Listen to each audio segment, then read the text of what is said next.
Philidari. Hello. And a happy new year to all. Tonight we celebrate the new year. Celebrate the Philidari.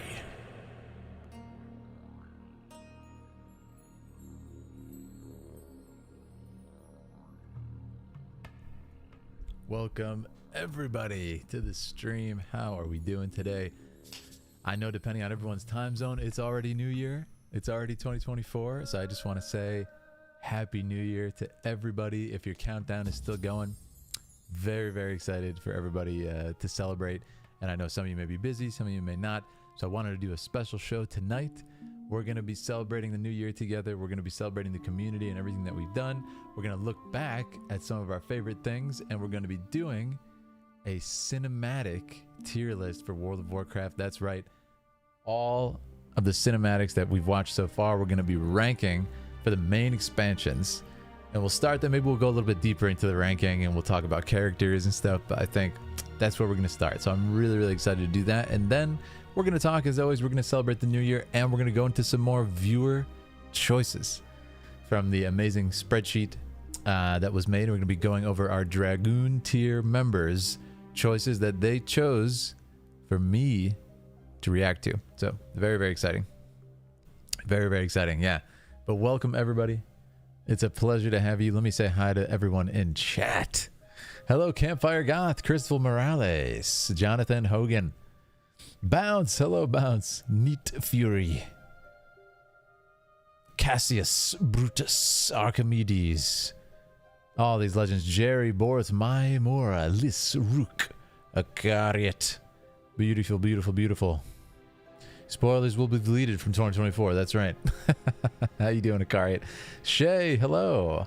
Hello, hello, hello, Mike Blood, Jerry, Jordy, Jedi, Mr. Ronan, Maya, Payamorte, hello. Williams Gutierrez, Goddess of Fate, hello everybody. It's a pleasure to have you here. We're going to be celebrating. We're going to be having a good time and see where the night takes us. But let me give you a little preview of what we've got going on here. So if you look on the reaction, look at this. See, we've got ourselves this tier list where we're going to be ranking the games. So just as a basic, I chose one that had the expansions. Since we can, you know, just treat it as the cinematics for each expansion. So it'll be really fun. And maybe we can go there or go a little bit deeper, but we'll see what the night brings. Hello, Beta Thought Experiment. Hello, Bounce. Bounce says, hit that like button. You guys are the best. Yeah, it's been an amazing year. It's been an amazing end to the year. And, you know, only since around, man, it had to be in just like early November, maybe mid-November, we started this journey. Only a few weeks later, we've done so much. We've covered so much content together, and it's very, very exciting. So I just want to thank everybody for kind of being a part of it. And it's been absolutely fantastic. I can't imagine what's next. And of course, the grand finale is coming up, guys. The grand finale is coming up. It's going to be we play Warcraft together. Cannot wait for it. Thank you so much for those links, Campfire Goth. And actually, thanks for reminding me. As always, I do like to pin our Discord. So thanks for those links. Been living in 2024 for 5 hours. It's redacted. Classic spoilers from 2024 will be redacted. That's right. The mods have, you put them to the test and they are on the game. And that's that link, friends. If anyone's watching the replay or is here in the chat, if you want to join our community on Discord and join the celebration, you can do that as well. But yeah, guys, it's going to be a good night. This will be something a little bit different. I figured some of you guys would be like, you know, with family, celebrating, and it's kind of a different day being a holiday. So I didn't want to hop on and do our major, you know, Shadowbringers cinematics push today. So we're going to do something a little bit different. And I've been thinking about how much fun this would be anyway. So sitting in Stormwind, watching the fireworks. There really is fireworks in Stormwind. That's really fun. It's really fun. Any idea on server? I don't actually know, Shay. Yeah, I'll have to look into it when I start it up, but cannot wait. Phil, announce the darn stream in advance, please. Just randomly saw it. Yeah, about that, I do have it on Discord. I am going to post it right now. I like to wait a minute or so, but there, I just posted it on the stream announcement. Also, yeah, people have said in Discord that they would love me to be able to announce it a day or so before. It's very hard for me depending on my schedule, especially during the holidays, like with family time and stuff. So I've been doing my best to plan it ahead, but sometimes it's not entirely possible. Beyond that, though, I actually think maybe tomorrow. I can't make any promises yet. Again, last minute. A lot of what I do is last minute. Very busy schedule.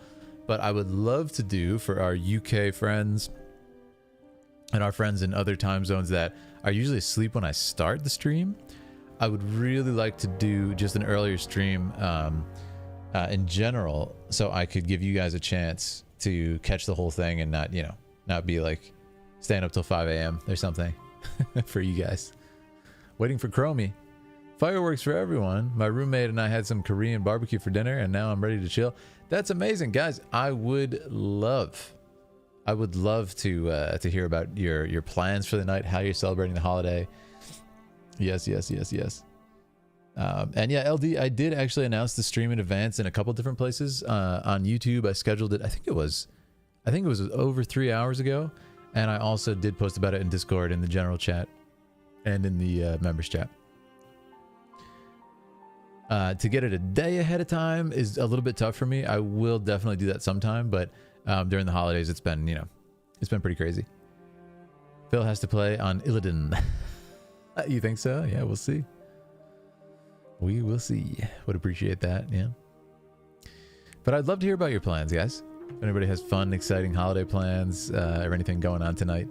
But I'm pumped. This is going to be good. I haven't done a tier list in a while. The last and kind of only tier list I've officially done was me and my girlfriend Aaliyah ranked Genshin Impact character demos. That was a really fun one. Hello, Beagle Man. Welcome to the stream. Welcome to the stream. Understandable during busy time. Yeah, I appreciate it, Cassie. It's like I said, holidays are kind of just all over the place. I'm just streaming kind of when I can. But yeah, I mean, once we start streaming the game and stuff, I suspect we'll have a little bit more of a consistent schedule anyway. So it shouldn't be too bad. Yeah, we do have some travel coming up in 2024, me and Aaliyah, but it's actually not for quite a bit. So we should be fine. When I see the stream notification, I pop in, tune in if possible. Thank you so much, Rook. Yeah, I really appreciate you guys being here, and we've had some amazing streams the past couple weeks. I think, yeah, last stream was my second biggest stream ever. That was insane. We had over 800 people in here. It's madness. I share a name with your father. Very good. A man of culture. Should pick somewhere low pop so we don't crash the server. Low pop. What does that mean? Do what you can and don't feel pressure. Thank you, Akariat. Yeah, Akariat, speaking to you, I have pulled up your lovely list that you made of the cinematics. We'll be doing that tonight for our viewer choice. And actually, why don't we look at it for a second? If we pull that up for just a moment, be able to see the Philidari list. And it looks like up next we have one that is we have this one that we're almost there. We have to finish Shadowlands, but we're close to that one. But for now, we're gonna skip it so we don't get spoiled. And I believe we're starting here, if everything is yeah, if I'm understanding it right, which is really exciting. There's gonna be some fun stuff tonight. Yeah. Oh, low population. Okay, that makes sense. Yeah. Oh, no worries, Thrax. Yeah, great to have you here. I love YouTube live streams because even if I join late, I can catch up. Yeah, I love that about YouTube. I wish Twitch did that as well. I love how you can just scroll back. It's so nice. If night isn't here, then I'm first, says Cassie. Yes, the cowards die first, the emote. I love it. So yeah, really exciting. But I think first we'll do the tier list, and we'll just, you know, revel in the Warcraft cinematics tonight. So very exciting, guys. Low pop. I'm hanging out, playing Valheim. Oh, how is Valheim? Is it official Philidari with 1 L or 2? Well, let me tell you this. I got the Illidan book. Isn't Illidan's name spelled with 2 L's? So it's kind of tough because my name, Philip, is not spelled with 2 L's, but his is as Illidan. So that's a fine question. Shacked, you haven't reacted to the end of an era from FF14 2.0 launch. End of an era. Now, I'm not sure about that. Oh, Aaliyah's calling. Hello? Happy New Year! You're on stream, do you know that? Yeah. It's okay. Yeah, you want to say hi? You want to say Happy New Year to everybody on the stream? Oh, listen, say it again. Listen, guys. Happy New Year to the Knights of the Philidari. May the next year be just as grand and filled with honor. You guys hear that? You guys hear that? Pretty good, right? Awesome. So sorry. No, don't be sorry. Hey, you can always call me. Don't be sorry. Okay. I'll call you later, okay? Okay, sounds good. Have fun. Amazing. Aaliyah has just weighed in. She's like, Happy New Year to the Philidari legend. Alchemist, good to see you, man. Good to see you. What's going on, friend? We have been blessed by Aaliyah. She came by the stream. She's the best. Yes. We've absolutely been blessed. Yeah, David, let me see those swords. Lucky encounters to start the stream. Yeah, guys, we got some good polls tonight. Aaliyah called in. It's a good sign. It's a good sign. Blessed by the woman. Yes. She has blessed the tier list, Warcraft tier list. Guys, it's going to be a good stream. End of an era. Yeah, thanks for the shout out, by the way. If you didn't see, Aaliyah posted to Twitter her like 2023 best cosplay. I filmed all of it. There's Aaliyah in the chat. Yeah. And listen, when I say filmed, when I say filmmaker, okay. Now listen. I got to make it make sense for YouTube. So, you know, it's FIL. But listen, when I film, and go see Aaliyah's cosplay that I filmed. It's PHIL, filmmaker. Okay, so you can go see my films on Aaliyah's best cosplay of 2023. Okay. How you doing, Manu? Happy New Year from Spain. Yeah, Happy New Year to everybody. It's so exciting. I didn't know you started stream. Aaliyah, it's okay. Yeah, you can call anytime. Filming. Yeah, exactly. It's called filming. Yeah, so you can go see Aaliyah's best cosplay and you'll see some really interesting stuff that we did together. Some very good projects. All hail the queen. And if you happen to play the game of the year, Baldur's Gate 3, yes, indeed, we did work with Larian Studios. You may have heard of them. To make some Baldur's Gate 3 content for you guys. Yeah, officially working with the company. Very exciting. Filmmaker. Yeah, exactly. Exactly. Enrique has been a member for 1 month. Enrique Gonzalez, thank you for your contribution. Now rise and claim your place in our number as a warrior of the Philidari. Yes. Show me the swords, chat. You are prepared. You are prepared. You're the perfect videographer. You know me so well. Ah, thank you, Leah. Yeah, listen. We are awesome together. We really have kind of, you know, got to know each other even more, but like creatively got to know each other. And we did the Pan Am. You guys know Pan Am, another big game, Cyberpunk. If you guys didn't see Cyberpunk, we also did an awesome shoot of Pan Am Palmer, if you're familiar with the character. And man, we did that shoot, what was it, only a couple weeks ago, Leah, right? It was the second Pan Am shoot we did. We filmed in this amazing place with like classic cars and stuff. It was really, really awesome location. And in that place, we were able to just get in there and boom, like we barely even have to speak. We just know each other so well. Enrique, thank you so much for the 5. Enrique Gonzalez. Your contribution to the Philidar will be used for the war effort and shall not go unnoticed. Thank you, Enrique, and Happy New Year. Pan Am, that's sick. Gotta check him out. Yeah, hey man, you know, that is actually technically my newest filmmaking that I've done. Is working. I mean, that was only a few days ago. We did the Pan Am shoot and it came out really, really well. I was quite happy with it. But the Baldur's Gate 3 shoot, I pulled out some stops. I really wanted to do something fancy and special for that. So we got pretty deep into the filmmaking, and you'll see a lot of the stuff that I talk about in the videos when I break down cinematics. I used a lot of these techniques that I always talk about, especially in the Baldur's Gate 3 shoot. I mean, I use the techniques in everything we do, but in that one, I pulled out some fancy stuff. Pan Am, that's sick. Yeah, she's really good. I love Cyberpunk. Oh man, Cyberpunk is so much fun. Yeah, I started it the other day for the first time and was just like, whoa. How long does it take to get to just be able to walk around Night City? That's what I want to do. This is the dream. Awesome. Rook says, Phil, I hadn't mentioned it. Did we actually miss you? You know, man, was it during a cinematic or something? Absolutely. Knights you into the Dragoon. And guys, if I ever miss those, you can absolutely say this. Don't hate to mention it, Rook. It's totally understandable. I must have been doing her cinematic or something. Rook, welcome to the Order of Dragoons, our highest order of warriors in the Philidari. Everyone draw your swords for Rook. We must knight him properly. Yes, Rook. We raise you to the highest caliber of warrior.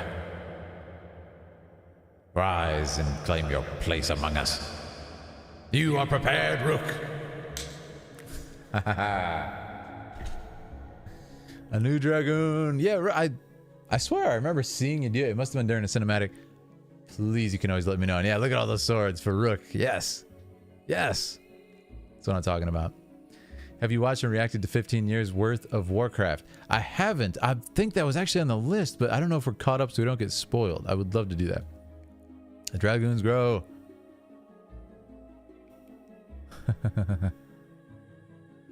Can't wait for the in-game knighting.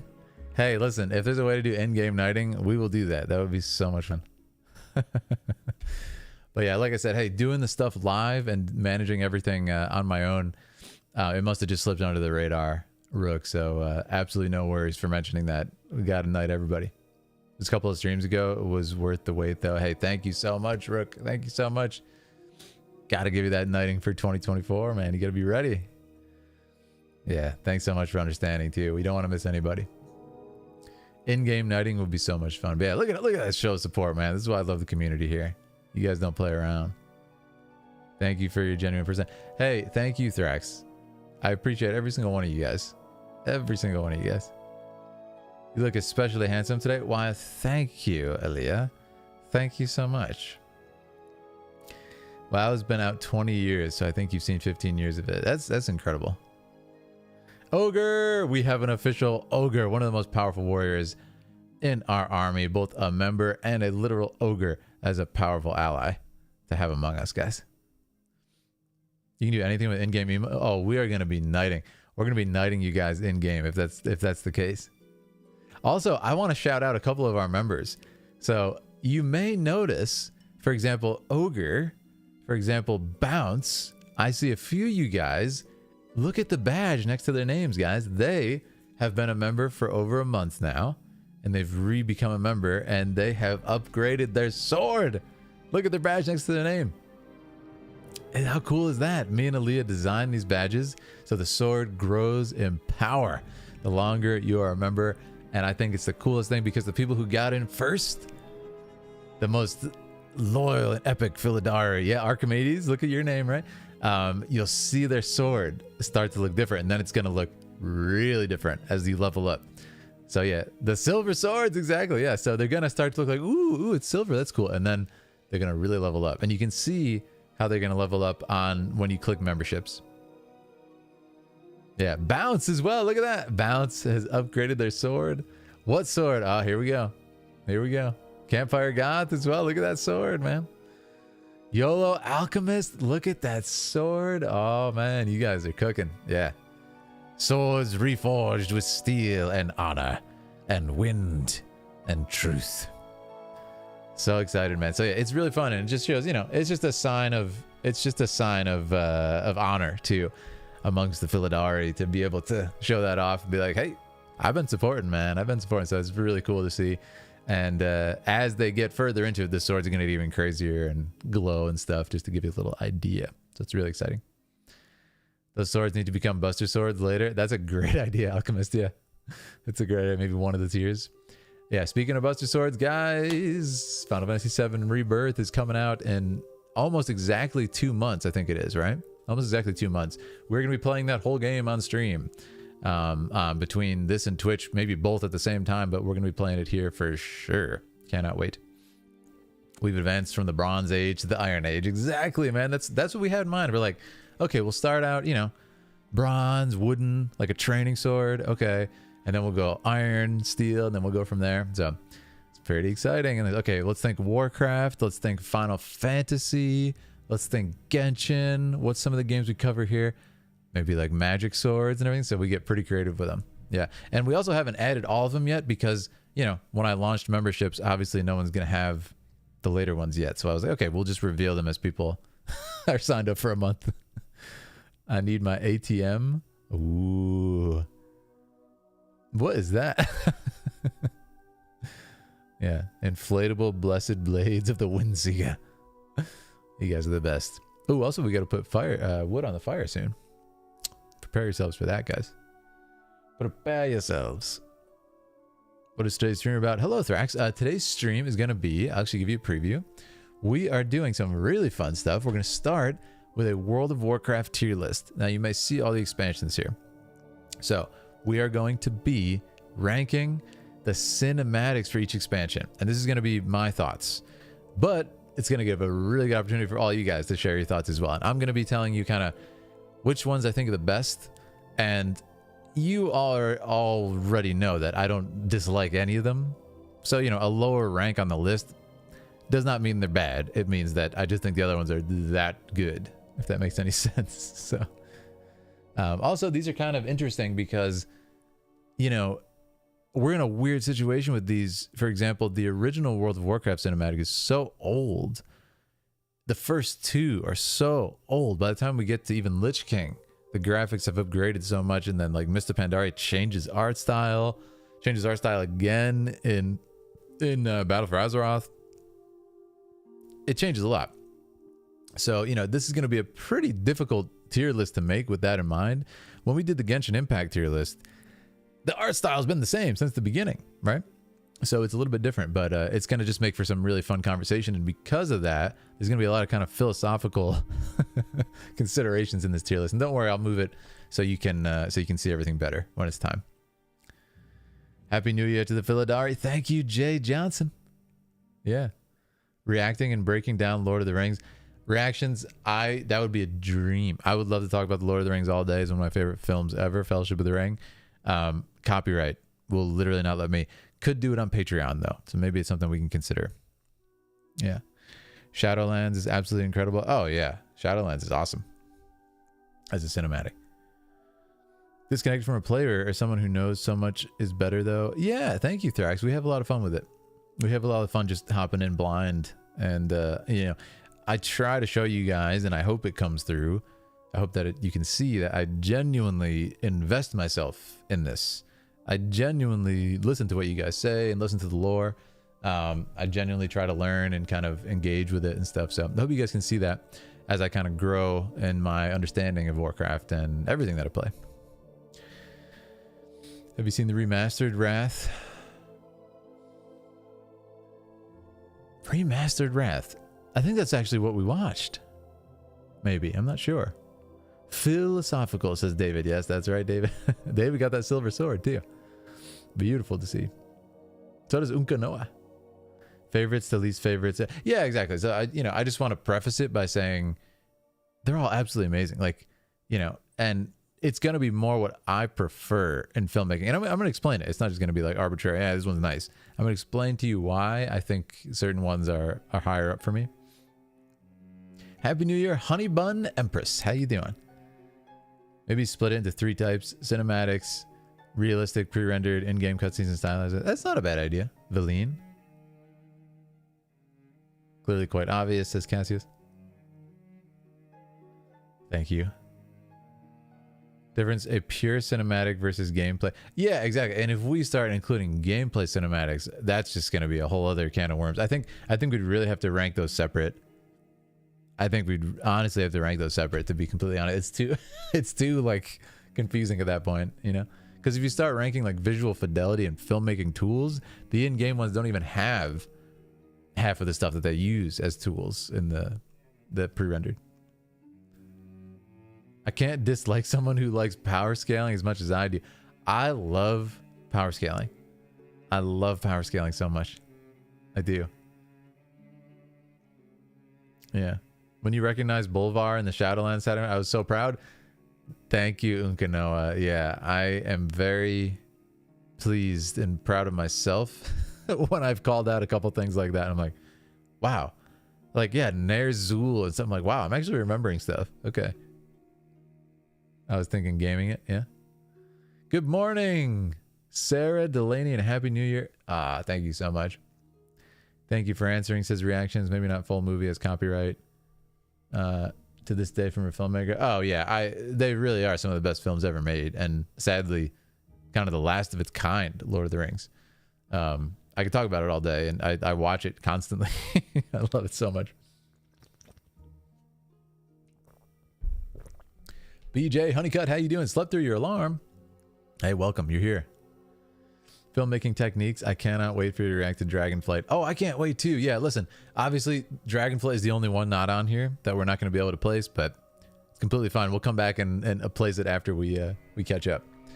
But yeah, let's start this in earnest in just a second. Okay, we'll chat for just another minute, and then I'm gonna be revisiting some of the cinematics. I'm gonna look at them. Probably won't watch every single one all the way through, but I will absolutely be, you know, looking at parts of them to kind of remind myself of the techniques that were used. And I want to show you guys, like, so I'm going to show you guys why I think they're good. Doing good, BJ? All right. Did you play any WoW? So, Jare, I played Warcraft 3. I wanted to do that too tonight, but I was like, everybody might be busy with New Year's celebration, so I'll save that for, you know, a solo Warcraft 3 night. I don't want to put too much in one stream, then it becomes confusing for people like who try to go back and catch the streams they missed. I don't want them to be like, wait, I can't find Warcraft 3, you know? I'm watching Lord of the Rings trilogy. New Year's tradition. That's amazing. That's amazing. Thrax says, I love your backdrop. Thank you so much, Thrax. I'm about to interact with it in a moment. I'm going to throw some wood on this fire. Yes, it is real. I'm so glad you guys think it's cozy too. I really try to get in that vibe. You know, take a page from Aaliyah on that one. My lovely girlfriend on her stream. Really try to immerse you guys and just show you a cool setting. Make you feel welcome. Like a tavern or something. Like a Warcraft tavern. Revisit the War Within after the Shadowlands cinematics. I would love to, Jordy. Yeah, I would love to. Oh, also, I've got a really special friend coming by soon who's going to hopefully do some cool videos with me. I'll give you a hint on that, and that'll be really fun. Thanks for the Twitter link, Campfire. It is not a green screen. Yeah. Best green screen on YouTube. That's right. You know it. They have some issues, but I think calling them bad films is absolutely insane. Are you talking about Lord of the Rings?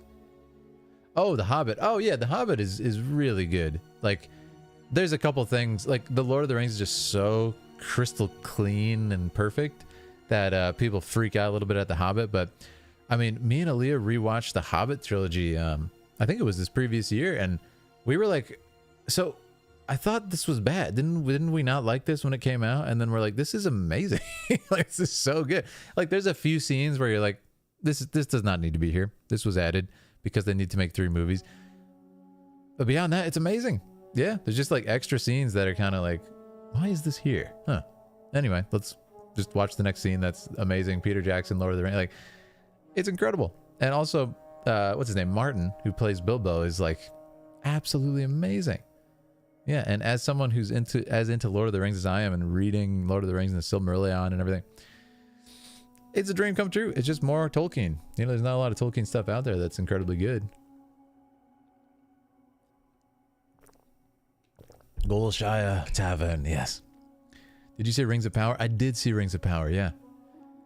I love The Hobbit so much. Yeah, it's really good. Like the first Hobbit movie, there's a couple scenes again. I might tweak a couple things myself, but honestly, I put it right there with the Lord of the Rings trilogy. It's fantastic. It's got a really great character arc in just the first movie. Now, the animated Hobbit is also great. I watched that when I was a kid. Yeah. Yeah, it is really good, Thrax. Totally. Like, there's haters who kind of, like, over-hate it and will try to really pick apart every part of it. But, like I said, there's a few scenes that, aren't needed. But, okay, skip them. It's a great movie, It's a great movie. It's more gritty and dark than Lord of the Rings. You can throw people for a loop.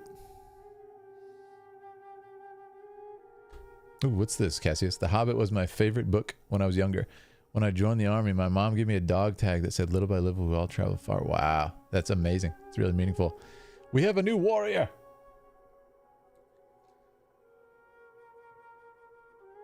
Bolgra Guvena. Welcome to the Order of Warriors. Now rise and claim your place in our number. Thank you. You are prepared. And let me see the swords, my friends. Raise your swords, Philadelphia. I'm so sorry if I mispronounced your name, too. Feel free to correct me on that. Welcome. It's great to have you. Yeah. Bugra. As a trained animator, the Ralph Bakshi animator. Oh, yeah, that one. I've actually not seen the whole thing, Huthor. I really want to check that out. Yeah. Hobbit, my favorite book as a kid. Yeah, Hobbit is fantastic. Actually, you think I'm kidding? You think I'm joking about this? Look what's right here.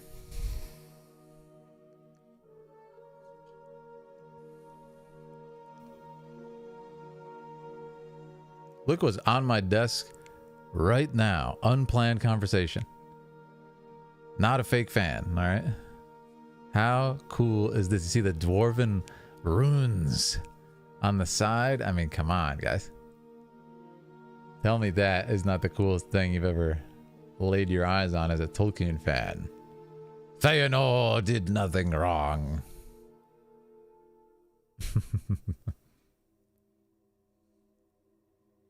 How cool is that? But yeah, not a fake fan. The Hobbit is so whimsical and lovely. Absolutely, Aaliyah. Absolutely. It is both of those things. Yes. Yes. Runes. I love it. Real fan. Those runes give you plus what? That's awesome. Thank you so much. Winterhelm says fab. Thank you. I'm fan Gasman. Yes, that is okay to say. +1 reading. Thank you. Yes, +1 reading, Campfire God. Like a bonus weapon. To be honest, if you listen to Jackson talk about The Hobbit and Lord of the Rings, you see the difference. Same with Ian McKellen crying because his acting was a green screen instead of actual actor. Oh, yeah, I heard about that too. Yeah. So here's the thing about The Hobbit, though. What happened with The Hobbit was Peter Jackson, it was actually going to be, what's his name? I think it was Guillermo, right? I think it was going to be Guillermo who was going to do him, but then unfortunately he had to pull out of the project. So what happened was Peter Jackson had put a ton of time crafting the first Hobbit movie into what it was. That's why the first Hobbit movie feels very much more like the Jackson trilogy. Yeah, it was going to be Guillermo del Toro, like genius. Would have been super interesting. But what happened is, I can't remember why he left the project. That's what's confusing me here. So it's going to remind me about that. But yeah, Jackson came in like kind of last minute, and then he had only put a lot of work into the first one because there was no time. And then the second two were kind of just like, there wasn't enough time to kind of sink care into those. Yeah. 2 likes away from 50. Man, you guys are incredible tonight already. I have a halfling rogue in Baldur's Gate. His name is Chilbo. That's funny. Ogre. That's funny. Smaug was only angry because they woke him up without coffee. True. Got to do a Hobbit run? I would love to. Yeah, Guillermo is amazing. Yeah. Cassius, I saw that and laughed so hard. I feel so bad for poor Guillermo every time I read about him wanting to do amazing stuff. Yeah, I don't know why though. Does anybody know an actual reason why he left? Like what exactly happened? Shay says, go like the stream. Thank you. Chillbo. I heard rumors that one of the Hobbit movies was done in only 90 days. Are you serious, Alchemist? That's crazy for a movie of that caliber. I'm not sure if that's true. I love the WoW music. Thank you, Thrax. Trying to set the mood for you guys. And yeah, we'll start in a second.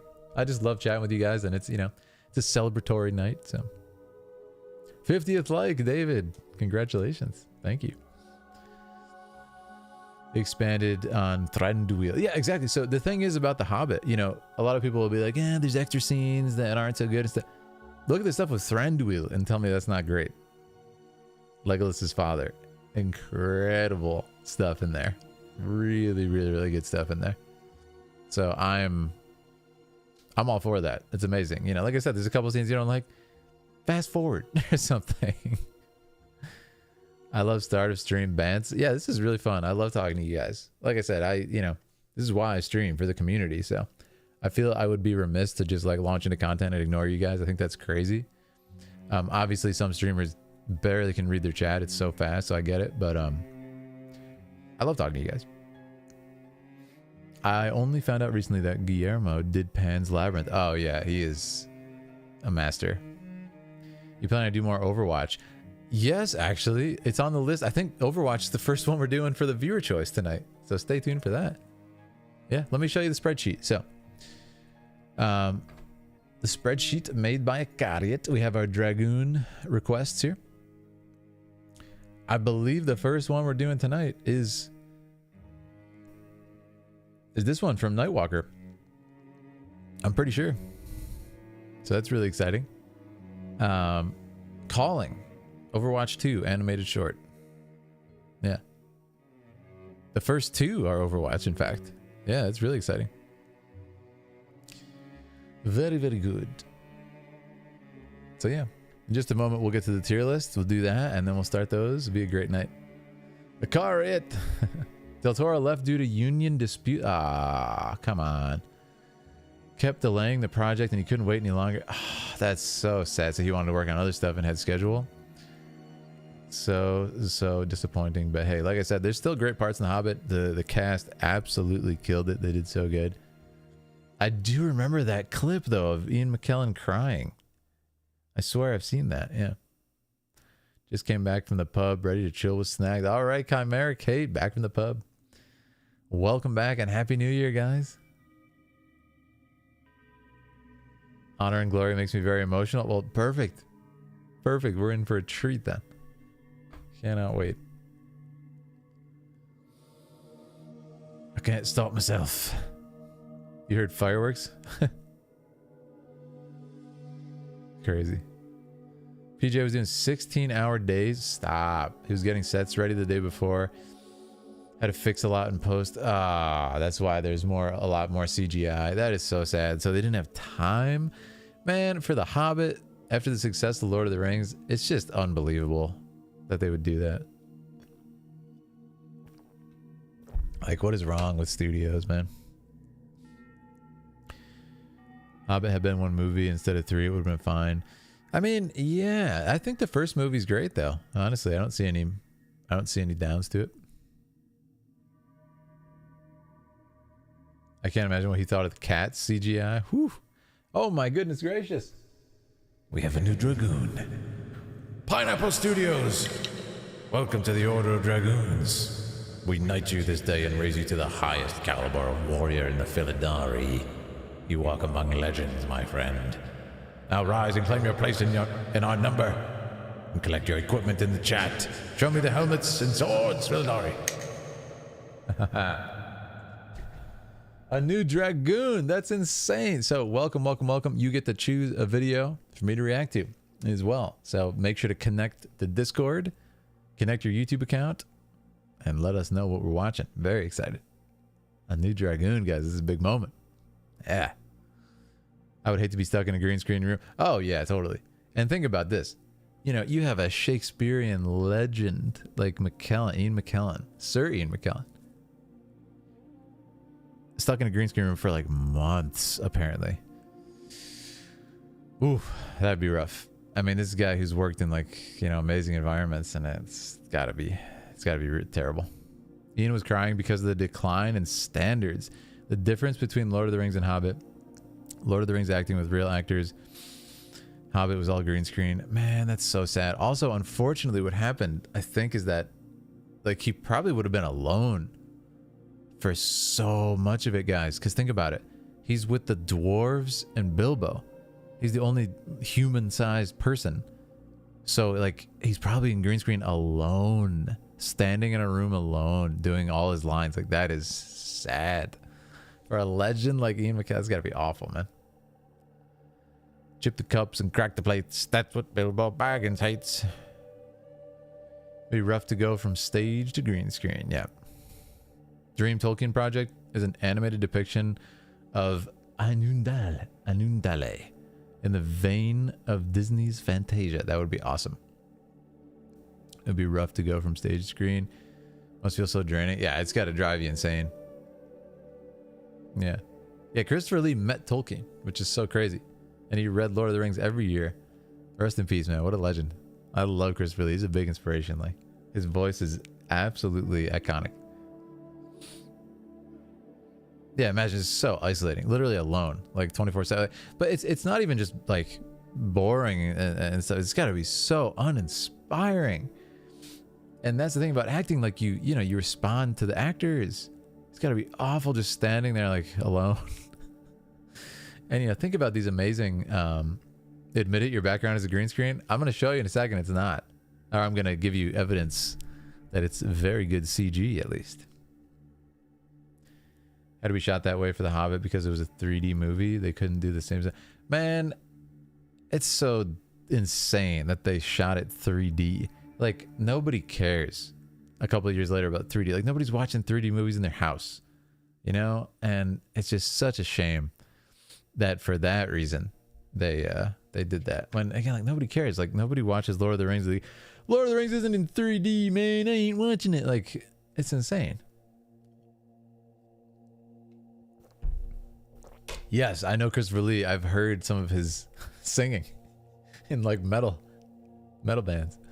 Andy Serkis, legend. Ay. Either? Yeah, totally. I got 2 new to me Tolkien books for Christmas. The Fall of Gondolin and The Fall of Numenor. That's amazing. Yeah, I read about Numenor a lot in the Silmarillion. It was a gimmick. Yeah, that's what I'm saying. And it was a gimmick too that didn't even go play. And it's just like, man, the fact that they sacrificed like performance of the actors. Hello, the movie itself. Like, come on, man, that's crazy. I would have been like, no 3D. Probably would have cost so much less too to not do it in 3D. Faramir movies. Sam. Oh, you're talking about who's your favorite character? Aaliyah, that's amazing. Yes, I remember that story, David. Christopher Lee is like, I have destroyed people in the war. That is not the sound a man makes when he gets stabbed. And it's like, okay. Never mind. I do not love the bright sword for its sharpness, nor the arrow for its swiftness, nor the warrior for his glory. I love only that which they defend. Faramir. Book and movie hands down, but movie Theoden. Oh man, Theoden is so awesome in the book too. Theoden is a legend in the book. Will you cosplay Thrall? Thrall's wife? That would be great, yeah. Yeah, Thrall, I don't know if you know, the Thralls are the queen. Black Queen. Sir Christopher Lee married Swedish princess. Knows what stabbing someone in the back sounds like. Don't ask him. It's a quick guess. Well, yeah, he's like, it's actually the air being forced out of your lungs. Legend. Thrall step. I see what you're doing. I just love Sam. Yeah, actually, Tolkien, I believe Tolkien himself says that Sam is the hero of the story. At least, you know, in the classic sense. But Frodo is the hero and that he just has to suffer his entire life, before and after, you know. Theoden has some amazing speeches. Oh yeah, have you guys? So let me ask you guys this: have you guys heard Tolkien reading Lord of the Rings? The Ride of the Rohirrim on the Pelennor Plains, the Battle of Pelennor Plains. Ooh, man, that'll give you chills to the bone, man. That is like goosebumps. Thrall and his work wife, Jaina. Thrall and Agra. Be a great cosplay for a couple, yeah. Illidan and Tyrande. Because can we please just forget Malfurion ever existed? Maybe. Christopher Lee will always have a special place in my heart. Yeah, he's a legend. Last Unicorn? He did the dub both English and German. Yeah, legend. He speaks so many languages, I heard. Happy soon to be New Year. Hey, listen, a lot of us have already come to the new year, so Happy New Year to everybody. And if it's coming up for you, stay tuned for it. We're celebrating together. Pippin and Gandalf, yeah, they are the most entertaining duo for sure. Pure chaos. Samwise the Brave. Frodo wouldn't have gotten very far without Sam. That's true. That is true. My biggest sadness is that we never got a finished Lay of Lethien. Wait, what's that? The story about... Oh, yeah. Totally Huthor. It's interesting too because that story, Beren and Luthien, is like this one of the first and most important things to Tolkien. In fact, on his grave and his wife's gravestone, it says Beren and Luthien. How powerful is that? My favorite thing is Ian McKellen and Patrick Stewart's adorable bestie foot. I have seen that. It's hysterical. Phil could do a sick Illidan. That would be awesome. Thank you. My fave Christopher Lee movie was a cult classic, The Wicker Man. Now you're not talking about the Nicolas Cage one, right? Sarah, no, I haven't. Last Unicorn, best animated film of all time. I don't believe I've seen it. That's incredible. But yeah, I gotta watch Lord of the Rings. Man, you guys are getting me hyped up to rewatch Lord of the Rings again. I was just literally just watching the other day, and I'm like, still gotta go back. Not the bees.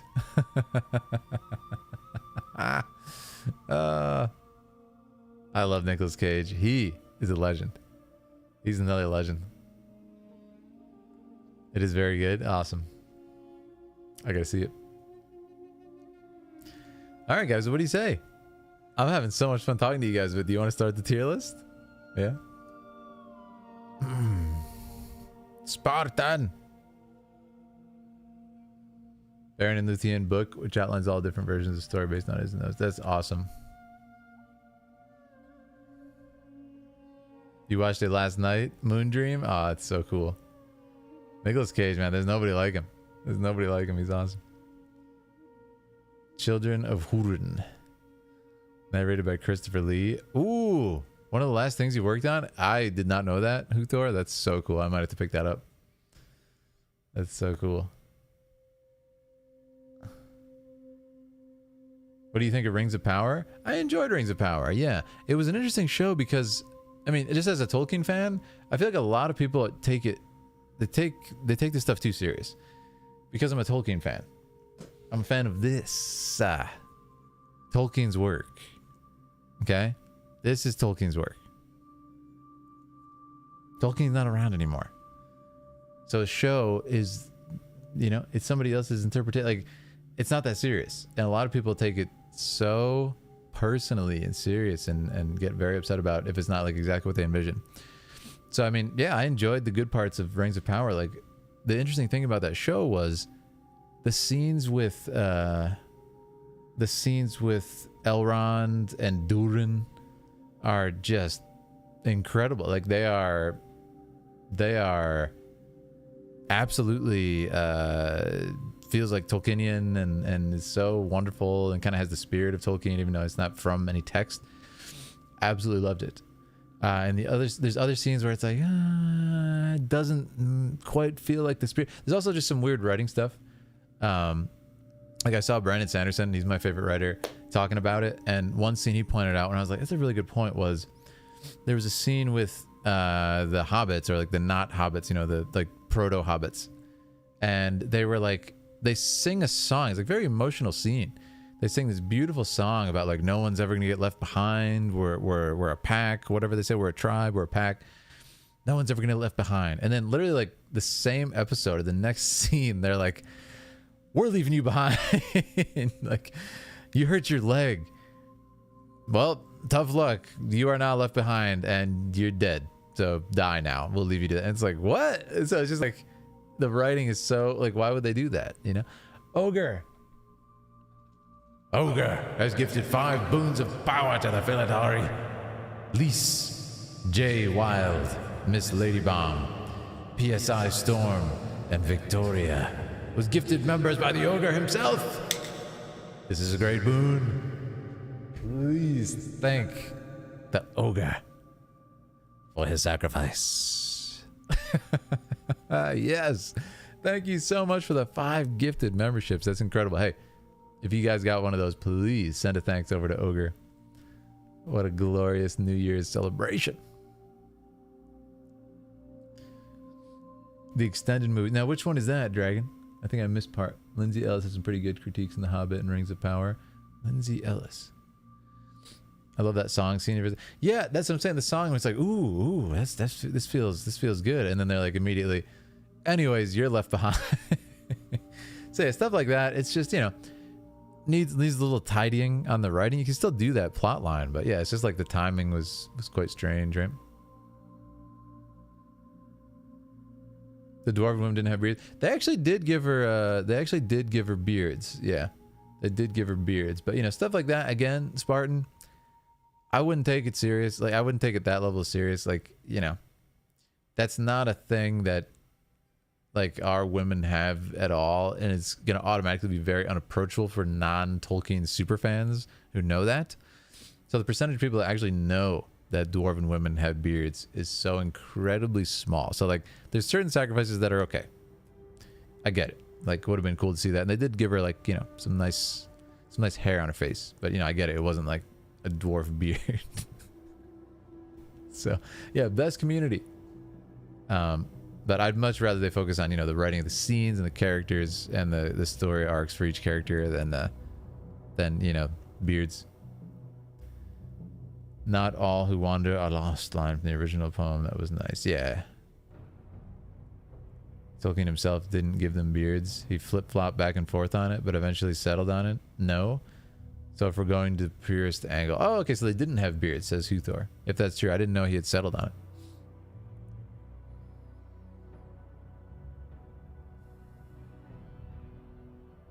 They gave the dwarf lady in The Witcher a beard. Nice. I didn't finish The Witcher season 3. Should I or should I not? We watched the first episode and we're like, maybe we'll finish it eventually, but we didn't. Some of us are drunk. That's funny. Hey, it's New Year's Eve. You can do whatever you want. Just be careful. They refused to make long hair elf. Yeah, the long. See, that is a good example of. I think they were just trying to do that to be different, but I didn't see the vision on that one. Jonathan Hogan, thank you so much for the 5. Love that the Willow show was so bad Disney took it off streaming. Did they actually? I did not know that. I never saw the Willow show nor knew anything about it. I did not know such things. Trad, is this true? Thank you so much, Jonathan, for this gift of power. Thank you. All right, I gotta put some wood on the fire. You guys want to see?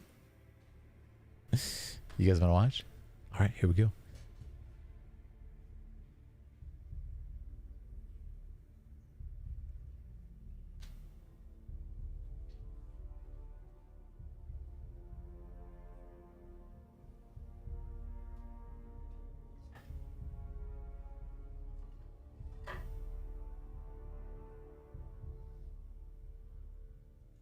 We got some good pieces tonight.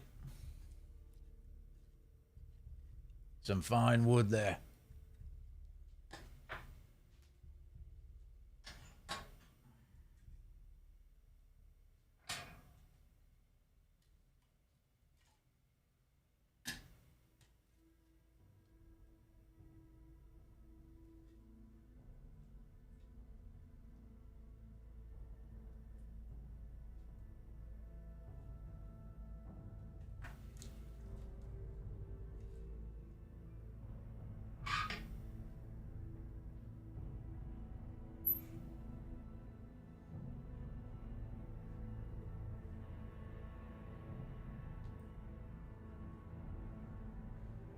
That's good wood right there.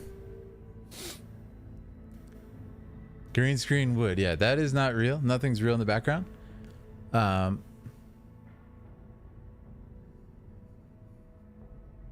Yeah, it's all green screen.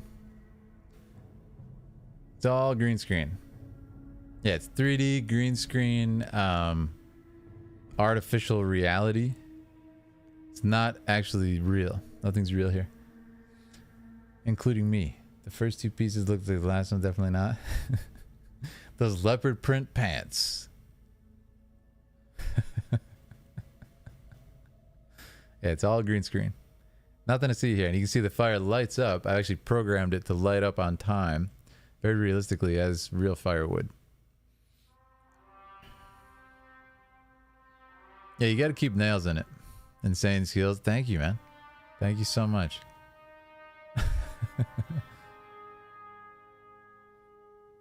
Augmented. This is actual artificial reality, like not real. Fire's lighting up, everybody. Pineapple, a new dragoon. The only thing real is my hair. Yes, the only thing real is my hair. Aaliyah made this hair, or she styled it, I should say. And everything else is part of the sort of Warcraft world. Phil is really just Aaliyah's VTuber persona. Exactly. Yeah. I mean, you're a filmmaker, so you're making this CGI, right? Yeah. Filmmaker with a PH. Yes. Exactly. I heat with wood too. All right, bounce. That's awesome. Oh, look at that fire. She gonna pop. She has popped, everybody. So nostalgia for this music. Hellfire Pen. This is a beautiful song. Yeah. Another lie. He stole Rathion's hair. True. True. Aaliyah styled it. So the microphone is fake? Yes. Yeah, this is all fake. Filmmaker. Yes, yes, yes. Does this mean we're all in the Matrix? Not really. More like a World of Warcraft spell has been cast upon you. Filmmaker. Yeah, see, now you get it. Now you get it. The oven. It's from Ironforge. The dwarves make their weapons in it. That's right, Chare. That's right. I'm certain that Phil is older than Rathion. Also true. When you finally play WoW, I'll be so excited for you to hear the main theme. And I can't wait, Huthor. Yeah, I can't wait. That is going to be such a fun video to do. I mean, I'm going to do it live, and don't forget to subscribe. Yeah, thank you, Campfire. If we have new friends here, don't forget to sub. What does it feel like since Lord of the Ring filmmaking storytelling is taking a giant leap backwards? Well, I mean, I wouldn't say it that cut and dry reactions. I definitely prefer, you know, having a real set in it. Like when you look at, you know, Bag End and everything. And I mean, Bag End is also real in The Hobbit, I think. Unless it just looks really good. Because Game of Thrones? What's that? I don't think everything's necessarily taking a giant leap backwards storytelling reactions. For example, I mean, storytelling in books is better than ever right now. And film, there's some fantastic stuff coming out. Fantastic stuff coming out. It wasn't stolen. He is Rathion. Now you're onto something. I got a BRB. All right, thank you so much, Ogre. Hey, we'll be here, and you know, if you're celebrating, be safe and have fun. And that goes for everybody tonight. If you're just stopping in for a second, make sure you be safe no matter what you're doing. I know people can get pretty rowdy on New Year's celebrations. All right, so be careful out there.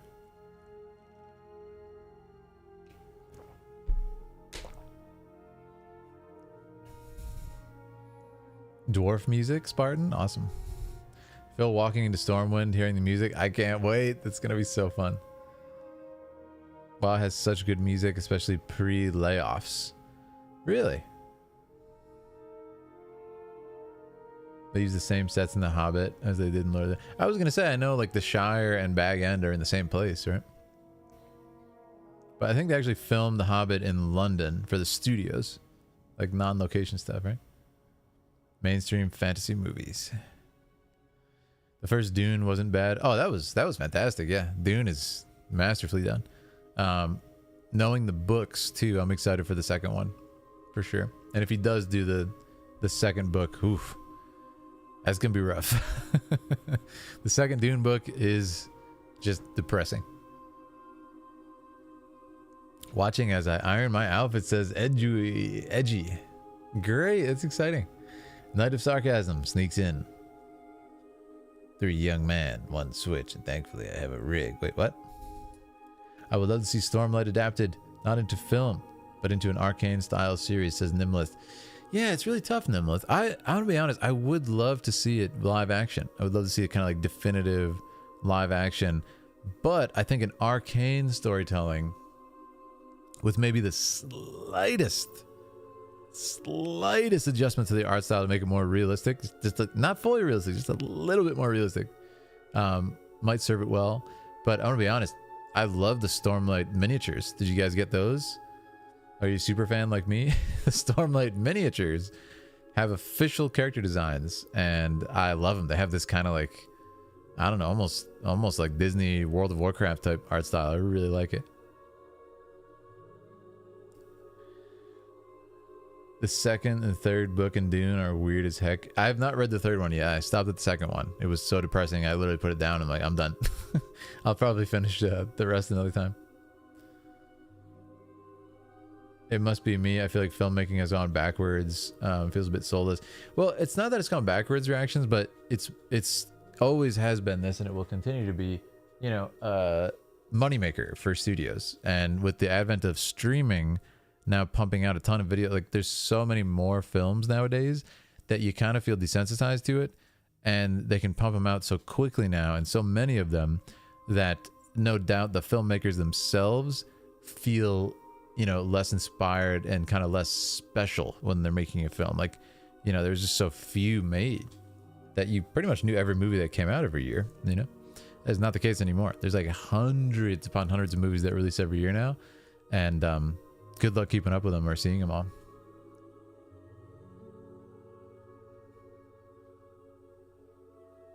Yeah. Filmmaking, yeah, I don't think it's gone backwards necessarily. And I love the practical style of Lord of the Rings. I'll take it anytime over you know, CG. But yeah. You're talking about Stormlight 4? I love Stormlight 4. If it's not your favorite style of book, I would say keep going, because it gets just better and better in my opinion. BFA is the best soundtrack, says Huthor. Exciting. Can I ask you a question? What was your most surprising kind of content in terms of you did not expect but still hit you? Thrax, do you mean like from the Warcraft stuff? Or do you mean just like everything I've covered? That's a really good question. Yeah. I think the storytelling itself is doing good, but the studio's investing.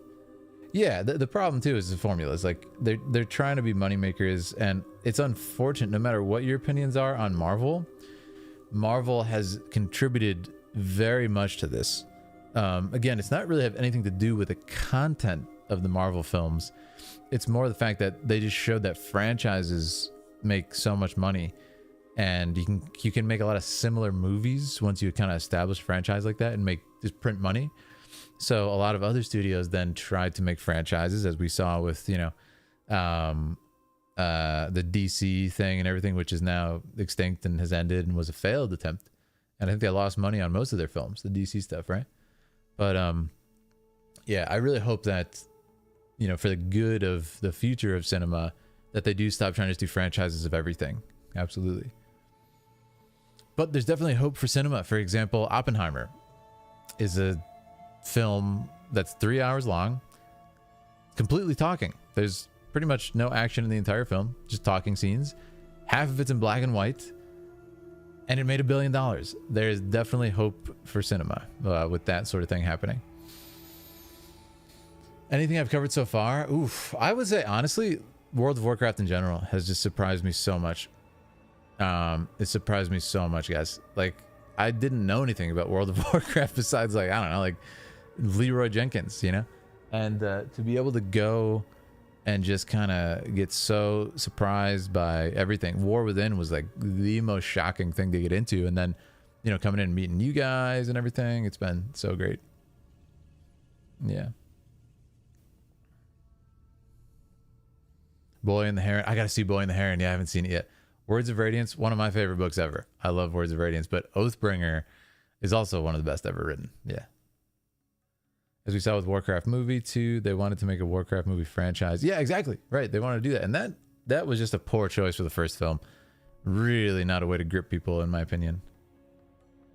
Words of Radiance. Ah, oh, so good. So good. WoW lore is quite deep. I watched Oppenheimer with my friends. Only 2 of us made it to the end.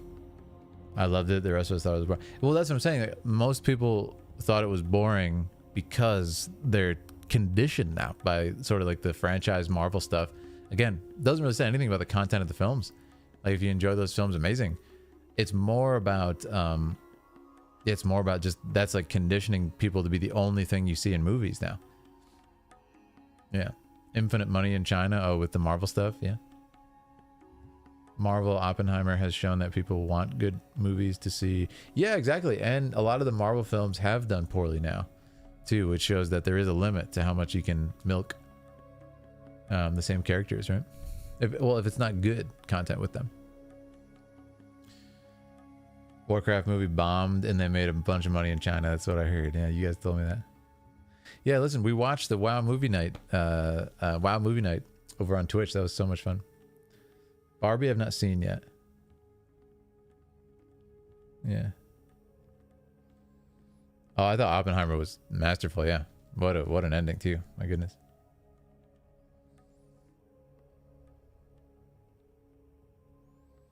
Yeah, Cassius makes a good point. The industry it's missing mid-level movies. So here's the depressing truth.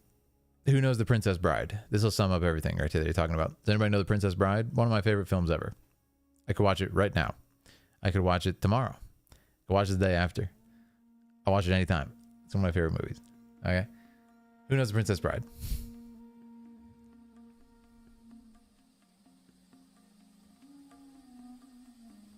So, The Princess Bride would not get made today. If that doesn't make you realize how depressing the current state of cinema is, yeah, everybody's saying amazing movie, amazing movie. Yes, yes, yes. One of the best films ever. Could quote the entire thing. Stop rhyming, I mean it. Exactly. Anybody want a peanut? Best movie ever. Yeah. Inconceivable. Yeah, best movie ever. Right? Quotable. It's so much heart. So much charm. So much just pure joy in that film. Probably my favorite movie. Exactly. You guys get it. You guys get it. Right. This is why I love my community. You guys get it. That film, The Princess Bride. Charlene gets it. Charlene, good to see you. Happy New Year. Princess Bride. This masterpiece, this heartfelt, heartwarming masterpiece that has everything in it. It's like the perfect film. Would not get made today. It would not get made today. It would get thrown in the trash. They would look at the script. Pff. Anyways, what do we got? Superheroes? Maybe we got superheroes? Because that's what we need. And that is so depressing when you realize that. Right? So that should tell you the sort of state that we're in cinema. Yeah. Have fun storming the castle. Think it'll wake? It would take a miracle. Bye. Best movie ever. Yeah. I like Star Wars prequel trilogy, but the newest trilogy. Oh yeah, it's the same thing. So listen, a lot of people say prequel trilogy is not like edgy enough for them. They don't like a lot of the sort of like fun and just like, you know, sort of candor of it. But here's the thing. The prequel trilogy is also like all heart. And the prequel trilogy, you should love it if you don't. Let me explain why. If you like films, you should adore the prequel trilogy. Let me tell you what the prequel trilogy of Star Wars represents. It represents the exact opposite of everything we're talking about right now. I'm on the Brood Squad. You are the Brood Squad. So it represents the exact opposite of everything we're talking about. The prequel trilogy, George Lucas is completely independent. He started his own company. He made so much money with Star Wars, he was able to just do whatever he wanted with the prequel trilogy. No executives. Nobody on earth could tell him a dang thing. Right? And of course, some of you say, I don't like some of the choices. That's fine. But do you understand what that represents? an actual artist was able to make one of the most expensive trilogies of all time, no doubt. I'm sure it's dwarfed today by, you know, like more modern things because inflation and everything. But you see my point? He was able to do whatever he wanted and just create art and say, I don't care about any of the Hollywood anything. I don't care about any of the Hollywood executive nonsense. I don't care what you guys think I should be able to put in this movie. I'm going to put whatever I want in this film. I'm going to tell it unconventionally. I'm going to make it sound like old, like romantic, stilted, awesome, kind of like romanticized lines and kind of big characters, almost like a Shakespearean performance. Everything's heightened. Everything's crazy. I'll do whatever I want. And that's what the prequel trilogy is. It's awesome. Like, look at it like that. It's just a guy can do whatever he wants. And I think a lot of it is people are conditioned for films to play out in certain ways that you're like trained by other movies. And he was like, nope, I don't care. I'm doing whatever I want. I want this to all be all about world building and creating, you know, and filling in all the gaps in this universe and telling the story how I want to. And it's like unbelievable. Unbelievable. And it has some of the best, if not the best sword fighting, probably the best sword fighting ever put to film. Absolutely unbelievable choreography by Nick Gillard. Legend. And yeah, John Williams, some of the best John Williams music ever done, period, even including original Star Wars. Some of the best he's ever done. Yeah. So my point is, watch the prequels again, check it out, and realize that is just an artist truly being able to do whatever he wants. And that's such a beautiful thing in today's world of everything has to be about the money. Everything has to be. And George Lucas talks about this. There's amazing interviews with George. He's one of my personal heroes. I love him. He talks about how, you know, you're trying to make a movie and executives say, we have to do some test screenings and see if that's going to fit in the script. You know, we'll do some tests. We'll do some polls. We'll do some polling, seeing if that's going to work out and stuff. It is the most anti-art approach to anything. And George says in the same interview, he's like, the problem is the studios aren't artists. They used to be run by artists, and now they're just run by, you know, financiers and everything. They don't know anything about art. They don't know anything about writing. They don't know anything about filmmaking. They're just there to print money. So they do these polls and everything. And like, that's what George says. That's not how you make a film for audience reaction. And I was talking to you guys about this last stream. The only thing that should matter to you guys about making art is that you made it, that you wanted to get this out of you and share it with the world. So you see, so that's kind of my roundabout way of explaining it. Like, it's truly just an artist being like, yeah, I want to do whatever I want. I want to do whatever I want. And people are saying, some people in the chat say merchandising. George is big on merchandising. Why do you think George Lucas is big on merchandising? How do you think he was able to get enough money to do whatever he wants? He figured out early with Star Wars, oh, okay, we can sell toys, we can do this, we can do that. Cool. To become completely independent of the insanity of the sort of like, you know, corporate control side of filmmaking. Completely broke through of that. And it is so remarkable what he did. It's absolutely insane. The only person that I can't, the only person I can kind of compare it to is Hideo Kojima. You guys know who Hideo Kojima is? Another absolute legend, personal hero of mine. If you're a gamer and don't know who he is, you should look him up immediately and consume his content. Yeah. Both true legends in my eyes. Kojima started his own gaming company from nothing and has now made like AAA games with like some big Hollywood actors in his games and stuff. It's incredible. But do you see my point? Do you see how difficult it is to do that? And Kojima also tweeted recently. Yeah, you guys know Kojima. Yeah, he's a legend. He's a true artist. He's a true artist. Kojima tweeted the other day. He's like, I have finally like done it. I started my own studio. He's like, everybody told me I could not do this. Even my industry friends in the game industry told me I could not do this. I cannot start my own studio. It's gonna not work. You know, etc., etc. Don't even try it. Never gonna work. And he did it anyway. And it's just so insane that he was able to do that. And that's pretty much the only people I can think about in that sense is George Lucas and Hideo Kojima. So yeah, But yeah, I really recommend you guys, if you haven't in a very long time, go back and watch the Star Wars prequels from that lens.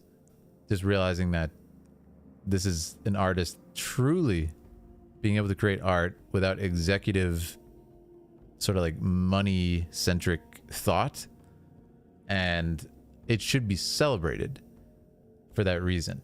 Even if it's not your favorite movie ever, that's fine. You know, that's totally fine. I don't say make it your favorite movie ever. I'm saying it should be celebrated for what it is. It's an incredible feat of art in this capitalism driven, you know, filmmaking world that we're in. It's insane. It's completely ridiculous that it exists. Yeah. I like this conversation. Me too, Thrax. Jeff Keighley. Oh, dude, he's awesome. Yeah, he loves Kojima. You're right, Alchemist. Yeah. Kojima goes to a award show. Oh, yeah, he's the best. Oh, his new game is going to be wild, too, man. What a cool collab. I can't wait to see what he's going to do.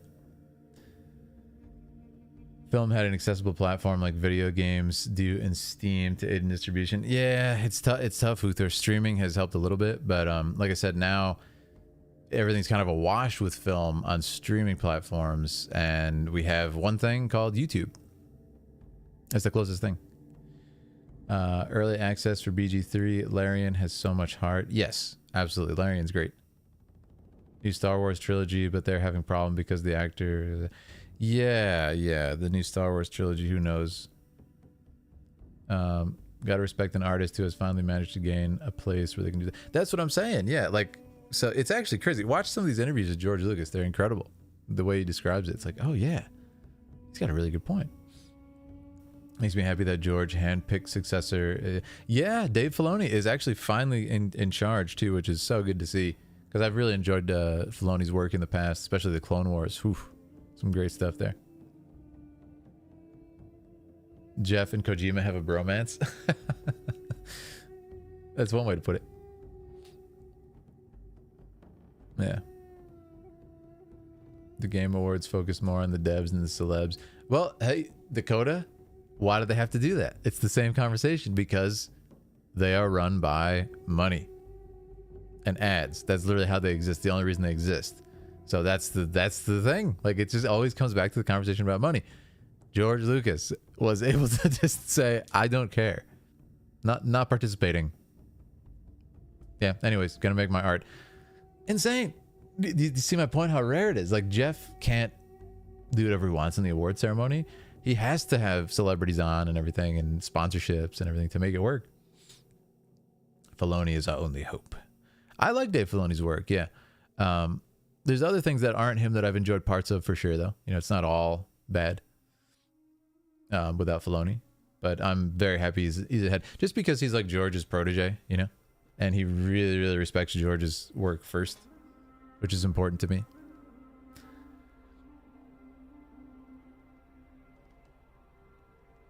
Awesome.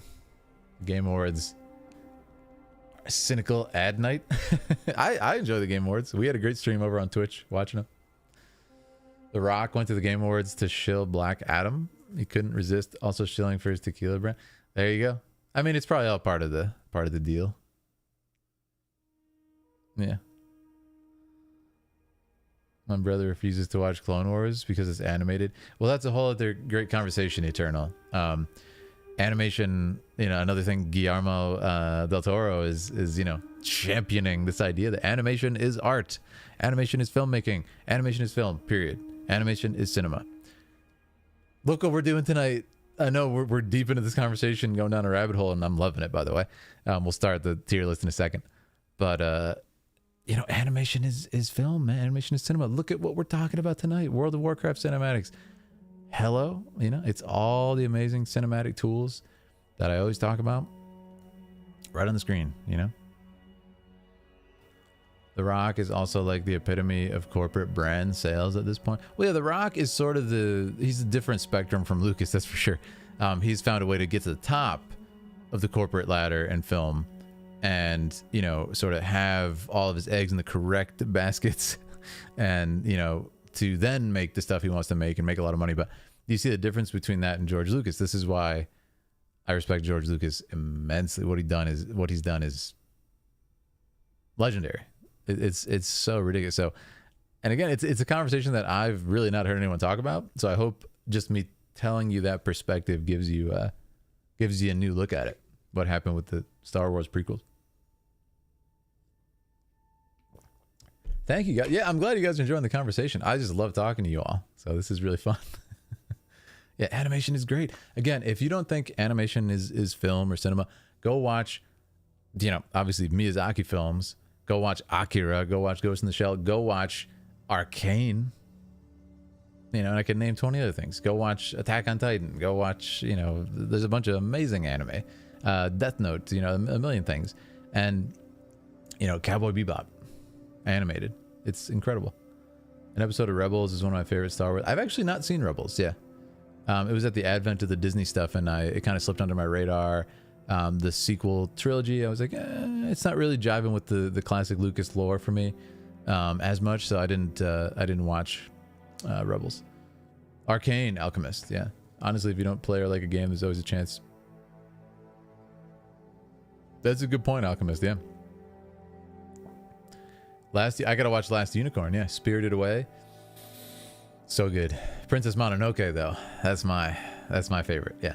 I think Mononoke is by far Miyazaki's best work. And I think he actually said, too, unless I'm insane, I think he also said that Mononoke is like the closest to the message that he wants to get across, which I get it. Yeah, Avatar TV series. Like, there's so many good animation. I could talk about anime for a while. I love anime. Patrick Willems made a video. Ryan Reynolds made themselves into brands. Yeah, that's exactly it. The Rock, Ryan Reynolds, they're a human brand, So there's different ways you can kind of work your way up the world. It's good. It's good in the later seasons, Arcariat. Awesome. Yeah. Mononoke is so good. Yeah. Samurai Jack has a special place. Yeah, Samurai Jack, really, really cool vision, artistic show. Last season of Rebels is perfect. I might have to just go watch that. Yeah.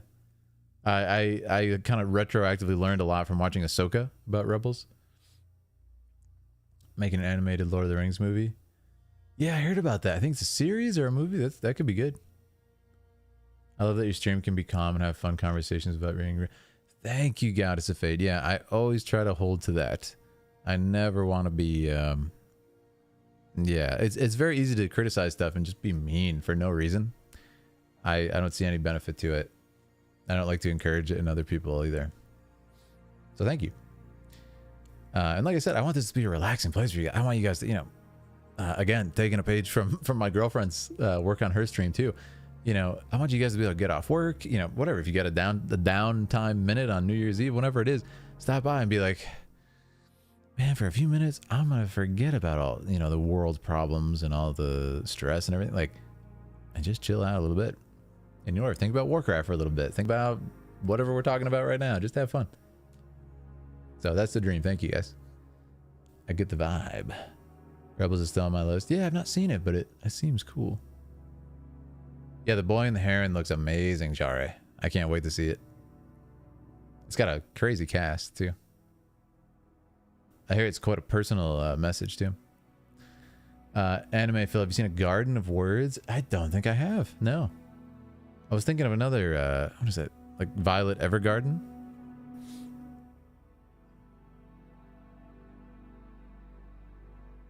Star Wars The Old Republic. Yeah, I actually reacted to a couple of those on stream. That was amazing.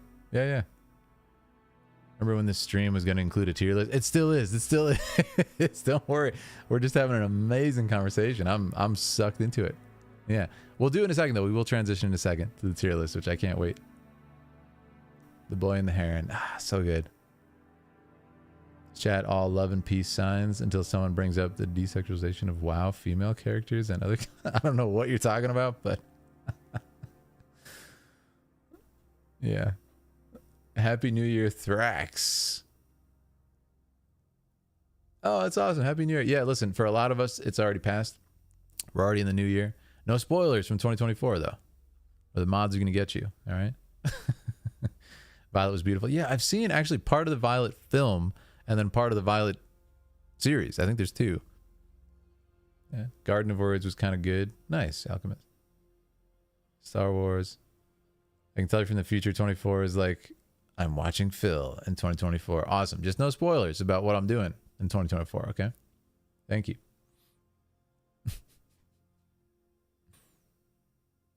Awesome.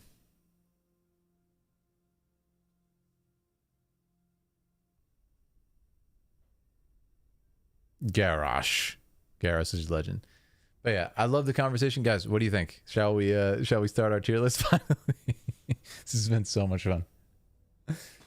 What a good time. All right, I am going to start recording as well. Yeah, what a great conversation, man. Thank you everybody for contributing. It's been a really fascinating talk and very fulfilling talk. Yeah. Also, guys, for our friends who are here for the first time, don't forget to hop in the Discord, which is pinned up above there. All right, guys, how long have we been going? We've been going for a bit. This is fun. All right, guys, so we're going to do this. I'll do my YouTube intro, as we like to, and then we'll get into this. Let me go back and actually... Yeah, this music's relaxing. Yeah, you guys still like the music, right? Let's turn it down for a second. On my World of Warcraft cinematic journey, I've enjoyed all of the expansion cinematics and breaking down and analyzing the finer parts, the cinematic tools that were used to achieve these masterpieces. And today we're going to be doing a tier list ranking, in my opinion, the best of all of the expansion cinematics. Now, the only caveat I'll give is that I love all of these cinematics. If anything gets a lower rank, it's not that I don't like it. I just think the other ones are exceptional, and I'm going to tell you why, from my filmmaking perspective, what I think is the best. So, with that in mind, let's get into it. All right, friends, we did it. We did it, and thanks for those links, Campfire Goth. I appreciate you guys. I did some really, I did some fun posts over on Twitter for the new year, talking about my favorite accomplishments from 2023. And just some thoughts from me. We'll talk more about it later. Try to pick out voice actors from the shows and games. That's awesome, Eternal. All right, so let's get into it. I'm going to go over to the reaction setup, and you guys can see right here, we have a tier list. All right. It looks awesome, too. It's a pretty good view. I'll make it a little bit bigger so we can cover our screen. Almost good. What do we think? That's pretty good, right? I want to get that crazy, like, border. You know what I can do? I can just move myself slightly.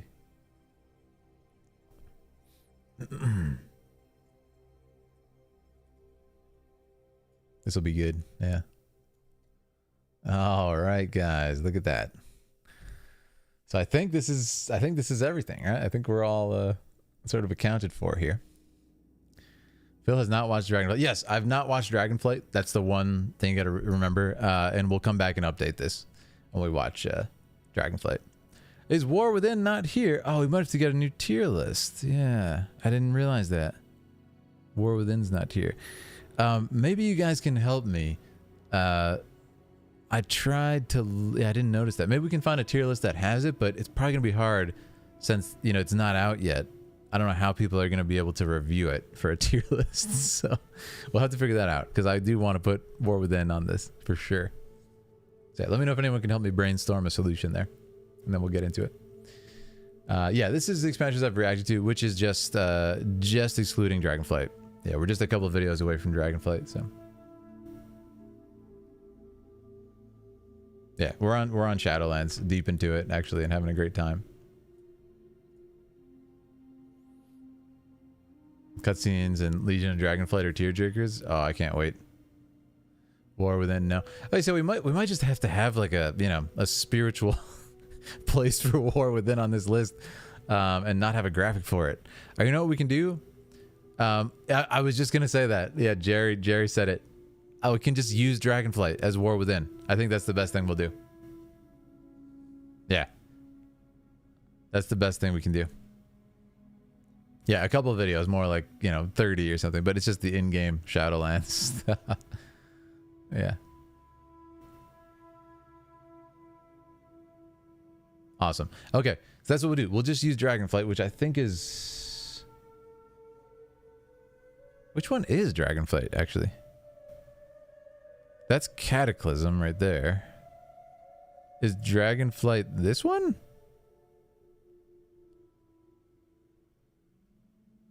I'm trying to figure out which one is Dragonflight. I know this is Warlords of Draenor. This is Lich King. This might have to be Dragonflight. Oh no, this must... Yeah, this is Legion with Illidan. This is Cataclysm. This is the original game, World of Warcraft, right? Oh no, is that Battle for Azeroth, actually? Yeah, I need to like... I need to look up the artwork so I know. It's not on there either. Oh, okay, all right, we gotta get a new list then. We gotta get a new list. Okay, all right, we'll figure this out. Yeah, you don't have it listed. That I was gonna say, that's Burning Crusade. Oh my god, okay. All right, give me 1 second. I'm gonna switch to face cam and we'll go back. I had a list of stuff here.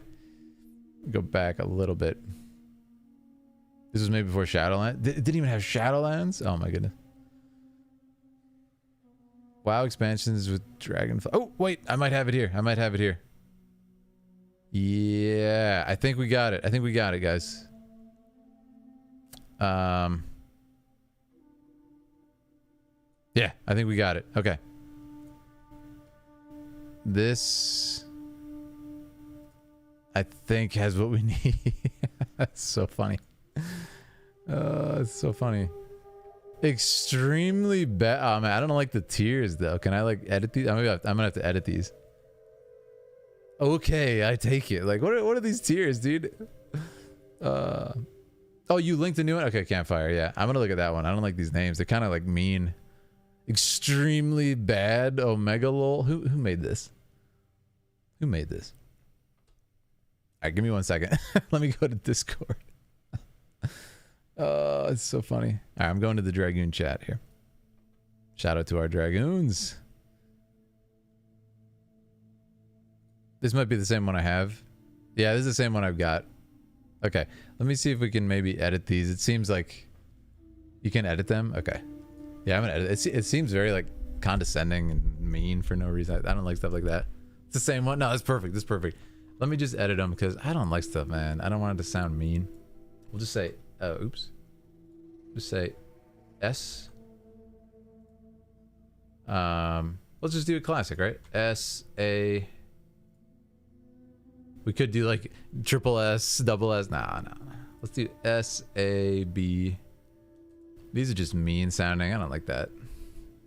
I've been really enjoying these. And I do want to emphasize that they've all been incredibly good, you know? All right. This is going to be...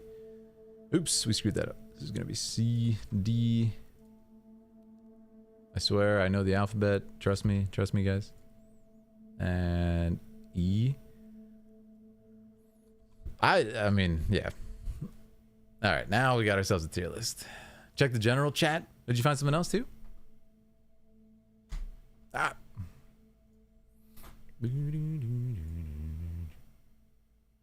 Oh, why Guillermo, leave the Hobbit. You guys are awesome for linking all this stuff, man. I appreciate you all. Create a world cinematic. Oh, did you make this, Akari? Okay, Akari went ahead and made us something, I think. You got really good pictures on there too. Did you make that, Akari? Oh, that's so nice. Yeah, now we're all set here, guys. We got what you need. What we need. I gotta crop out this ad though. It's going crazy. The waifu tier list. The WoW waifu. No, I just found it. That's crazy, Akari, that this exists. I'm really excited, and it's literally exactly what we need. S-A-B-C-D. All right, guys. The time has come. I think I gotta move my face though, because it's like in the worst possible place for this. Let's put me up here. How's that sound? I think it's a little better. Yeah, now we're cooking. It's not perfect, but it's pretty good, close. And I will go ahead and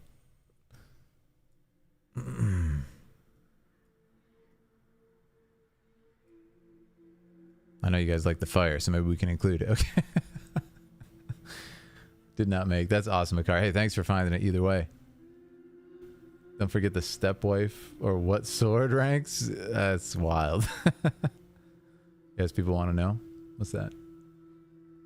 Yeah. Yeah, I'm just not into it. Like, you know, can change D to have not seen. That's a good point, actually. Yeah. That's a really good point. Let's do that. Haven't seen it.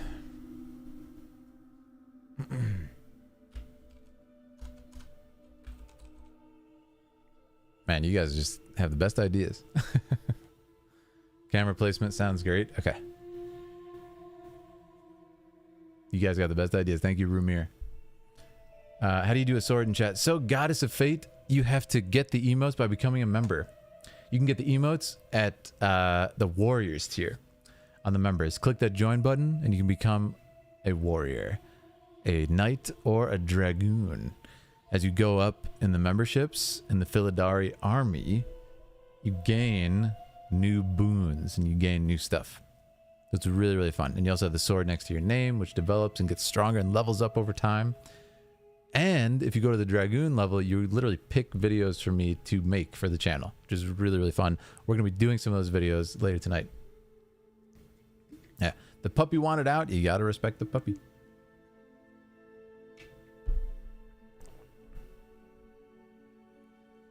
Awesome. All right, guys. So this is it. We will do the tier list now. Very, very excited. Very excited. I know we talk about it all night. I'm gonna do this just to save my sanity for editing, guys, because that was like a big chunk there.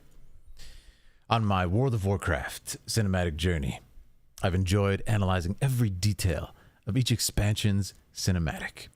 But tonight, we're going to do a tier list, ranking them in what, in my opinion, is the strongest order, which I think the cinematic tools were the best utilized, the most impressive, and I'm going to tell you why as we rank them. Now, just keep in mind, I enjoyed every single one of these cinematics. If they have a lower rating, it does not mean they're bad to me. It just means the ones above it are even more absolutely amazing. And again, I'm going to tell you why. So let's get into it. And if you've been enjoying our time together, please consider watching some of the other content on this channel, including, of course, all of my original reactions to these cinematics. Let us begin. Lore Masters, join me in battle once again. All right, friends. Phil's gonna cook. I'm gonna cook, guys. All right, so looking at the tier list, let's look at each one. So we have right here, ooh, you know, I think we've actually got them in order too, right? I'm trying to figure out what this one is, though. This is Lich King, Pandaria, Draenor, Legion, Battle for Azeroth, Shadowlands, War Within. Okay, I think they are in order too. Awesome, thank you. Did you make this list? Hello, Aaliyah. I did not. Akariat found it. We're very excited. How you doing, Aaliyah? What's going on? You having a good night? Love the hate disclaimer. Yeah, there's literally no hate. I love, absolutely love all of these. I don't do battle. I only read. As a lore master, I like that, lady. First one is Dragonflight. Oh, the first one's Dragonflight. Okay, so we're going to start out with the first one, guys. Dragonflight. I have not yet seen it. So we're going to place it right there. Make it super easy. We'll place it right there and start out simple. So Dragonflight, haven't seen it. That's the only one so far. Going to watch that soon. And there's Aaliyah shout out. Yes. Thank you. I was going to say, I do not recognize that. That explains it. I haven't seen it. Yes, yes. Okay, so here we go. This is, of course, the first cinematic for World of Warcraft. I have opened over here a lovely little window.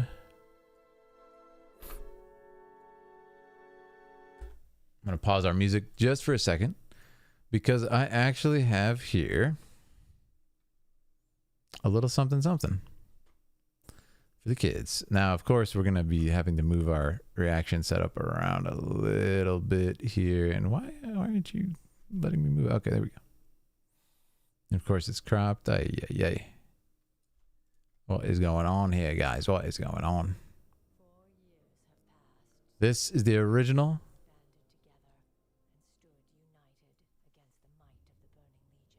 The original cinematic, guys. Yeah. Now, I really like this cinematic. I think it's quite good. The drums of war thunder once again. Man, going back and hearing the narration too, it's really cool. It's really cool. I do love it. Yeah. Victoria, Happy New Year. Man, the visuals are so interesting. There's no sound. Wait, what? The original is so interesting.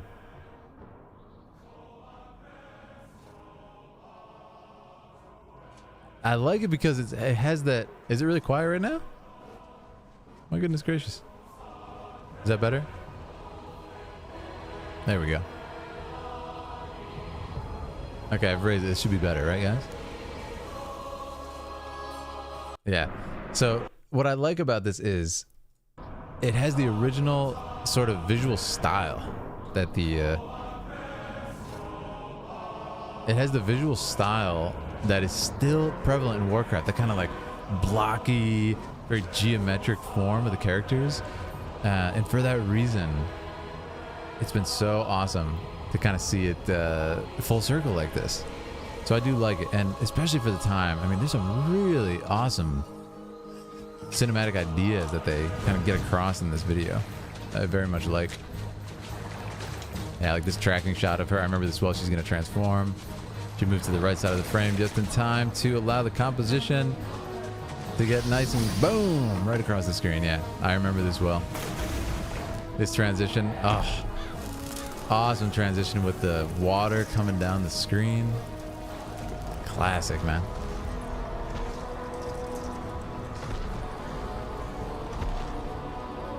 That looks like somebody right out of Warcraft 3. Yeah. Love it. It's so cool to look back. But here's the thing. It looks a lot better than I remember it looking. Am I insane? Wow. I remember this, yeah. That orc is not happy about it. Something. This is so Gandalf versus Balrog, and I love it.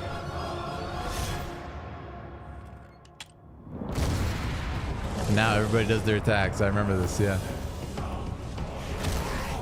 Was that Bane? I think that was actually Bane. And there's a night elf.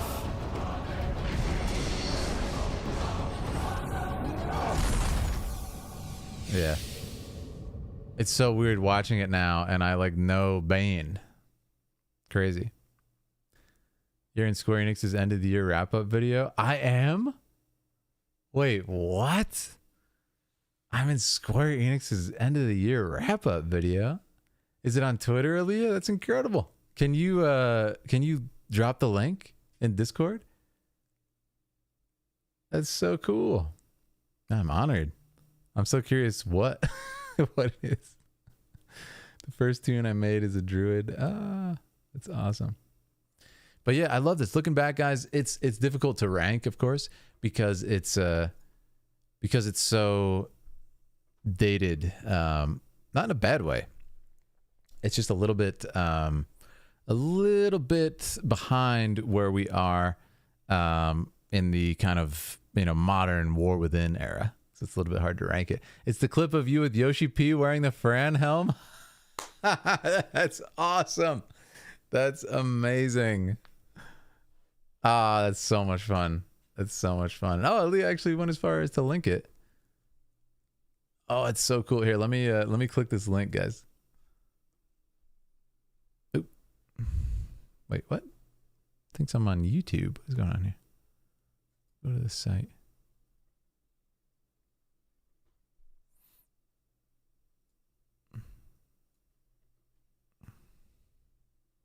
That is so fun.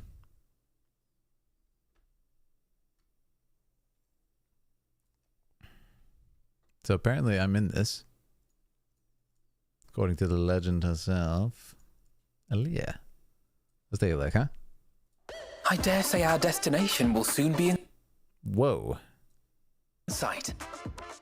We're here at Square Enix's Comic-Con booth. The energy is amazing. Yeah. All right. Okay, it's a showtime! Octopath.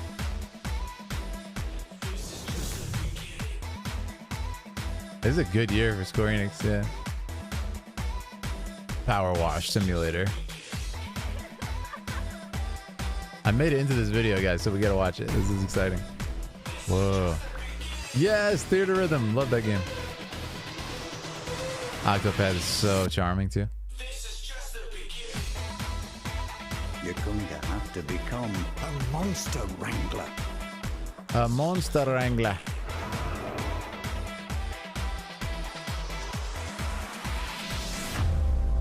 Whoa. Kingdom Hearts. Whoa. Oh, this might be it. Get ready. Get ready. Yoshi P. Yeah, we hung out with Yoshi P. Went to the Final Fantasy 16 launch event. Yeah, there I am. Did you guys see it? Look at this. Who's this over here? Who's that gentleman right there? With Yoshi P himself with the Vieira helmet. Do we have any FF14 fans? The ogre has returned. All right. That's awesome, Aaliyah. Yeah, that's me. You can see my Buster Sword necklace right there. Got to represent, of course. That is so fun, Aaliyah. Thank you. Thanks so much for sharing it. Yeah, that was a really fun event. If you guys... Yes, FF16, amazing game. Yes. It's a good video.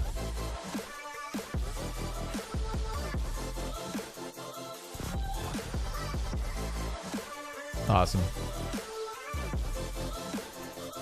Foam Stars.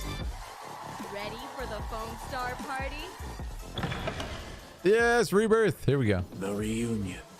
When worlds merge. I'm waiting, Cloud.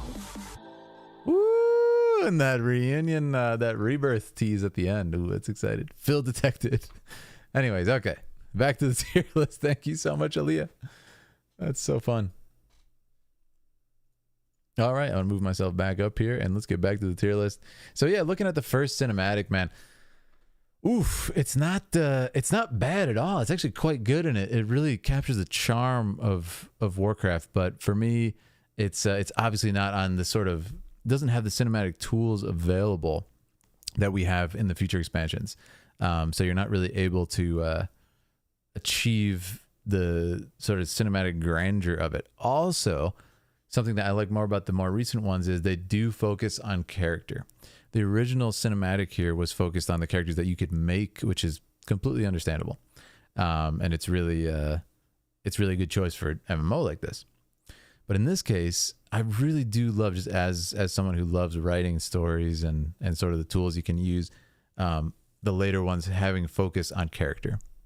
So, yeah, that's kind of my thoughts on this one so far. It's technically very good though. I do love it for what it is.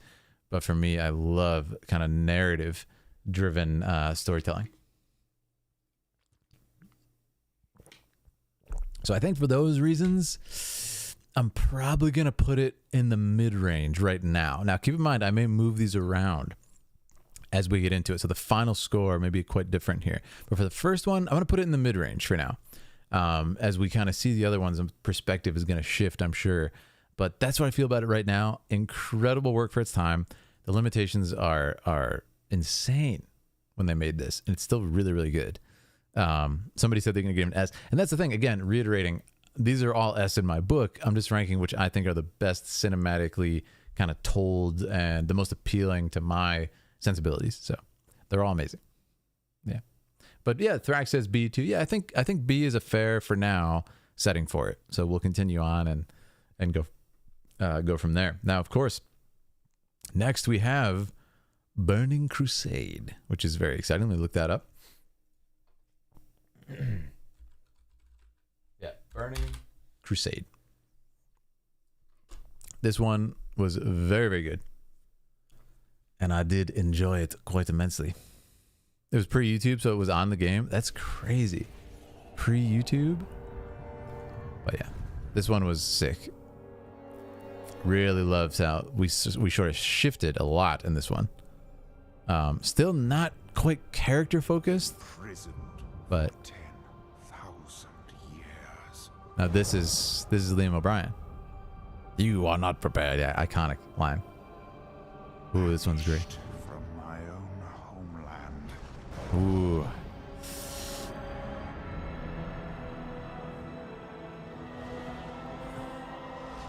And now you dare Yeah. enter my realm. So this it's so interesting coming back to this. Now I know, with the lore that I've learned, now I know what that is. That's the portal that they came through. The orcs, right? Fascinating. You are not prepared. Yeah. You are not prepared. Love it. Then he goes crazy at the end. Oh wait, no, that is yeah, this character. I forget his name. What is his name? He's great. Yeah, very cool guy. The music is actually fantastic in this. Yeah, and it's interesting because, did you guys notice we've shifted to kind of musical storytelling more in this one now? It feels more filmic in the way it's composed to each shot. And I remember this is a fantastic shot, yeah. So cool. This is a blood elf, right? She takes the magic from it though. Yeah, it feels very like predatory. It's creepy.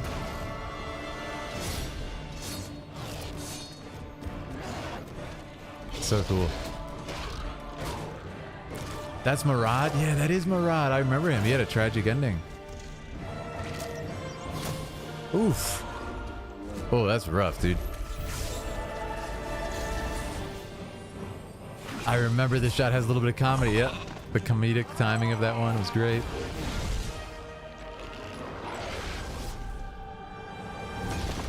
I love that shot. Yeah, they nailed that. And now here we go.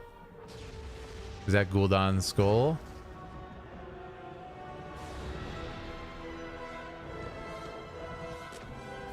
Illidan. Yes. So iconic. You are not prepared. Woo. Chills even now. Man, it's so crazy. Like, right here. It's so crazy coming back to this, making the tier list, like knowing what I know about the lore now. It's so iconic. You are not prepared. Yes. I love it. Man, this is gonna be tough to rank. This is gonna be tougher than I thought. Oh my goodness. Yeah, this tier list is gonna be tougher than I thought. Look at Phil knowing his lore. Hey, I've been paying attention. I told you I've been paying attention. Draenei and Blood Elves were the first new races. That's crazy, Ogre. I forgot about that. But all right, guys, back to the list. Whew. This is gonna be a tough one. So yeah, seeing that, man, it's definitely above par. Yeah. I might end up putting this at B. Like I said, this is gonna shift a lot as we keep watching. My perspective is kind of getting refreshed here. And one of us, yeah, man, you guys have taught me so much. Thank you. Leon loves the theater. So Illidan holding a skull is ironic. Yeah, right. Shakespearean. Hamlet. Gotta love it. Poor Gul'dan. I knew him well. They're all S. Yeah, right. If we put them all in S, that's kind of a cop-out, of course. So I'm not going to do that. And I do have my thoughts. So, okay, I think I might bump around a little bit. I'm feeling, ooh, this is tough, guys. I'm feeling I might actually place this in B and then move down this to C. Again, just for more of the cinematic tools that are available at this time. That's might be my current placement. Again, I might move these around. I'm just refreshing my memory as I watch them. But the difference for me is instantly in the sort of narrative drive of the music in this one. It instantly becomes more driven, more kind of like, ooh, I feel like I'm watching a film or even a film trailer as opposed to kind of like a showcase of a video game. So the story is sucking me in, and like Illidan all of a sudden is like, okay, who is this guy? Why does he have a blindfold on? What is he holding? Whose skull is that? It's clearly significant. I'm not prepared. So there's just a lot of really interesting sort of adjustments after the other one, and I do like it. I do like it quite a bit. Yeah, it feels fair for now. Again, we might revisit this. So now things are getting interesting because we're gonna move on to the Lich King, which is a iconic expansion. So I'm gonna look that up real quick. The Lich King. Lich King cinematic. Oh man, this, yeah. Now I think this is the remaster we're gonna watch. Let's watch the remaster. It's essentially the same thing. Woo! Yeah, this one goes hard. I remember the first shot even, right? Yeah. Now that I know Arthas' story.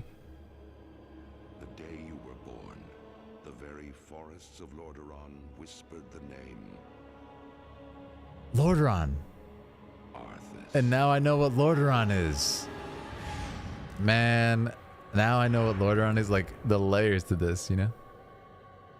Blizzard. So this one is so interesting to me because the more I watched it, the more depth I found in this one. Like, listen to this. Beautiful music. It told me, like, this is what you have to remember. I didn't know anything about Arthas, and I learned so much from this trailer. Everybody in the comments was like, dude, you know. And this is what's so interesting is without this music, it would not have the same feeling at all. Yeah, there's a hesitation. My child, Body language. I watched with pride as you grew into a weapon. Woo, Frostmourne. Righteousness. That, you see that? That's the one I talked about in the other thing. When he goes down for that 1 second, and this is this childlike feeling with the music. You hear that? A childlike regret to it. You feel it? My child, This moment, right? He just wilts. I watched with pride And then, as you grew into a weapon of righteousness. Frostmourne's crazy. And that's the War Within pose. I love it so much. I love it so much. Our line has always ruled with wisdom and strength. Ah. And You know, I know you will show restraint when exercising your great power. no restraint. Yeah. Arthas! Yeah, this whole thing is so iconic. It's interesting because, like, as far as actions that happen in the trailer, it's not immensely, like, there's not a long list of them. But it's just so, it's so rich, each of the shots.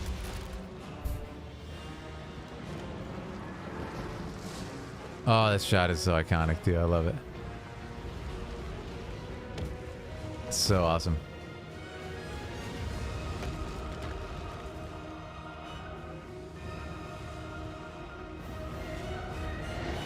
The music, yes.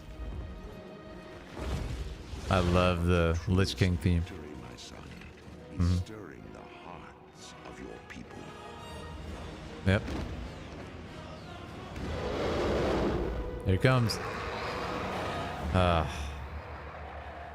tell you this, for when and my days have come to an end. You shall be king. And there it is, the music. Oh man, this one is so like, it hits on a different level. And now knowing Arthas' story, it feels very different to me. But the main thing I want to note is that I did not know Arthas' story when I first saw this, and I was still able to learn so much about it. You know what I mean? I was still able to learn so much about him and his story just from watching it. It's insane, you know? It's completely insane. So, I mean, going back, I recommend you listen to the Invincible with the translated lyrics. This is Invincible, the song? I might have to, yeah. But yeah, like the fact that I was able to glean so much from it really, really, really makes it, really elevates it instantly for me. It puts it at a level that is like, definitely above the other ones so far. I'll tell you that much. And it has jumped so much in that sort of narrative direction that I was talking about.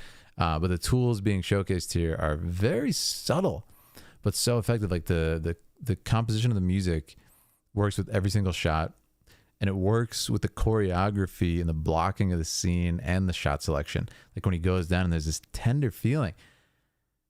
It's just, I got so much interesting emotions from that. So yeah, this one is incredibly high for me. Let's go over to the list. Let's take a look at it.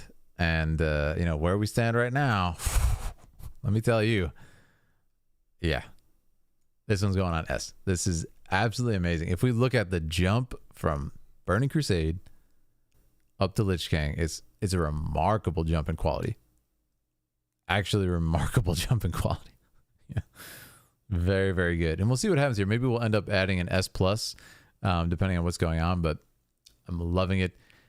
Easily gets an S for me at this time, and I'm very much looking forward to kind of seeing where the others end up, and if we end up this ends up affecting that one particularly. But yeah, right now it's absolutely great. Zevros, thank you so much. Happy New Year to you as well.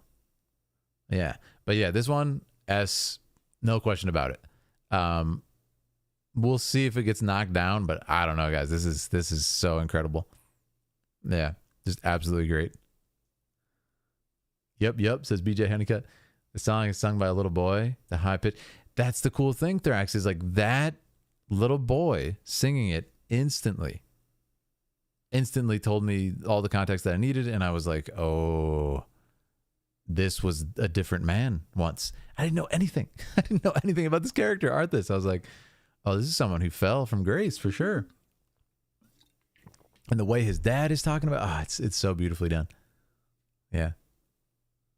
It's an incredible one. And that's the interesting thing. When I first watched it, like first view, I was like, oh, cool. This is really interesting. Yeah. It's a guy and like he does this thing and he raises the dragon. Like what happens in the trailer is so little. He is in the ice. He breaks free, walks a couple feet, raises the dragon, and then that's it. That's the entire thing that happened. But there's so much subtext. There's so much sort of essence to it. There's so much essence to be celebrated. So yeah, I think it's great. And that's an S for me. So next we're going to go to Cataclysm, right guys? Cataclysm cinematic. Now I think, yeah, this should be it. Yeah. All right, Cataclysm.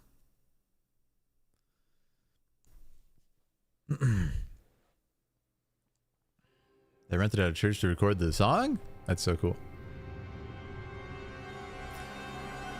Cataclysm. I remember this one. Yeah, I do remember this one.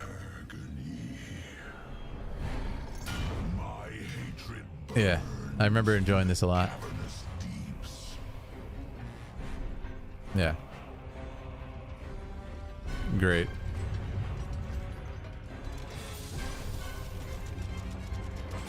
Yeah, it has a very like kind of Saruman vibe to it, this one. And I like how they don't show his full body. I remember celebrating that when we checked it out. Yeah. They don't show his full body. It gives a really interesting feeling, for sure. Yeah.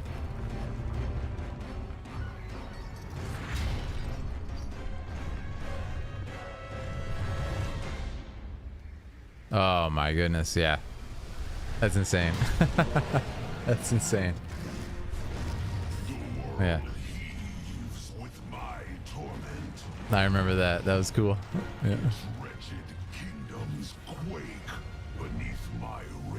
Yeah, seeing the world destroyed is got to be a crazy emotion for the players too. So I get how intense this must have felt. Yeah.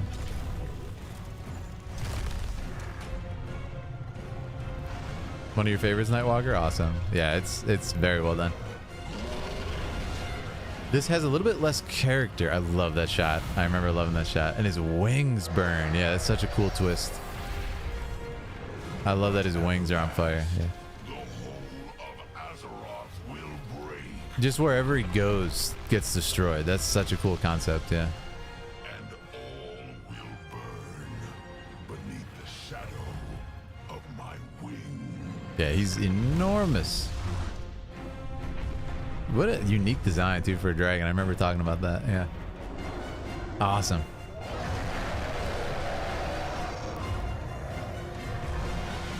Whew. Nice transition there too on the edit. Yeah, very good. For me, it definitely has a step lower in sort of character narrative. And I mean sort of the humanity of it. Like, for example, at the end of The Hobbit, we actually get like kind of a similar idea, or you know, when Smaug comes out of the Misty Mountains at the end and goes to Dale and like wreaks havoc and everything, it kind of has the same vibe of that. And while I'm, you know, shown the terror of Smaug and how powerful he is, it doesn't, you know, it doesn't have as much sort of humanity character to it. So again, remember, this is just sort of like what I prefer, as well as, you know, the filmmaking tools. The filmmaking is by no means bad in this, like I said. And some of the shots are a little close and a little bit limited on this, which was to show the size of him and everything. But what ends up happening is that kind of for the first almost minute, there's not a lot of context outside of what's going on in this one particular scene. And there's not as much information conveyed for being only a 2.5 minute sort of short piece. It really is just kind of like, yeah, 40 seconds. By the time we get to a minute, we see the rest of the world crumbling and he comes out. So yeah, just in the nature of the video, I mean, we're at halfway, more than halfway through the video is where he pops out. Yeah. You finally get a look at his face. It's definitely well done. It's definitely well done. So let me go back to the tier list now, and let's. Ooh, this is gonna be a tough placement too. And again, I'm trying to remember what comes later. And too, this is where stuff is gonna get really hard. I might have to make an S+ tier, but we'll see. We'll see where we end up. What I'm gonna do is, I think I'm gonna put this, and this may surprise some of you. This may actually surprise some of you. Think for now, Cataclysm is gonna go on B. Yeah, it's going to go on B for now. I would say it's actually about on the same way as Illidan, and sort of like the character-driven shot direction that's kind of hinting at stuff to happen. Obviously, this is a little bit more like one idea in what happens, but for now, I'm going to put it on B. I really like it. Yeah. You're saying high B, low A. Yeah, high B, low A seems fair for Cataclysm. Again, looking at the jump that the Arthas one had, like I have to, do you see my point? I kind of have to have a gap there. I have to. If I put this here, it's just not like, you know what I mean? The quality jump is actually insane. Like it's such a jump in, and I guess, again, when I say quality, more the cinematic storytelling, you know, visual storytelling, using music, storyboarding, everything. It's just so solid and it's so simple, but it's so effective. And that's why I like it. So I'm gonna leave it on B for now. And I think that's a pretty good placement. So now we're gonna get into some pretty tough stuff. Intentionally so, I think. Yeah. I would put it into the, yeah, exactly. And remember, this is just my perspective, guys. I'm not using my knowledge either to condemn these and say they're not great. They're all amazing. I love Cataclysm. Go back and watch my original reaction. I was, you know, singing its praises as well as all the others. Bound says, you think I'm right? Yeah. So yeah, again, I'm just explaining my perspective. I'll tell you why I do it. And I would love to hear what you guys would place it as well. So please tell me in the chat where you guys would place it out of curiosity. I think somebody said in chat this would be an A for them, which I respect. Godzilla-esque face. It really is a Godzilla-esque face. That's a good way to put it.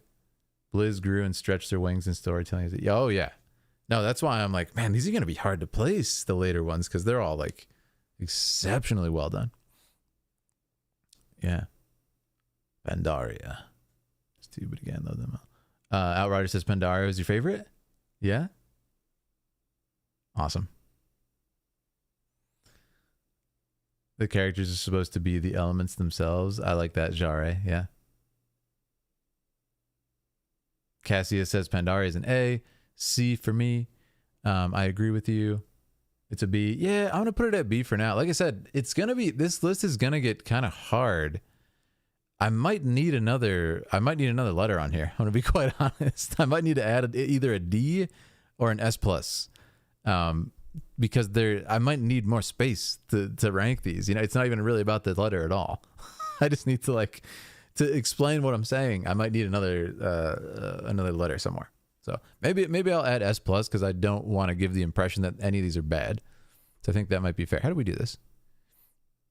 How do we add one? Maybe we can't. Not sure how it works. Yeah.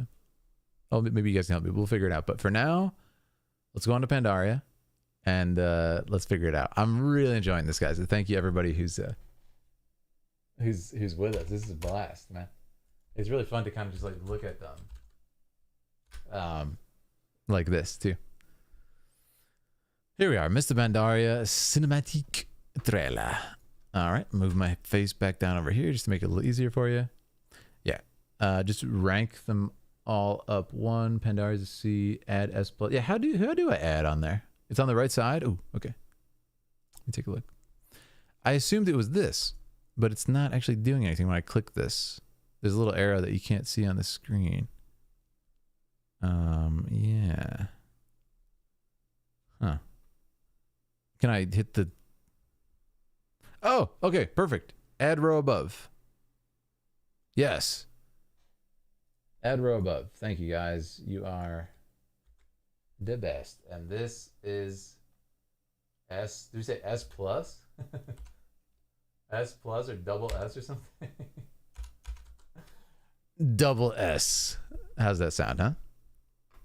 Yeah, I think that's good. I think it's a really fair ranking. All right, back to the cinematic. This is gonna help so much to have that extra tier. Thank you. Hey, we'll tweak it after. So let's watch this. This is Pandaria. I remember I had some thoughts on this. Let's watch it again just to refresh our memory. To ask why we fight is to ask why the leaves fall. It is in their nature. I remember this, yeah. Perhaps there is a better question.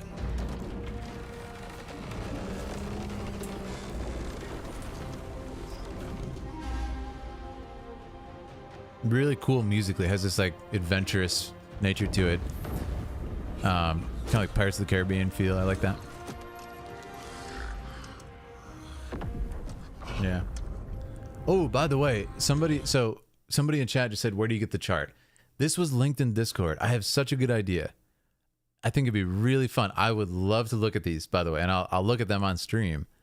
If you guys want to go and make your own rankings and then share that in Discord, like share your results in Discord. You could do it in the general chat. Want to just say that general chat for now, or you could do it in World of Warcraft, I guess, either one. Why don't we just say general? Let's keep it consistent. We'll say general chat. And if you guys want to do, I would love to see everybody's rankings. So if anyone wants to participate, I think it'd be really fun. And again, I also want to showcase that no one is wrong, no one is right on this.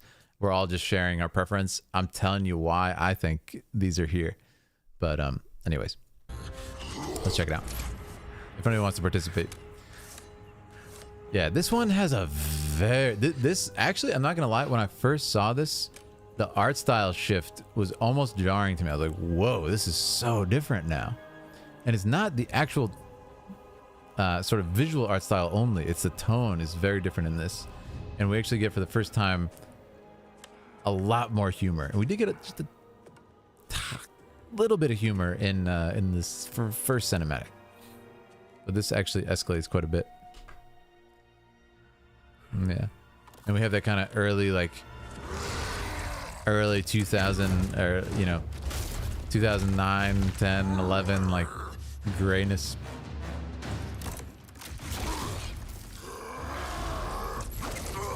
Woo. I like the details how his arm is ripped. His sleeve is ripped. That's cool too. Yeah, then another participant enters the battle in a moment here. Yeah. Yeah, this is like, it's such an interesting art style. It's gonna change very drastically past here too. Like with Battle for Azeroth, it changes so much. And here's the panda, yeah. The choreography is pretty cool. I remember this. That's funny. Stop breaking my stuff, man. I remember that. But yeah, a lot of humor here. It has a very like kind of almost like Kung Fu Panda feel to it with the humor. I remember this choreography bit was really fun. Yeah, and there is some real world Kung Fu forms like the demon staff in here from Shaolin that he's gonna do in a second. Right here. Yeah. Alchemist likes the choreography? Awesome, man. Yeah, I remember this. And now the mystical ears, of course, yep. The Mists of Pandaria. They are quite expressive characters. This is a good point. Why do we fight? Yeah. To protect home and family. To preserve balance and bring harmony. For my kind, the true question is... Yeah.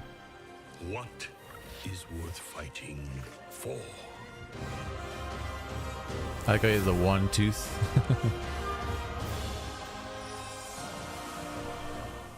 Mr. Pandaria. Yeah, man, going back to it after the newer ones too. This is why I need to watch them all back to back. Like sort of putting it in perspective. There's not a lot of character in this one. Interestingly enough, I think that's the tonal shift for me from the other ones. There's not a lot of sort of like narrative character in it. This is more just like a reveal of a location being personified by this warrior who's really cool. And, he's narrating it, but it's different from sort of the Illidan narration. It has a very personal feel to it. The Illidan narration feels like, it's about a human, human who's been through a lot. And like I'm connecting with his suffering and his banishment and everything.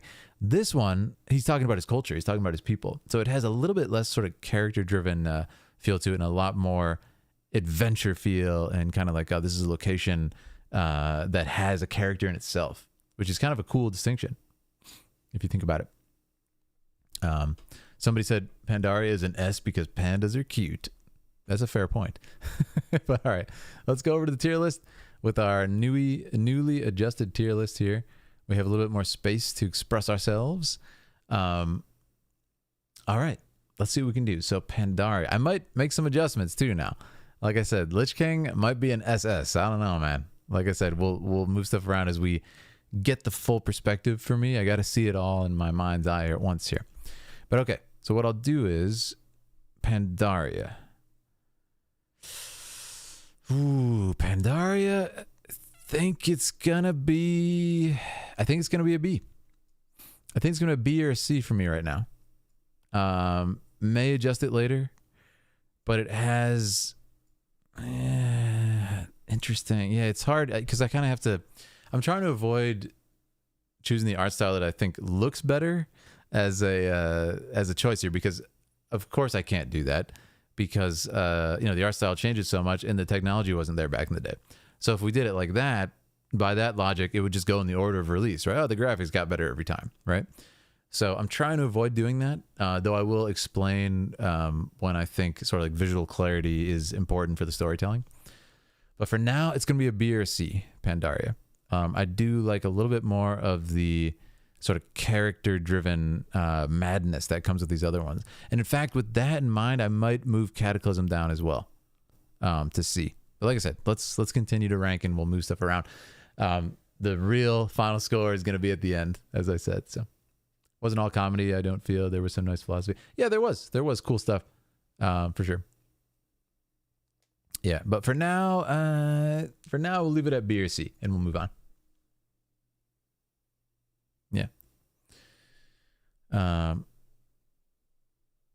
Yeah, and like I'm just thinking also about the Illidan one. You know, you are not prepared and everything. Like that's some iconic stuff, man. It just has this feeling of like I'm watching something that people were deeply affected by. You know, in a bit of a different way from Pandaria. Even though Pandaria has better visuals, has much better visuals than the Illidan one. So that's kind of my point when I talk about a lot of these things. It's more about sort of the effect of it, like with the Arthas one. Arthas one has technically worse graphics than the Pandaria one, right? As far as like technical acuity, but it still was able to voice so much character and narrative with so little. It's just like simple and masterful work. Masterful work. Yeah. But yeah, we'll say B or C for now, and we'll move it around. I need to see the other ones to get everything in mind. All right, we're moving along now, guys. We have Draenor coming up, which is really exciting. This one was awesome. And guys, remember, I'm encouraging all of you to make your own list too. I would love to see everybody's list and kind of, you know, consider why you did those one. You can tell me why you did it in chat. Yeah, Thrax is saying, judge it by the goosebumps level. That's a fair judgment as well. All right, let's go on to Draenor and we'll continue kind of carving out this list. Warlords of Draenor. Yeah, now we're really going to start to get into like the more technical end of stuff. Yeah. Goddess of Fate says B for this one. You like it? I like where this is going, says Thrax. Yeah.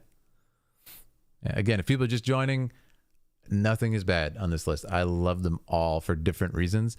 I'm ranking sort of what I think is the most effective filmmaking and the most powerful filmmaking. For me personally, I'm telling people why. Okay, Warlords of Draenor cinematic seems to be the official one. Move myself back over here. Awesome, guys. We are cooking now. We're deep into this list. I think about halfway or more. High A to low S for me, says Cassius for Draenor. Oh, this is gonna start to get hard now because technically they all start to get incredible at this point. Just solid. 35 years ago. Oh man. This must have been so hype, especially now after playing Warcraft 3 a little bit with you guys. This must have meant a lot to you to see. Yeah. Thank you, Campfire. Yeah, if anyone wants to participate, the link is on Discord to the same list I'm using. Scream. Claim your destiny. You will Hellscream. be conqueror. Yeah, I remember talking about it on this. Like, look at the visual sort of jump from Pandaria, and you can see like he has jewelry on his tusks and stuff. Just the lighting. They sort of very confidently went low lighting for this entire thing, and it's quite moody. And I think that's because of the jump in technology that they're able to voice that. And what, Gul'dan, The voices are so good. must we give in return? Everything. Everything. Who would want to be like you, Gul'dan? You're a jerk. That is dang right.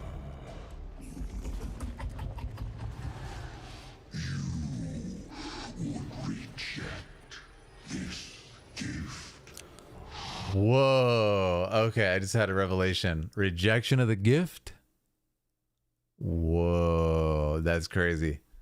This is before rejection of the gift, of course, but that is so interesting to hear there. Little parallel. Rejection of the gift. Yeah, incredible voice acting. And did you bring these mongrels here? Wow.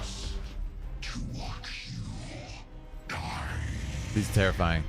So I want to note on the voice acting how incredible this is, because we just have all these orcs who have like incredibly deep voices, insanely deep voices.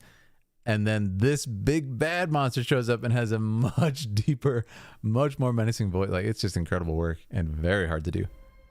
Creature voices. I love this. No, we got a war, man.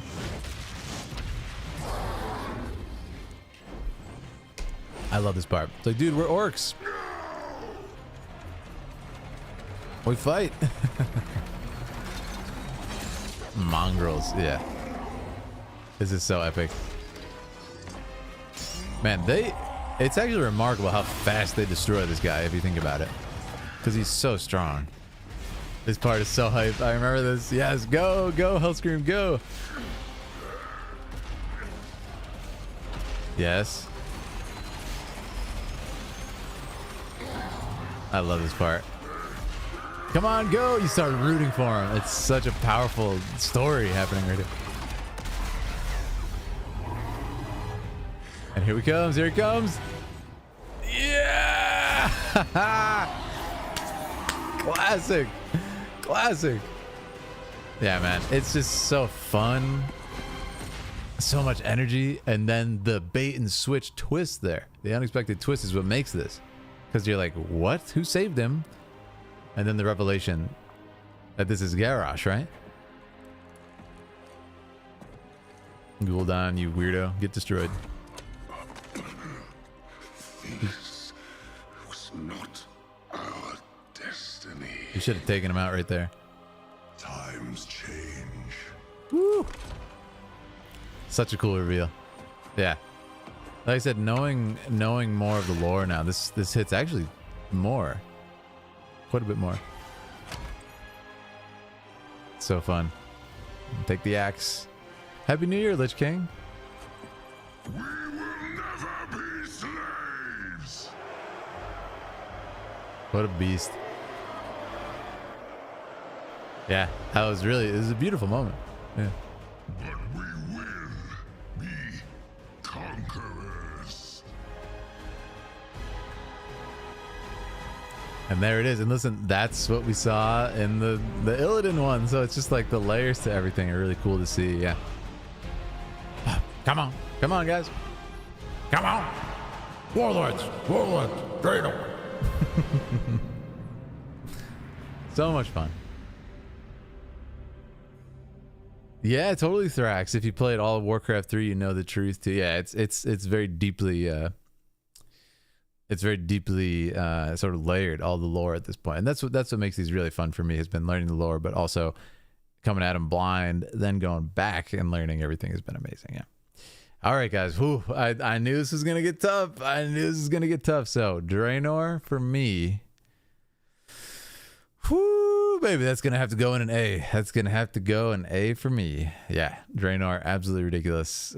So much fun, so much energy, so much sort of narrative stakes, and in the space of just a few minutes, it becomes this sort of I'm rooting for him.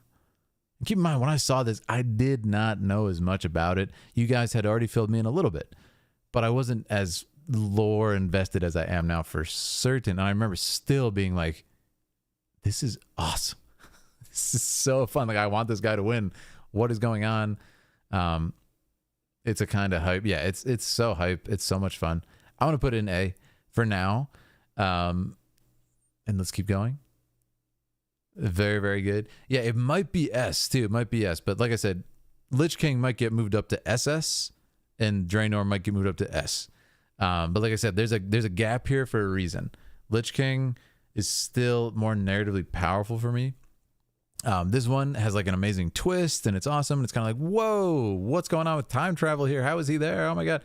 But this one is still just like the basics, man. It's just the basics of filmmaking, the fundamentals, so strong. So strong.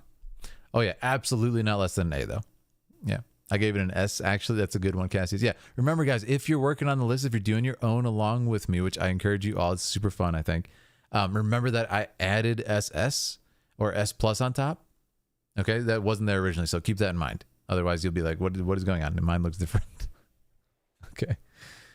Garrosh did nothing wrong. Oh, here we go. The hashtags are coming out. The hashtags are coming out. All right, guys, we've been live for a good 2.5 hours plus. I am going to take a quick break. I suggest you guys do the same, and let's come back and finish this thing up. All right, let's take a break. I'll put you on some Warcraft music for a couple minutes. Chill out, relax for a second. I'm gonna run to the restroom, get a snack if you guys can. Get a snack and a drink. We're gonna come back. All right, talk to you guys in a minute. This is so much fun. Let's keep working on our tier list together.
All right, friends, what do we got for snacks? Welcome to the New Year's Eve Warcraft celebration with the Philidari and yours truly, Philidin.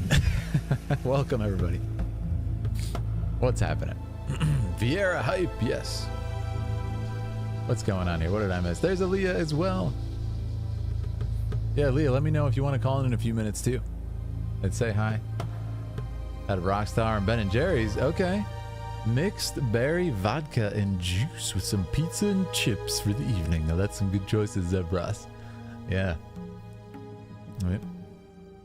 Very good. Cheers to the community, says Zebras. Yes.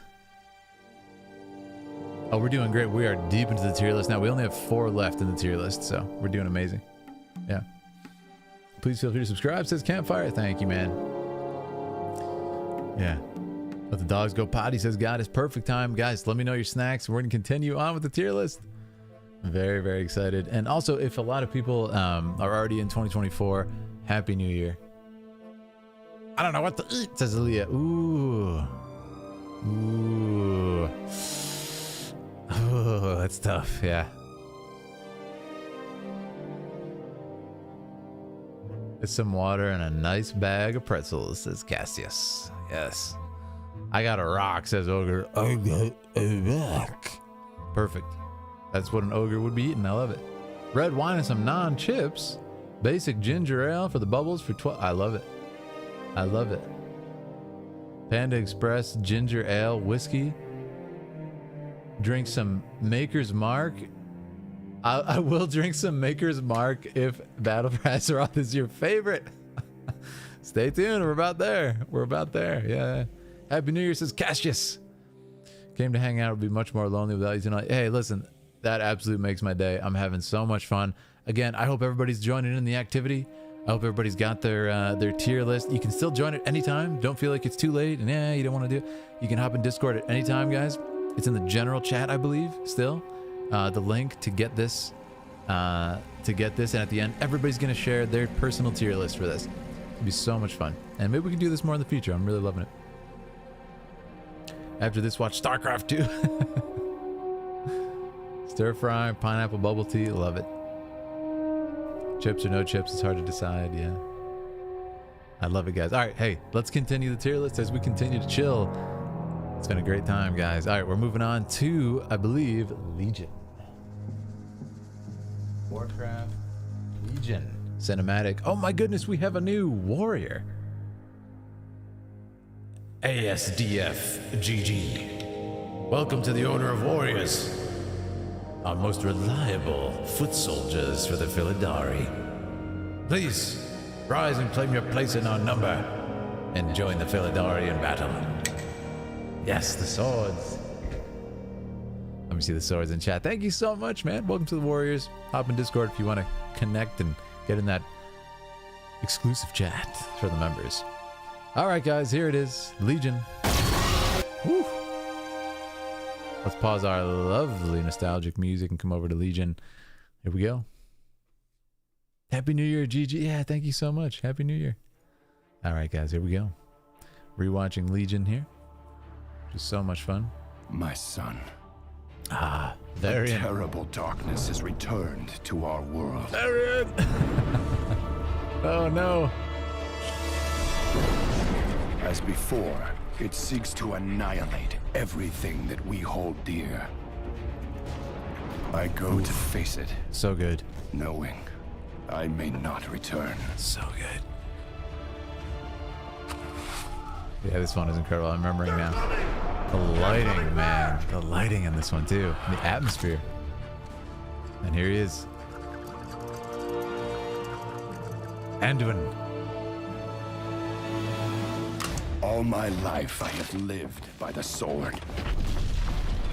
I've seen kingdoms burn and watched brave heroes die in vain. This one has the same feel as Pandaria with the narration, but a lot more character. Like, that was very personal, the moment. It's been with Anduin. Difficult for me to trust. Yeah. After losing so much. I love what happens here with Sylvanas and him. It's super interesting, and this is one of the first times I started to get kind of like multiple character story happening. I have learned patience, tolerance, and faith. Yeah, tolerance to the Horde. Alaman. Yeah, this is just like, oh man, it's intense. Varian! Oh my god. Whoa. Open fire! He has such a commanding voice, man. Such a commanding voice. I love it. Woo. My goodness. Took a humongous hit there.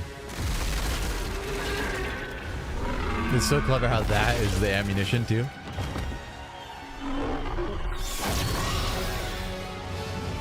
Yes. Sylvanas. Oof. Sylvanas does her classic jump in and light him up. And this is the shot. Yes. So much weight, so much power. I remember popping off when I first saw this. It's too good. It's too good. Yeah. Now this is where stuff gets serious. Yeah. He falls. Ah. So much emotion in all this, though. He just holds on like, all right. When he's deep in the water as all his troops are going down. Man. It's crazy because how deep is this? I now believe, as you do, that peace is the noblest aspiration. But He's to great. preserve it, you must be willing to fight. That was great. I like that delivery, yeah. Woo! He's cooking. Great choreography, and then Sylvanas is gonna appear in this beautifully composed shot. Yep. See? For Azeroth! I love it. Yeah, really, really powerful on this one. Woo! Okay. Let's go to the list. Let's go to the list, friends. So this one, ooh, I'm feeling an A for this one right now. It's got that hype feeling of Draenor. You know what I mean? It's got that hype feeling. It's got that story of a character going through his struggles. It's got a little bit more personal feel, which I do like with the kind of Anduin inclusion, addressing Anduin. Like I said with Pandaria, it's kind of like the cultural narration. He's talking about his culture. You don't really learn too much about the guy that's speaking as much as you do with Varian here. It's really, really good. So I'm probably going to say an A for now, which is a very good score. So I will give Legion an S because Daddy V says Ultima. High A. Yeah. High A for sure. Like, if there was a distinction, I would actually place this a little bit higher than Draenor, I think. Just a tiniest bit higher. Because the complexity of the shots in this are actually remarkable. Draenor actually has low lighting, which gives them the ability to kind of hide a lot. This is a humongous set piece. It's ridiculous. And there's airships crumbling into the underwater section. Like, so much goes on in this. So I would actually rank this above Draenor, just in like the kind of filmmaking prowess of it. It's very, very well done. And the shot selection is insane. There's so much happening. I'm going to leave it on A for now. It might go up to S, but we'll see what happens. All right, so this is our current rank. He looks at a picture of his son, and it's his son's song that plays. Yeah, that's what I mean. That is what puts it above Draenor for me. Just that little bit more personal storytelling. It's very good. So again, it might change, but for now, that's where I'm leaving it. Yeah, Goddess of Fate's putting it at S+. Great choice. Yeah, high octane, Jare says. This is a great way to describe it. Yeah. Zevron says BFA. Ooh, BFA, I think is Battle for Azeroth is coming up next, guys. Oh, boy. Azeroth is coming up next. This is going to be incredible. Yeah. The leftmost could be higher in the tier. Oh, is that what you're saying? The leftmost could be higher? Let's do that then, yeah. That's a great way to put it. I like that. Yeah, let's put leftmost is higher. I love that system. With that in mind, I think this actually still works for me. Maybe I put Pandaria in between those two, but we'll leave it for now. Yeah, perfect. Good call. S. Yeah. We just keep adding S's for each one. All right, so we're going to move on now to Battle for Azeroth, which is just holy mama. Battle for Azeroth. That's how I did my list. Yeah, that's actually a great system. If you guys want to start implementing that, I absolutely love it. I absolutely love it. All right, guys, here we go. We're rewatching Battle for Azeroth. Just an absolute feast of a cinematic. This one is so good. Gave me chills when I first saw it. It had everything. It's got tragedy. It's got hype. It's got personalized story. Ours is a cycle of hatred. It's got the narration. It has everything that came before it. Alliances forged and broken. But it's personal. We have paid the price for sharing this world. And we have forgotten what makes us strong. It's instantly personal. The music is so good in this too. And I told you guys, what makes this impressive is the layout, the blocking of the characters and the set piece. So easy to understand. We have her cornered. Very difficult to do on a massive scale thing. I want you to note too, this is only 4.5 minutes. So much happens in this 4.5 minutes. Look at this. The geography of the storytelling of the characters is so well laid out. Patty killing it on the voice acting. Everything's coming together. Anduin, we have Gen, we have Solfang. So many characters that play here. Solfang! Yes! Amazing shot selection there too, yeah. Solfang! Ah! And the drama, see, there's drama happening. Her troops are falling, and it's a personal, amazing soldier that we know now and understand and are rooting for. The music is queuing it up, listen. And then it becomes heroic. Brutal music, but heroic. And her troops look on. And this oneer is out of control. Every time I see it, it gives me chills.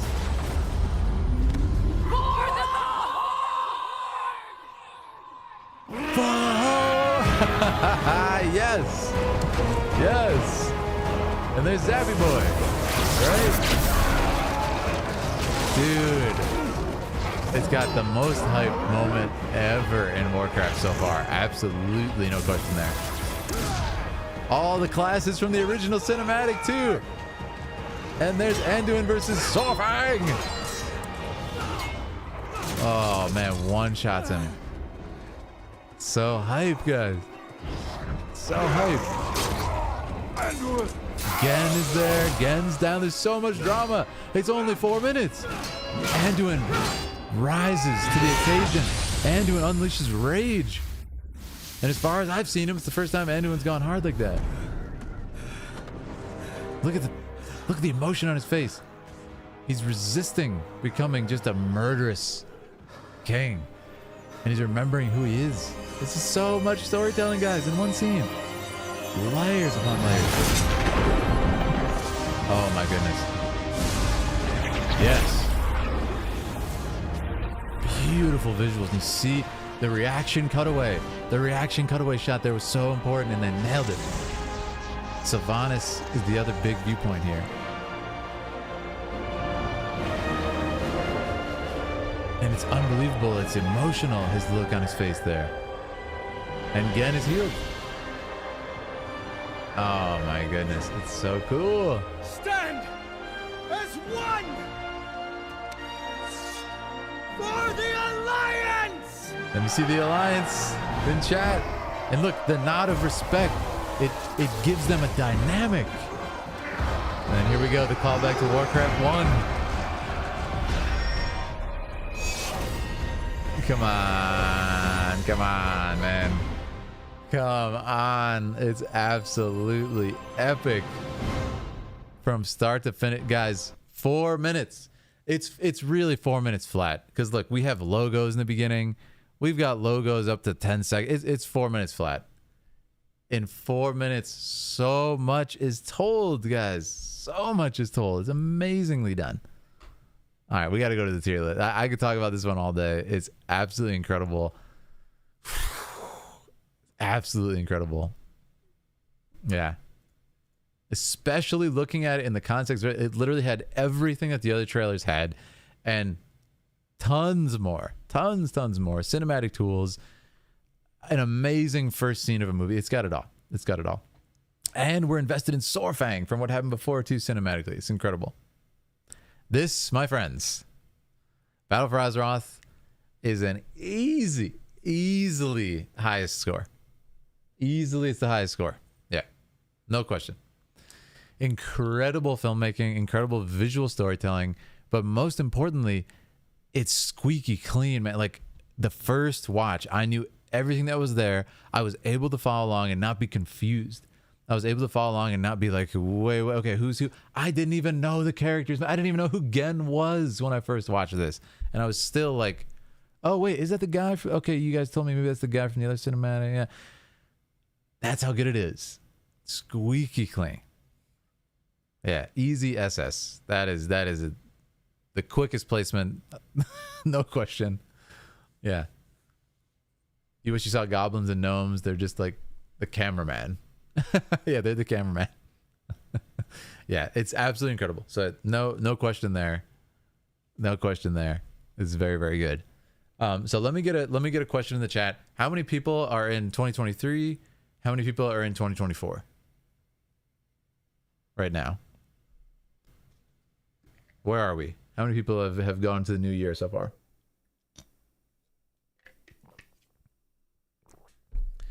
It's your favorite too, Daniel? That's awesome. 2023 says Lirona. Goddess of Fate put it on S. Very fair.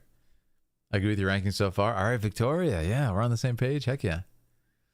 2024 says Daniel. 2023, 859 for you, Victoria. Okay, awesome. 2023, 2024, 2023. Outrider says 9 minutes left for you. 9 minutes left. Okay, wait. A lot of people are saying 9 minutes left for them. 11:51. Almost 24 for campfire. 10 minutes left. Okay, so it seems like a lot of people are about to celebrate, and a lot of people already have celebrated. So why don't we do our celebration right now in the next 9 minutes, next 8 minutes for New Year's. We'll just take a moment break to have a sort of official thing. I know a lot of people are not there yet, and some people are. Let's take a moment, take a few minutes, just have a chat. Let's talk about some New Year's stuff. So I'm gonna actually put us back at. Oh, we are at the beginning. All right, perfect. This music too. And yeah, let's chat for a second. So guys, what are our thoughts for 2024? What are we feeling? 3 hours to go for Frosty. How are we all feeling about 2023 and 2024? What's everybody's sort of perspective at this point? I'd love to hear about it. I mean, for me, it's been a heck of a year. I'm incredibly grateful for this community, that's for sure. I'm incredibly grateful for Aaliyah and everything that we've done together, as always. I'm incredibly grateful for all the work I've been able to do and the art. It's been so much fun, and I want to hear about what you guys think. Love to hear about what you want to do in the new year. I'm actually going to go and open up something that I wrote on Twitter here, and I said accomplishments for 2023 that I'm really proud of. Number 1, fell even more in love with Aaliyah. Of course, that goes first. Number 2, I brought lots of joy with my voice acting, which I'm very, very proud of. And a lot of people enjoyed it. Millions of views over on Twitter just on our voice acting clips. So thank you guys. I released a new short film. Very, very proud of that. Been a long time coming. Met and created with some inspiring people, including Larian Studios. Got to do filmmaking. It's so awesome to even talk about that. Really, really excited about it. Made lots of art, piano, drawing, writing. That's what I'm most proud of. And of course, I grew a positive community where people can make friends, guys. I am so grateful for that. I'm so grateful for that ability that you guys have had to like make friends in Discord and play games together. That literally made my year. Like, that is crazy to me, and really, really important. So thank you. Stephanie says 2023 was a rough year. Hoping 2024 is better. I completely understand that. Saw a couple of friends of mine were struggling this year in 2023. Really sorry to see it. And, I think 2024 is really going to be great for all of us. I really do. To need the self-care awareness. Love it. Out of sarcasm. Yeah. Absolutely love it. Oh, Zevros. Zevros, a member for 1 month, has gone Order of Dragoons. Zevros says, not to get sappy, but this community you've built is amazing, and I'm so happy to be a part of it. Thank you for bringing us all together. Good luck in 2024. Thank you so much, Zevros. The Dragoon. 1 month Dragoon. That means the absolute world to me, Zevros. Let me see those swords in the chat. Let me see it. Yeah, this has been so meaningful, guys. Alchemist says ups and downs for me on the emotional level. Hoping it's better. Yeah, absolutely, guys. And listen, all you can ever try to do, guys, in any walk of life that any of you guys have, is just always try to better yourself as a person, and try to survive, move through life with intention, and enjoy life. Life is short, it's all we can do. I'll have a teen driver in 2024. Congrats. God says 2023 was hard for me. Gonna work hard to make it count. That's what I want to hear, man. Make the new year count. Work hard to make it count. I said something else too on Twitter. I actually said, let me see. How did I word it exactly? And I do believe this very, very strongly. I said 2023 was a year of love, loving every day, who I've become and who I've always been. And I want to be clear on that, who I've always been. The subtext there is, you guys, you got to love yourself. You got to love yourself, who you've been. If you've made mistakes in life, you got to forgive yourself, you know, make amends if you can, and move forward. But, you know, you are your reality, right? So really, you know, love who you've always been, forgive yourself if you have to, and move forward. I really think that's important. And love every day if you can. I also said I feel more like a kid than when I was a kid. So a lot of us, I think, can get a little bitter as we get older and struggle with stuff. And for me, you know, it's nice to be able to go back and just because you're not a kid anymore, people will be like, oh, I have to be an adult now. I have to just kind of throw my joy aside and get really serious. I really don't believe that at all, man. Like, you can be more of a kid now than when you were a kid. And you can be, you know, 50, 60 years old. You can do whatever you want. So I do think it's about mindset with that sort of thing. And I said, I thank Aaliyah for that, for making me feel like a kid again. Life is a joyous odyssey of discovery if you allow yourself to be free with only love as your compass. And I want to be clear, I don't necessarily just mean romantic love with a partner.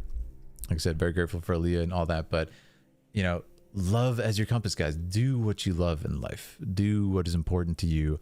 You know, we'll move with the intention of wanting to create a life where you can do things that you love. Even if you work a job that you don't like, it's not your favorite. When you have off time to yourself, you know, make it count. Make it meaningful time with loved ones, doing stuff that you love. I really think, you know, sort of moving with that intention is everything. Like I said, for me, it's always positivity. It's always wanting to make a space for you guys that is encouraging, that is welcoming, and you guys can come and take your mind off the problems of the world for a little bit, you know? You want to start voice acting, says X Gaming. Awesome. 2023 was a crazy year for me. Akari, it says, moved halfway across the country and came out and gone with a lot of self-discovery. I love it. Self-discovery is everything. We have a new knight as well. Goddess of Fate, welcome to the Order of Knights. Rise and claim your place in our number. And let me see you grab your equipment and helm in the chat. Show me the knight's helms, friends. We have a new Philidari. Thank you so much, Goddess of Fate, and welcome in. So kind of you. But yeah, guys, it's been an amazing year, and I just want to thank every single one of you for being here and really, you know, making this special for me and everybody in the community. That is something some people in my life need to understand more, says Alchemist. Oh, which aspect? Moving with intention and enjoying time with loved ones. Unka says, nervously optimistic for 2024, working on a new music release. Amazing. All good stuff, guys. But hey, all I can say is, you know, everybody, please take care of yourself. Like I said, move with love for yourself, man. Treat yourself like you're a child that you're taking care of, because that's what we all are, man. We're just kids. Life is short. You know, we're barely figuring it out, and then life is ending. It's a short life, so make it meaningful. Treat yourself with kindness and forgiveness, and you know, please just be kind to yourself and others in that sense, as if you were dealing with a child. Give yourself that grace. Yeah. So in these last moments, if you're about to go into 2024, if you already have, or if you're going to in a few hours, I'm going to say, everybody right now, why don't we have a bit of a cheers? So I'll say cheers to everybody. If you got a drink, you got a snack, if you don't have anything, as long as you're here, it counts. Thank you all for an amazing year. I'm so grateful for every single one of you. You know, making my life able to enjoy art and just, you know, revel in the creation of positivity. It's what I want to do, and you guys make it possible. So I'm going to say cheers, everybody. Get a countdown in chat. Happy New Year to every single one of you guys. It means the world to me, what we've been able to accomplish here, and we're just getting started. I wish all of you only the best, and I hope that all of your wishes and all your dreams can come true, and I encourage you all to make that happen. Get out there and do it. You can do this. It's you know, you are the writer of your destiny. Make it happen. Follow your dreams. Do what you want to do. Leave that job if it's driving you crazy. Start something else. Go back to school if you can. If you only got some time off, work on that project. Read that book. Study a new craft. Do whatever you want. Happy New Year to all of you. Stephanie, Simple Pop, Alchemist, Goddess of Fate, Bounce, Unkanoa, Outrider, Archimedes, Loki, Shepherd. Happy New Year to every single one of you guys. Happy New Year to you. Campfire Goth. Somebody's putting off fireworks. He said. Happy New Year, says Dragon Flying Amber. Fireworks in the under of the city. Awesome, awesome, awesome. Yeah, you guys mean the world. And like I said, you know, treat yourself with kindness. Treat those around you with kindness. And, you know, we live in a pretty crazy time on Earth, everybody. Just as a reminder, there's a lot of stress. There's pandemics. There's war. There's so much, like, toughness in this world going on right now. It's just a mental stress on a lot of people. So please, you know, give people around you and yourself a little bit of grace.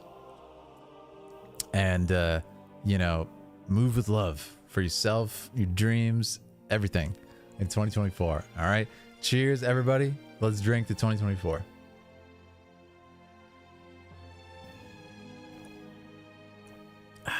Cheers, my friends. Cheers. 2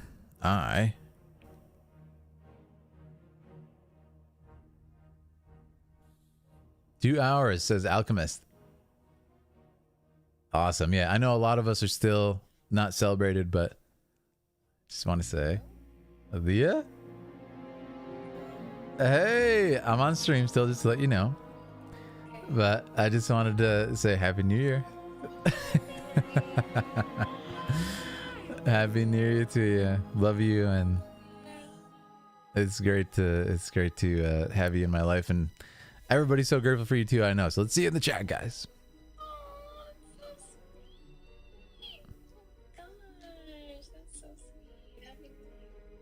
Happy New Year. All right, just wanted to say that quick. Yeah. All right. All right. Happy New Year, Leah. We all appreciate you so much. All right. We'll talk in a few minutes. Miss you. Okay, miss you so much.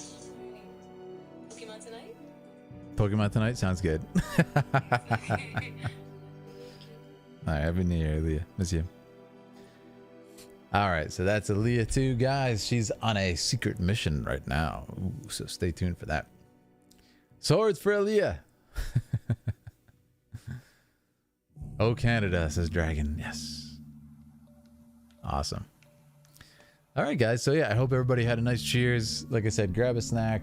And like I said, even if you guys are alone tonight, if you guys don't have, you know, a big party to go to or anything like that, celebrate yourself, guys. Celebrate all the stuff you got through. And if you didn't get to do everything you want to do in 2023, you're still here. You're still kicking. And I'm sure you've done a ton of stuff, very difficult stuff in 2023 that you're probably not giving yourself enough credit for. So take another swig, take another bite of your snack, whatever it is, to celebrate all the stuff you've got through this year. Because you know there's stuff you're like, whatever, but it's actually incredibly difficult. So cheers to that. Love how you phone bomb your GF. Hey, man. That's how we do it. You called earlier, too. Yeah, so everybody, cheers to that. Cheers to the battles that cheers to the battles that go uncelebrated, you know? The battles that go uncelebrated and people are just like, take it for granted every day. Sometimes, man, it's hard to get out of bed, right? Sometimes it's hard to just like start your day and, you know, find the energy to go to work and stuff. That deserves celebrating, right? So celebrate yourself. Yeah, Campfire God said it too. I got sick today, so I'm chilling here with y'all. That's what I want to hear. Fire Falco. Hey, we're in the midst of a tier list. If you want to join us in making your own tier list along with me. It's been a lot of fun. A lot of people are weighing in on it. Jerry says, glad you're doing this tonight. I was going to go to a party, but instead I'm staying home sick. All right, Jerry. Hey, I'm glad to provide a place for you to chill. When you say secret mission, how secret? You will know, or will you not know? Charlene. All right. Charlene, Happy New Year. Happy New Year to all you guys. Alchemist says, I graduated just recently. I celebrated that to some level. That's what I'm talking about, Alchemist. So proud of all the work you're doing, man. Years of work, I know. Years of work as well. Another hour to New Year. Oh, Charlene says another hour for you. Awesome. Yeah, I know some of you guys aren't there yet. Others are there. I'm in 2024. I know some people haven't yet and others aren't. So we're just I try to find a nice middle ground there to celebrate. This new year with you has actually been the best it's ever been. That's awesome. Thrax. Icariot. Yes, yes. Trade deal. Yeah, Goddess of Fate says you got 3 hours, 2 hours. Awesome. All right, guys.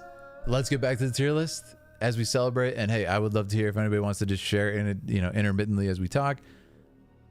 I don't like New Year's resolutions. Let's make it more serious. I want New Year's declarations. I want New Year's statements that you're going to do. All right. So let's hear that in the chat. Let's hear that in the chat. Happy New Year from me and Bruce. Yes. Granny and Grandpa. Awesome. Hey, it's a pleasure to have you guys here. I'm so honored you're enjoying the time. And I hope you're scoring your own tier list as well. Love to hear about it. Always living in the past, though. Hey, man, it's super hard not to live in the past. But all I can say is, sort of the Buddhist perspective from my time at the Shaolin Temple in China. This is it. What you're feeling right in this moment. That's it. That is your existence. Everything that already happened is over. That's over now. So there's no point in thinking about it, right? You have the rest of your life. Enjoy it. Focus on the now. And also don't think about the future too much either. Enjoy right now. Enjoy right now. What can you do right now to enjoy life in this moment? Do that. Get a freaking job, says Alchemist. Yes. GF is working and I told her I was spending my New Year's with the community. Yes. All right, Zebros.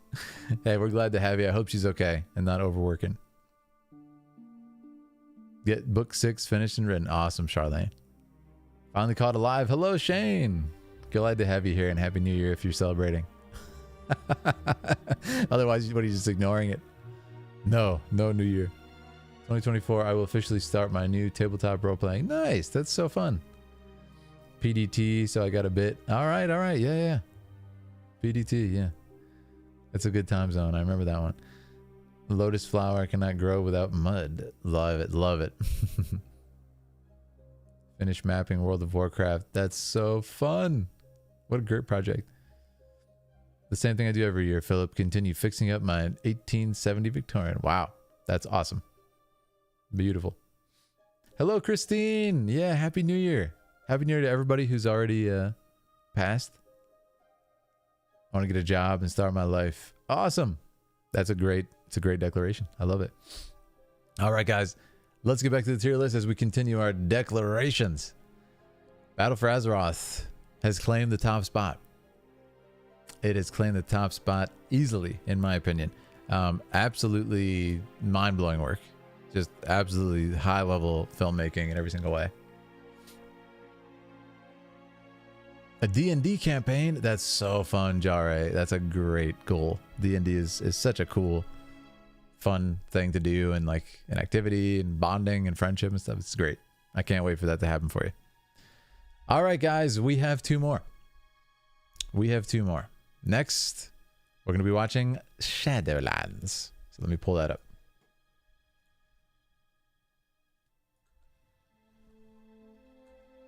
Shadowlands. Shadowlands it is. All right, friends. Oh, hold on. Gotta pause our music. Shadowlands.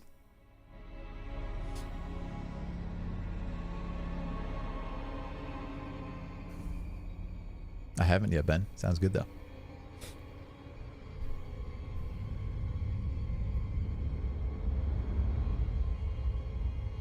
Yeah. Beautiful. Ice crown. This was awesome because... Oh, also, something I wanted to say. Another reason why Azeroth got the top spot. Obviously, it doesn't rank in this particular list. But... all the stuff with Sorfang, man. There was an entire, like, short film that went along with this. That came before it and after. But it's all, like, one little film. You can watch it together. And it's, like, very concise. And it's like, okay, Sorfang, Sylvanas, Anduin. And it's all about these characters. Like, that added so much sort of cinematic value to it even beyond what was in the trailer. So while I still, if it was only just that alone, would rank it at SS, all that other stuff adds so much just sort of contextualization to it. So I wanted to say that. And I thought of that because this is answering the question that the other one had. So do you see kind of where my mind goes now? It went from like, oh, cool, each expansion is just kind of like a brand new aesthetic and ideas and like probably a new character too. It went from that to now with Shadowlands, like, man, I feel like this is the next scene. I feel like this is the epilogue scene to Battle for Azeroth. So do you see kind of where my mind goes in filmmaking is like, let's do this. Let's get narrative driven story and characters and everything. So that's what I love about it. A monument to our suffering.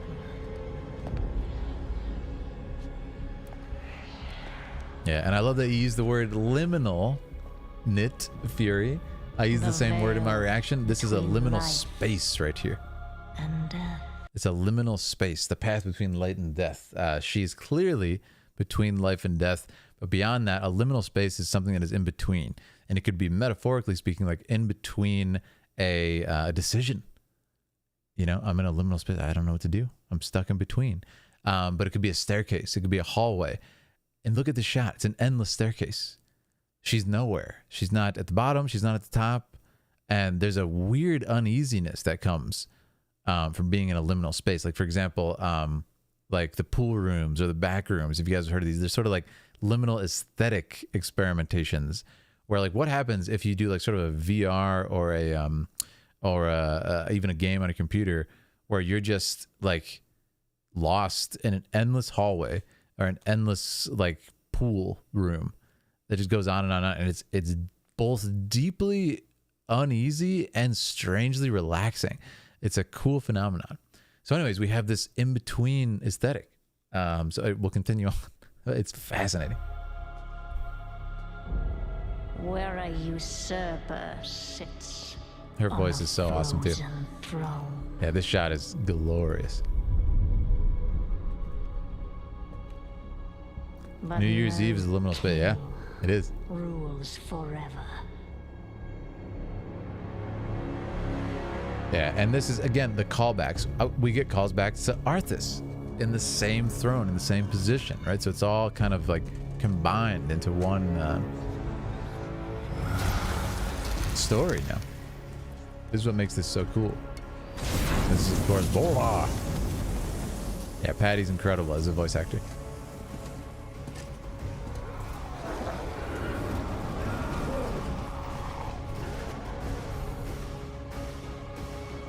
And this, once again, shows you the sort of mystery of her power. How is she smirking against an entire army?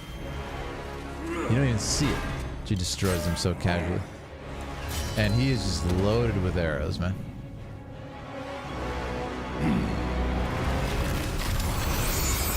I love this part, yeah. This is also a great battle. Like, I saw people like, this battle's not like, this is awesome. Look at all the powers being used. And look at how it escalates and the different abilities being used. I love this battle. He activates the Lich King powers and the musical cue comes from Lich King. Come on. Come on. The sound is on right here. And there's respite from music so you can hear the wane of his weapon. Like, come on. It's so beautiful. There's tension now because you don't know where it's coming from. You're lost in the storm just like her. You don't know where anything is. And now she's used it against him. She hid, right? So smart. Now this is where stuff gets scary. Because of what in the world is this power? I love it. It's crazy. The visuals of this. But pretty much the whole time here, there's a tension saying, like, what is she gonna do? Like, what is her mission? She definitely doesn't die here. Why would they have that at the beginning of a cinematic, right? Or maybe not. Remorseless Winter. You gotta love that. What a title. And here we are, you know? Oh. Yeah, when I saw that, I started to realize how powerful she is. Like, how many chains can she activate? are unfit to wear this crown. Oh man, look at that. Just rips it off. Insane. Yeah. To wield so much power. Incredible. That power Yeah. will be your prison. What a line too. This Line. world is a prison. That line gives me chills to this day. To this day.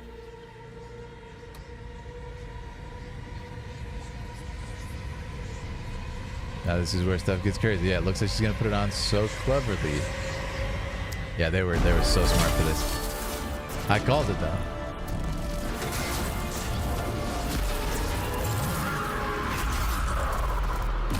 She uses it to just break open reality. So cool. This shot, genius. Like I said, you feel like you're on the ground with her, or with him, looking up in horror. Insanity. And I will set us all free. So cool. I will set us all free. It's like, what is her mission? I love it to this day. What does that mean? It's so great. And please don't answer. I'm just, exclaiming. Oh, that one's incredible too. All right, back to the tier list. It's so well done. I mean, like I said, we could talk about the choreography, which I already did. It's a gorgeous cinematic. From a technical level, it's incredibly high. It is incredibly high. Yeah, very, very well done. Musically amazing. The musical callbacks, the visual callbacks, even back to the Lich King and before, right? The character callbacks, the questions unanswered from Azeroth. It feels like an epilogue. It's so connected to everything. Whereas the earlier ones, obviously, there's not as much to connect to. There's nothing to connect to, so they don't have that feeling of like interwoven lore. But now, man, I feel like I'm watching a TV series when I watch these back to back. It's incredible. In fact, I would love to do that sometime. We could watch all the Battle for Azeroth and Sorfang Saga directly into Shadowlands. Like, it's awesome. It's so well done. That's why I'm begging them. Every time I'm like, just make a movie. It's so good. Make a series. Make something. So good. Yeah. Victor says between Legion and what? Yeah, this one's actually quite tough. Where to place it? Yeah, you know what? It's probably gonna go A. And you know what? Oh, it's gonna be really tough. I kind of want to put it above Legion. That's where I'm at right now. Yeah. I think I'm going to put it above Legion. It almost encroaches on S. It almost encroaches on S, but it's a little bit more, hey, Aaliyah. It's a little bit more battle-driven. I might put it in S with Lich King. I'm trying to, now, the thing is, though, I'm trying to compare it to Lich King by itself. So, yeah. Oh, you guys make a good point, though. I could actually put it behind Lich King and S, and that's probably a good choice. That's probably a safe choice. Yeah, I don't mind doing that. I don't mind making that distinction because it is. Ooh, it's tough though. It's really tough. You know what? I'm gonna do it for now. It's actually kind of eerie to see those screenshots side by side. Look at that, because it's both the Lich King. How cool is that? But it's what I'm gonna do for now. Because yeah, I'm comfortable putting it there if it's below Lich King a little bit, just as far as like the kind of iconic character-driven nature of it. But it's a little bit less sort of intimate storytelling like Lich King is, so I'm gonna put it behind. You have it at the bottom of S. That's fair. Yeah, I think I'm gonna do that too. Yeah, I like that. Have it at the bottom of S. Awesome. You would also put Lich King in SSSSS. Oh yeah, Lich King is very powerful. Again, I'm gonna continue my last watch here, and then we're gonna revisit this, and we're gonna kind of like make some distinctions of what's going on. Aaliyah is here. GG says, "Ain't no way." Easily one of the best cinematics ever made. Oh yeah, like no, Shadowlands is insane. That's why it has to be there. Like, I'm not gonna put it above Lich King, just because of this sort of like I said, the Lich King storytelling is so powerful. Here's why I'm gonna explain it. The reason Lich King is above this is because Lich King, I knew literally nothing about what I was watching. I didn't even know who Arthas was at this point, I don't think. And I was like, I got so much of his story from it. That's what's impressive to me. If I had watched Shadowlands, would I have gotten as much about their character? That's the question. They say an awful lot with what happens at the ending, but would I have got as much about their kind of just raw character without that? I don't know, because now I know who Sylvanas is. Now I know who Bolvar is, so it's a little bit more difficult for me to judge that if I was to just watch it blind. So anyways, food for thought. So that's why I'm going to leave it like this for now. Again, the sort of filmmaking that I think is very impressive. But I mean, the fight choreography is incredible in Shadowlands. So I could easily do this, to be fair. I could easily do this for the fight choreography, the shot selection, everything. But for now, because of what that sort of represents, Lich King, and how powerful that was on a blind watch, I'm going to keep it above. Okay? Does that make sense? All right, guys. Final watch. We come again to War Within. Awesome. War Within. That's a very well said perspective. Thank you. Yeah, I'm just trying to explain. Again, I would love to hear your tier list as well, guys. Like I said. All right, now it is time for War Within. Let's watch it. And let's see. This one is powerful, my friends. This one is high level. Oof. Oof. Instantly appealing to my filmmaking love right there. Beautiful rack focus, but it's intentional. It's not just to look cool. There's a musical note telling me what I should feel. It's beautiful.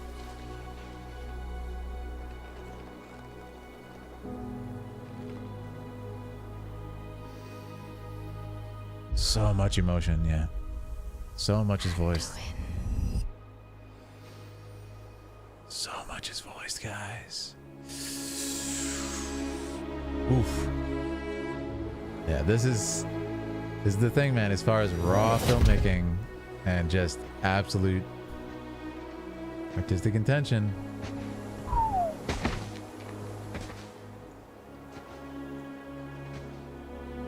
Yeah, look at that. So much in that look. You're here to tell me we don't get to hide. We don't get to hide. Yep. Is that it? There's the line. You needed time. I love it. We stayed away. But time by itself, the music, heals nothing. I got so much out of this, guys. Like, here's the thing.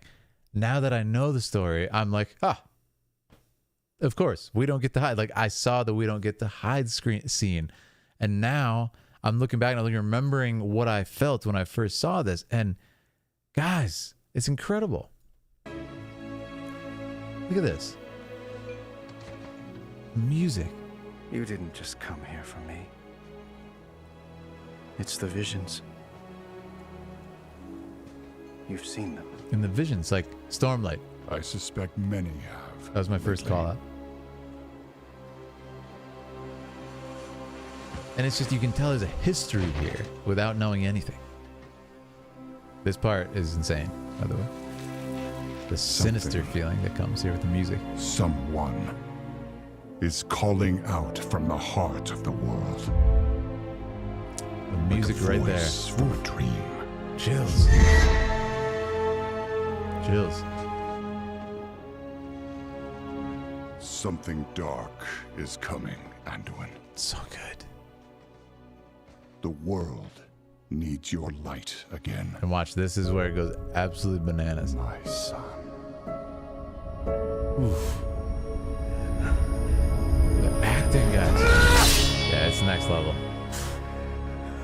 I am not that person anymore. I have no light. Not after what I've seen. Not after what I've done. There it is, the break. He can't take anymore, and he starts shaking. And look what his friend does. You are not your past, Anduin. Look at this. Physical trust. Showing him, not telling him. I trust you.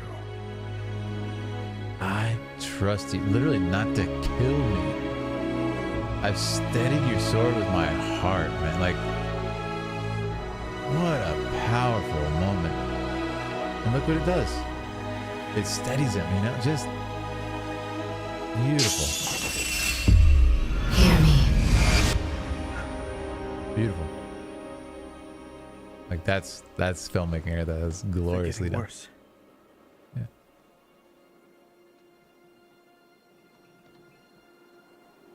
You got that iconic Warcraft chunky look, and then Anduin's just like a human, a real human in real life. Insane.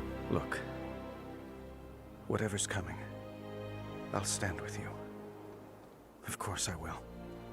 I love it. But we were drawn here by the voice. Who is it, Thrall? He looks so different, man. Who's It's crazy. calling out to us? I'm not sure yet. Yeah. Yeah, just an incredible. But that sword. Oh, here we go. Yeah. Was aimed at someone. Woo. Come on. Come on. It's too good, man. It's too good. I've seen it so many times now, and it's incredible. But look at this. I mean, it's beautiful. And I love that they actually don't show the wide shot here. I love that they chose a really close-up shot in a super shallow depth of field. It's like almost microscopic, the point of the sword. And what it does is it shows like how dangerous like the point of the sword is. It's such a small space to kill him. Literally kill him. Just like a few inches and he's dead. And he still trusts him that much. And I think that's what's so cool about this and so emotional about it. So it's really, really special. And this is also the sword that he gave to Sorfang to fight in the deal. Like, there's so much. Don't say what sword. I saw a lovely sunset. You guys are wild. You guys are insane. I love it. I'm watching you guys. But we were drawn here by the voice. Insane. Oh, yeah. Absolute madness. It's like monumental scale, too. That's what's so cool. Bigger than any mountain on the horizon. That's what makes it so cool. Yeah. But yeah, incredibly done. So here we go, guys. It's time. It's time for the final ranking of the tier list. I want to move myself out of the way here so you guys can see. Oh, boy. This is crazy. I'm going to put on the Warcraft music now because we're out of the cinematics. But, oh, Anduin's theme is in there. Like, it literally has everything I just talked about. And really the only thing that it's just so good. Yeah. And it is also like a sort of genre advancer. Like the way that they did it is insane.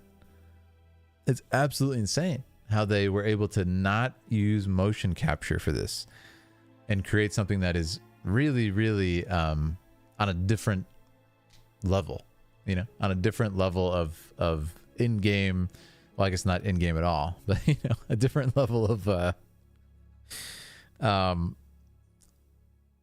CG animated. It's hard to say because, you know, there's not performance capture at all. It's very fascinating. So it really is just like a different league of animation. It's kind of like when Arcane came out. Do you guys remember when Arcane came out? And it's just like everybody was talking about how they've never seen anything like it. It's a new type of animation. It's a combination of aesthetics. It's a really, really special thing. So I feel in the same sense, this has done something very different. Yeah. Incredibly well done. The War Within brought you to us, Phil. That's a good point too. The War Within is what started this community. Yeah. Incredible. Yeah, Dragonflight is coming up, guys. I'm still working my way through Shadowlands story. So I just want to make sure we've started this journey. We're gonna do it, you know, how we've done it before. Yeah, we're very close to. I mean, we made it through the long, like, super 7-minute long scenes in Shadowlands 2. So we're gonna breeze through the rest. Yeah, trust me. Yeah. Awesome. All right, guys. Here's my ranking. Are you prepared? Here we go. War Within. Where's it gonna go? Where's it gonna go? Have not seen it. Just kidding. Because there's no sword, right? So I haven't seen it. Just kidding. Just kidding. All right, guys. Honestly, after everything I've mentioned, after all the filmmaking and everything I've talked about and everything I said when I first reacted to it and everything I got from the characters, it's clear as day, guys. It's got to go. It's got to go in the top spot. That's it. It beats Battle for Azeroth, believe it or not. And I want to make this clear. Even though the Battle for Azeroth subject matter is almost more, what's the word? It's more accessible. It's more easy to sink your teeth in. I love fight choreography to death. You guys know I choreograph myself. I love fight choreography. It's amazing. I love filming it. I love being in it. I love reveling in it. But still, man, I have to put it higher because of the intention here. That's what I'm trying to say in a fair thing. And also, it started our journey. It's really, really special to me for that as well. And to be clear, I could easily switch these. They're quite close because of what I mentioned. But the fact that this really created a new type of animation almost. Like it's ridiculous that there's no motion capture to me and it looked like that. So I have to kind of just from an artistic level of quality put it in the highest spot. I do think they're quite close just as far as subject matter and spectacle being much higher in Battle for Azeroth, but this being more intimate and just kind of like, just like I said with Lich King, man. Just like I said with Lich King. More intimate storytelling. It was able to voice so much to me, and I knew literally zero about World of Warcraft when I saw it. All right, Lich King, I still had seen a couple things at that point. Knew absolutely nothing, and it was still there. So that's my placement. We have a new Dragoon, Linda Graham Tuttle. Welcome to the Order of Dragoons, our highest ranked clan of warriors and our most powerful order. Rise and claim your place in our number and collect your equipment in the chat. Your helm and your sword await you. You are prepared. Thank you so much. Thank you so much for being a Dragoon. You get to choose a video for me to react to. We're going to do a couple of video viewer choice tonight as well. Absolutely amazing. Thank you so much for that. Yeah, welcome to the new Dragoon. Thank you. Oh, thank you. You're welcome. So much fun tonight. This has been a really interesting journey, and it's made me look at these in incredibly different ways, thinking about them in this sense, which one I rank higher. But yeah, I want to make that clear, guys. These are so close because they're so different and have such aspects, but I'm going to have to give this the edge just because it's so like groundbreaking. And Azeroth is amazing, but I've seen you know, stuff on that level of quality of like just, you know, amazing cinematics and stuff, like in other games like Final Fantasy and everything. War Within being like no performance capture is very strange. Ogre, did you have any idea reacting to War Within the first time would launch you on this whole journey? Thank you for the 5, Ogre. The Philidari will use it well. Thank you, my friend. I did not. I'm gonna be completely honest with you. I had suspicions that it was being talked about because I saw it on Twitter in a screenshot, and I was like, what is that? And then I realized it was World of Warcraft. I was like, World of Warcraft? What? That is not World of Warcraft. It doesn't look like anything. Like, when I picture World of Warcraft, I picture the in-game chunky stuff. You know, I saw like my friends' screenshots when, you know, they were playing when they were kids. You see what I'm saying? So for me to be like, that's World of Warcraft? Like, I'm picturing like PS2 graphics. Do you see what I'm saying? It's absolutely insane. So, yeah, to get to this level of like just, you know, photoreal-ish, but like real acting, it was very mind-blowing to me. So yeah, did I know it was going to start this journey? Absolutely not. Did I know that it had some potential to? Yes, but I've never had an explosion of enthusiasm like this. I mean, guys, even like Genshin Impact, my Genshin Impact videos, this is what I want to make clear here. My Genshin Impact videos have higher views on this channel. In fact, I'm fairly certain if you were to combine all the numbers, Genshin Impact has much higher views altogether, but also the highest viewed videos are still Genshin Impact on this channel. Even when we started this journey, I put out a Genshin video that got like 200 something thousand views, like absolutely ridiculous sort of like interest on the channel, which I'm super grateful for. But you guys as a community just like exploded onto the scene with so much enthusiasm. It was insane. So I'm gonna say it again, I've said it a million times, you guys are the reason that I've gone so deep into this. Like, you guys are the reason that this journey has happened, because, you know, I probably would have gone through just the main cinematics, you know, made a few videos on those in Warcraft. But, you know, we did our first live stream after the other ones were doing well. And we ended up having this, like, just such a fun journey. Everybody was so welcoming. You guys flooded into the Discord. There's literally over 1,000 people in Discord. Guys, I've been building my Discord for a few years now. It was at like 300 people. Like, many of which of those 300 people were from my main channel, by the way, from like martial arts community. Many of the, I would say easily a third of those people are from the main channel. Probably more, quite honestly, probably closer to half was from the martial arts community. There's over 1,000 people. There's over 1,100 people in the Discord right now. So that just shows the scaling of what I'm talking about. And like, listen, I've had a ton of fun with Genshin. I've played Genshin on stream on Twitch. And who knows, like maybe if I'd streamed Genshin on YouTube where everybody was here, maybe it would have exploded on this level too. I don't know, because I didn't do that when I played Genshin. What was it, last year, the year before? And it was very fun. But, you know, for whatever the reason was, you guys flooded in and it was so much fun. Absolutely so much fun. Those poor people that must be confused. I don't think they're confused. Most of the people from the martial arts weren't active in there anyway, so they probably didn't like worry about it too much. Yeah, the WoW community is very great. Yeah, listen, I'm so glad you guys are Philidari, Charlene. It's been so much fun.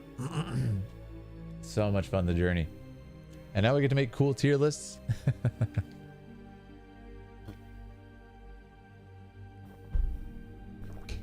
I would love to do honorary spots for those. Yeah, those are, I mean, I'm gonna be honest with you though, those are those are very high level, guys. Those are very high level. Honestly, if we add in those, I would probably add another tier to this. I would probably add the triple S and, you know, disperse those throughout. Like, I want to be honest, they're getting dispersed through S and triple S. The Sorfang ones, they are very good. I think maybe one of them goes in A, if I remember. Maybe one of them was like pretty good. But they're all like high level. Flipping out. Thank you, Sarcasm. Thank you. Did the Arthas book arrive? The Arthas one, I don't think arrived yet. The Illidan book did arrive. Very, very happy. Thank you. Those are all SS plus. Yeah, dude, those are insane. I would love to do that sometime. Yeah, and maybe, listen, maybe we can do maybe we'll do like a much shorter tier list once we're done with all that, and we'll do Dragonflight, obviously, and we'll do all the Sorfang ones as well. Ooh, you know what we should do though? We should add in some more for fun. We should also add in, oh, maybe not. It'll kind of change the spirit of it, but I would love to add in, what are they called? Warbringers. Dude, Warbringers was so good. Warbringers was so good, and they were better than all the other animatic ones in my opinion. Warbringer, so good. Yeah, I want to see where he puts DF cinema. Yeah, soon. I'm really curious about Dragonflight. I have absolutely no idea what to expect. Ever make a ranking for shorts like Afterlives? Oh yeah, there you go. That's what I was talking about, GG. Yeah, maybe we could do those separate too. That's not a bad idea.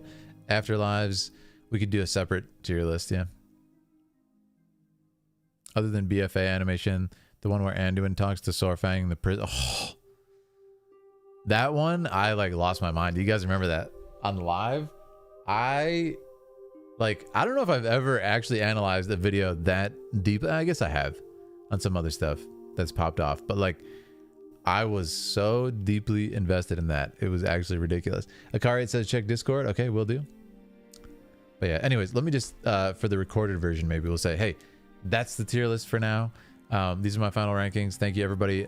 Also, oh, if you've been enjoying our time together, please make sure to subscribe and check out some of the other work we've done on the channel. hop in our Discord. We'd love to have you there. And also, check out that join button if you want to become a member. All right, let me check out Discord for a second. Akariat has requested it. Tier Maker. World War... Ooh! Tier Maker. Whoa. Oh, this is crazy. So what is this? We've got Chadgar. We've got... I'm trying to look at it. And do we have everything on here? Oh my goodness gracious. I see multiple afterlives. What am I looking at here? It's absolute insanity. It looks awesome. It's pure madness. Are you around 8 of 30s for Shadowlands? I think so. But again, we were watching like 7-minute cinematics. They were ridiculously long. They were like big analysis was required. Like it was deep. It was deep stuff. So I would predict that you would rank the DF cinematic lower from a filmmaker standpoint. I want to know yours. I can't wait, Thrax. Yeah, I can't wait to do it. StarCraft 2. All right, so what we're gonna do is actually, now that we finished that, that's amazing. Thank you, Akariat. Looks like some doubled. Yeah, it looks like we do have everything, but some are like we have Lich King. We have Cataclysm. Yeah. I'm just trying to make sure that we have all the main ones, though. Yeah, I guess there's Shadowlands. Yeah.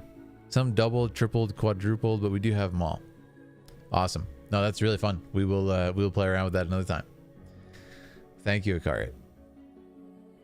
We were watching the juicy one. Yeah, we were watching the juicy one. They're very long and very involved. All right, guys. So what we're going to do is a couple of viewer choice. Well, I suppose unless people left, I like to do the viewer choice when people are here. Let me see. Let me go to the viewer choice for a second. Okay, let's look at it. So I'm gonna question if people are here. Is Nightwalker still here? I think Nightwalker might have left, actually. I think I remember him saying that. Is Nightwalker and Paradigm Shift present in the chat? Just out of curiosity. Because if they're not here, because I remember Paradigm said he was really excited for me to do his. He's going to be in chat. Me and Night. Oh, so okay. You are Paradigm Shift Caches. Okay, good to know. So I think you have different names, but you're both here. So the next two are good. Nightwalker says, no, I am not here. No, I'm kidding. Okay, you guys are here. Okay, perfect. In that case, I think I can allow time to do these two right now. It was a different night. It was Night of Sarcasm that left. That's right. Okay, awesome. I'm going to pause our music and we're doing these. Also, Happy New Year to everybody who's joining us and or, you know, mid-celebration and stuff. All right, here we go. So we are going to do, what is this one called? Well, let me pull it up first. It's called OverWatch 2.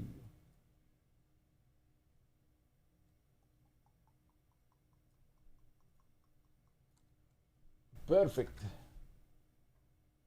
OverWatch 2 animated short. All right, perfect. Perfect. Perfecto. a different night left. So funny. We have a lot of nights, man. It's the Philidari. All right, guys. On my cinematic journey through gaming, we finally come to Overwatch.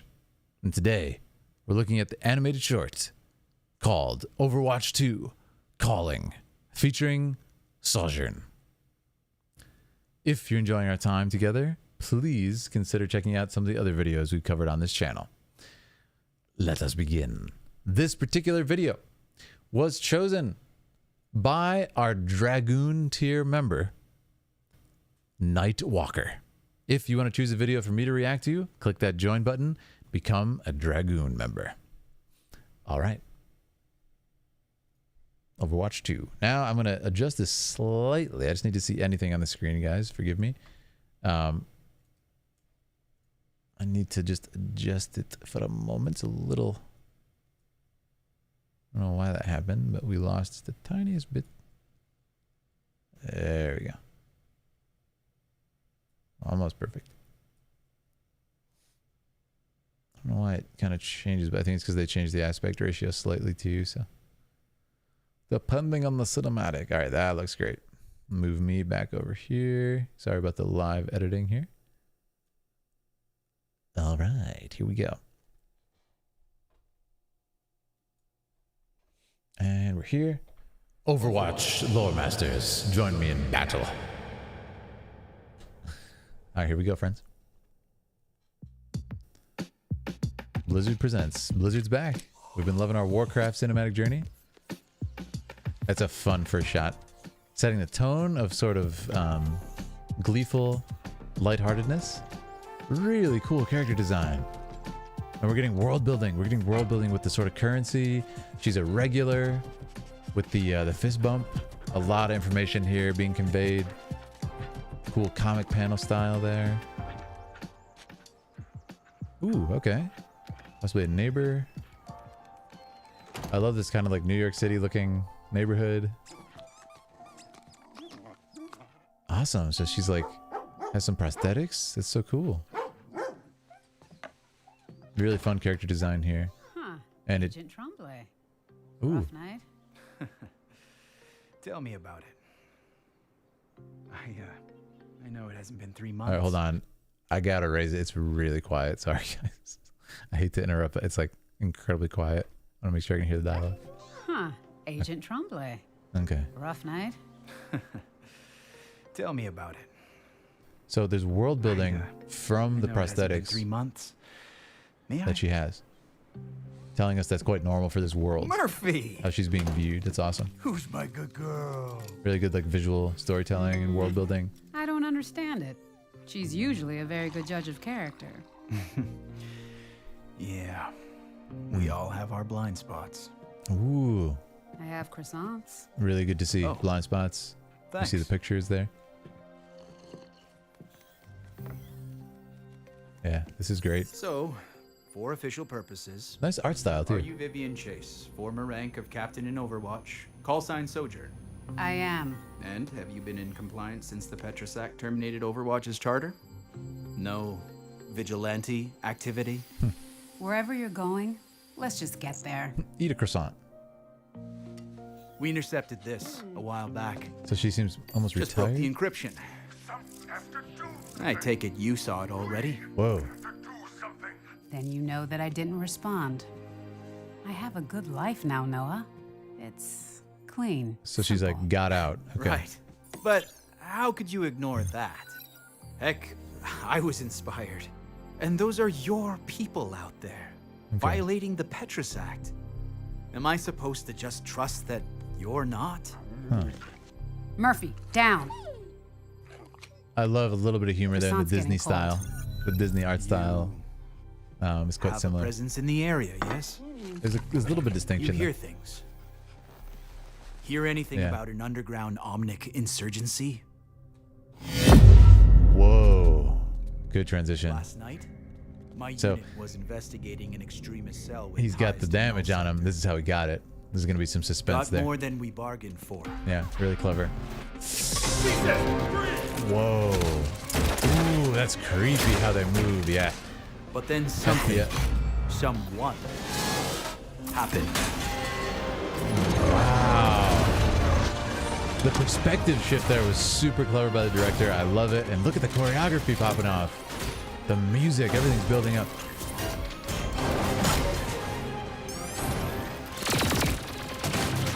Wow. So there's suspense now of how he got his injuries. Kind of like Berserk. Without that person,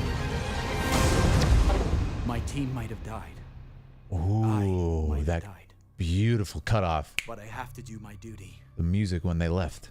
So you need to account for your whereabouts last night. Beautiful transitions here. I This don't is know some what good to tell filmmaking. you. I was home with Murphy. Mm-hmm. It wasn't her, was it? It's just Here's the thing, though. Whoa. Ooh, that was... What terrifying... Oh, no. I found this after the raid. Slug from an Elkaton Kelvin 87 railgun. Oh no, does she have Same it? model you used in Overwatch.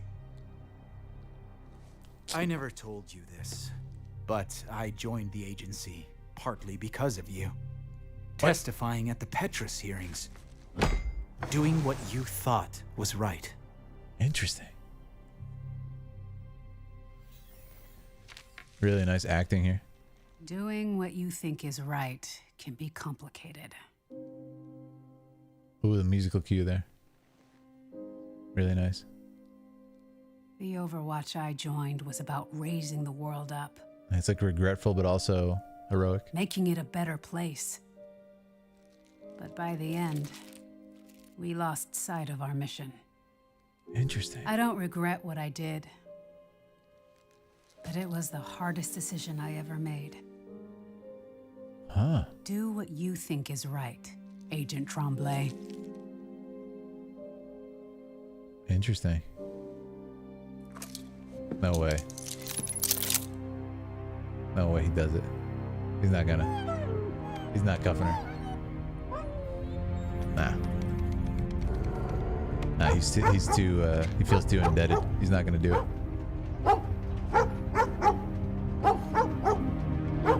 Yeah, that was a cool scene. You could really see the regret in his face.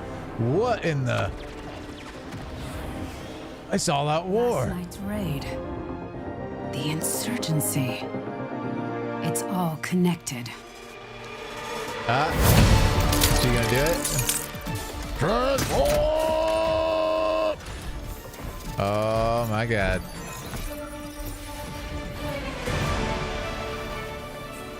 Oh, she's transforming to her old self.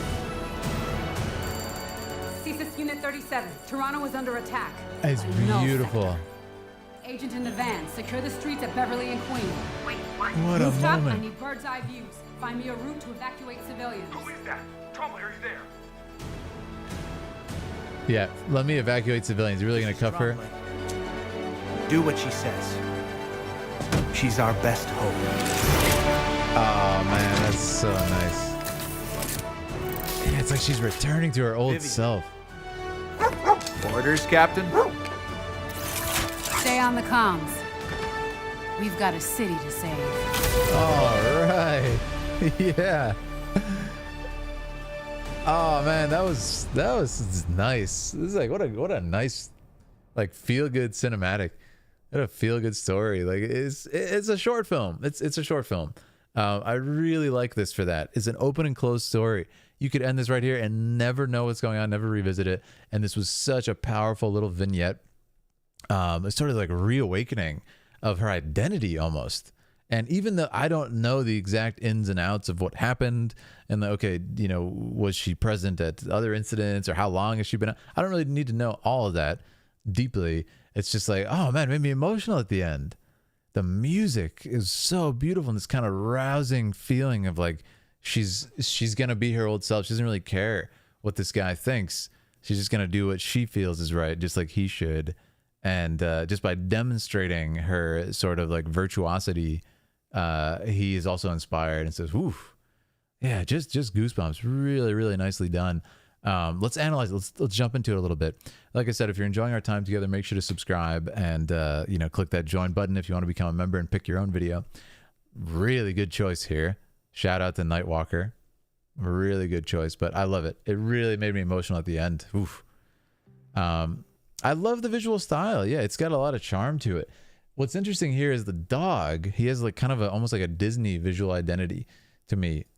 They do have their own unique look though. The characters, they have this Overwatch style, which I like. Yeah, the music. Oh, the music's incredible. Yeah, I really like this though, because it's quite hard to get a read on her in the beginning. And what I like about it is you see her everyday life and she seems to be settled into her community. She's quite, she's clearly a regular here. But what I like about the visual world building, like I said, that's the word that jumped out to me in this. It's a very quiet opening. The world building is so clean because he has a prosthetic arm, or I'm not really sure if they're prosthetics or if they're more kind of like, if it's more like a cyberpunk type thing where they're like enhanced. I'm not sure. But I mean, all three of these characters, including this guy, seem to have like these enhancements or prosthetic. So the world building is telling me it's quite normal. You know, she's not looked at as special in that she has these like upgrades. It's interesting, right? But like, I mean, she has like how much of her body is, you know, seems like most of it is like upgraded. Oh, she lost her legs, but not her hand. Her hand is clearly prosthetic, right? Not really old self, just herself. She never lost vision. That's so cool. Yeah, what I like about it too is she doesn't seem to be a part of Overwatch anymore, which is seems to be the organization that they mentioned. But at the same time, she's still doing what she feels is right. She's still fighting for the people, which is really cool. Fighting against whatever the heck is going on here. What I like is that's sort of a metaphor for her daily life being interrupted by this being found out, a call to her old self, whatever you want to say. She's about to do her routine and doesn't get to do it. She gets interrupted. So it's kind of a cool little mini metaphor there. Huh. Agent Tremblay. Rough night. She knows him, which is cool. Tell me about it. The dog has prosthetics? That's crazy. It's been 3 months. May I? She lost a few limbs. Oh, he does have prosthetics. Yeah. So interesting. I don't understand it. She's usually a very good judge of character. This is interesting too. Is like he knows the dog's name, but he hasn't met the dog. This is interesting. We all have our blind spots. We all have our blind spots, and it's showing the flashback to her. I think she still has her sort of organic body in a lot of these pictures too, which is interesting.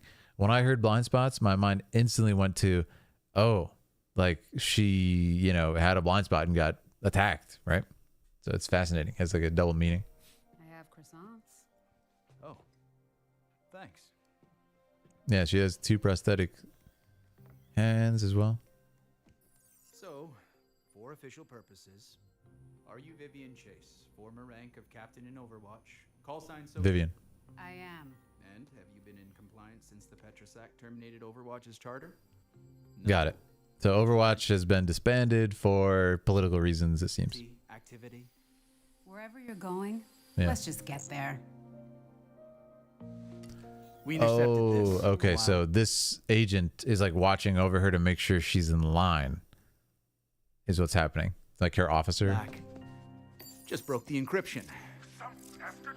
I take it you saw it already. Then you know that I didn't respond. I have a good life now, Noah. It's clean, simple. I like how it's interesting that. So what's kind of a cool twist here is that they're going with the kind of trope of like, I don't know the words, like it's almost like a, you know, someone who's been a criminal and is being watched over to make sure they don't commit crime again. But she was someone who's saving people and protecting the world. I mean, I don't know much about Overwatch. And it's like a superhero force or something, and now is being watched to make sure she doesn't like do superhero stuff anymore. It's a really fun twist. Right. You know, but regardless of the details of, you know, how accurate it is in my not knowing all the lore. Insurgency? It's cool. Really nice transition here. I want to see that again. I want to see that transition. Yeah. So what's really cool is here, it actually kind of gives the illusion because of the sound design that there's like almost a light blooming in your face, but this shows the power of that kind of stab sound design. Timing to that. So it's actually the kind of reverse lens flare of a white washed out screen from the flashlight. It's super cool. It gives the illusion that it almost like exploded in the frame when it in fact is just the white screen that appears on the timing of the sound design. Is very well done. Last night, my unit was investigating an extremist cell with ties to Null Sector. Oh, so Overwatch is closer to vigilantes. Okay.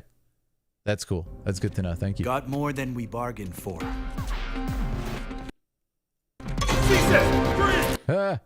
Thank you, Thrax. Happen. So, okay. This is this is her because we see this suit up in her special lair, right? Secret lair.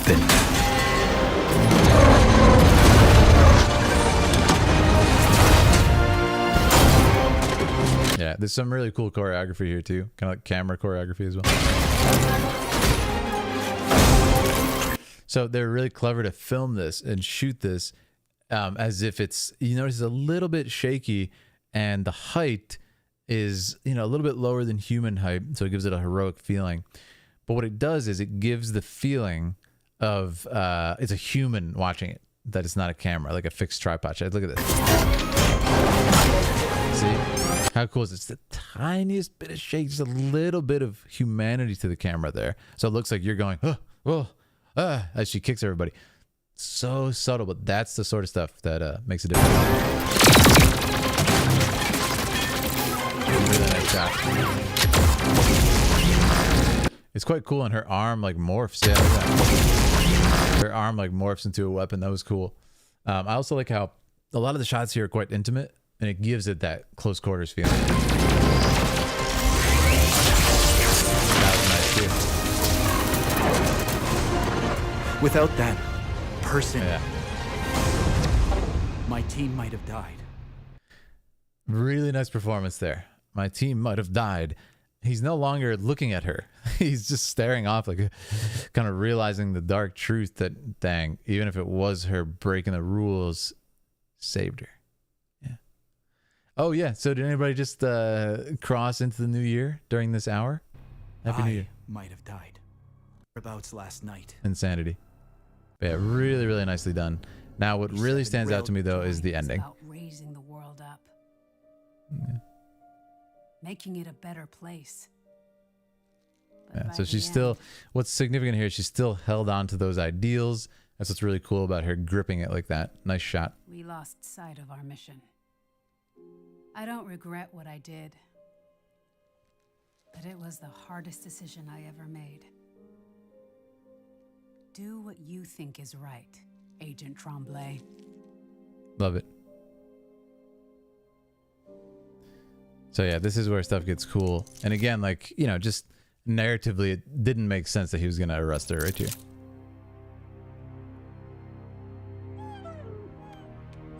The dog's like, no, don't do it, please. Which is fascinating because when she says that, she pretty much admits that it was her, which is really cool. Oh, yeah.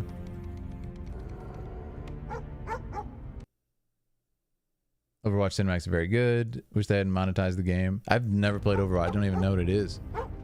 Yeah. So this is where stuff gets cool.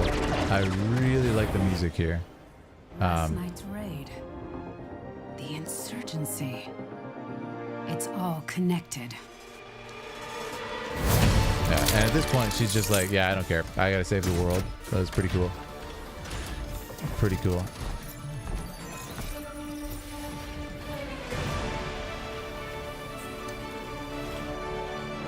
Oh man, it's so powerful, the music. CSIS Unit 37. Toronto is under Types attack. so fast. By Null Sector. Agent in the van. Secure the streets at Beverly and Queen. Love it. Rooftop, I need bird's eye views. Find me a route to evacuate civilians. Who is that? Trouble, are you there? Who is that? I love it. Yeah, the dog's emotional anchor. Tremblay. Do what she says. She's our best hope. I love it. There's always an emotional feeling for me in this Vivian. images of, like, Orders, Captain? you know, suiting Stay up. on the comms. We've got a city to save. But what's significant here is, like, she's no longer hiding who she is, you know? We've got a city to save. And it literally, like, it's voiced, you know, she walks outside of her hidden lair, proudly brandishes herself, you know, in the gear with her weapon that she's known for in Overwatch. It's like it's so emotional for that reason. And that's what's cool about it, is I don't know the context, but I was still like, whoa, you know, it gave me chills that she had to kind of not hiding who she is anymore. It's really beautifully done. So I loved it. Amazing job. Blizzard killing it on the cinematics here as well, though it's a very different art style. So shout out to Overwatch. Absolutely loved it. And this is brand new too. I just realized this is 4 months ago. So awesome. Like I said, make sure to sub if you're new. Hop in our Discord. We'd love to have you. And that's going to be it for this one. Thank you, guys. Make sure to subscribe. Okay, so that's the end of that viewer choice. Shout out again to Nightwalker for choosing this one. Loved it. She walks out in default skin. Of course. Of course, it's got to be default skin. Yeah. Okay, guys. Now we are going to go over to the Philidari list. Now with that, we have passed Nightwalkers, and we're going to go to Paradigm Shift. Overwatch animated short, Honor, Glory. Okay, let me get in here. Copy that.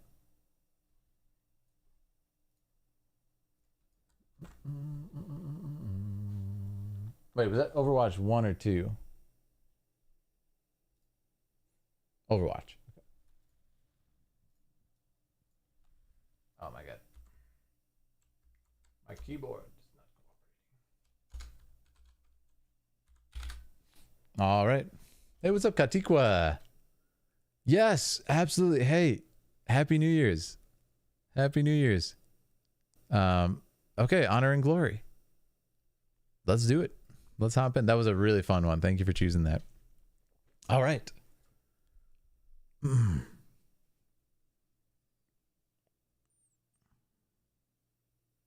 Well, man, I just forgot what that one was called. It must be getting late. I've been streaming for a long time. Calling. Okay, I was like, man, what? Here we go. On my Overwatch cinematic journey, I very much enjoyed Calling. And now, we're watching Overwatch animated short, Honor and Glory. Thanks to our Dragoon tier member, Paradigm Shift, for choosing this video. If you want to choose video for me to react to as well, click that join button and become a Dragoon member. If you're enjoying our time together, please consider watching some of the other videos we've covered on this channel. Let's do it. The CGI fire actually ran out of budget for CG for the season of the stream. So yeah, the CGI animators couldn't do the fire anymore.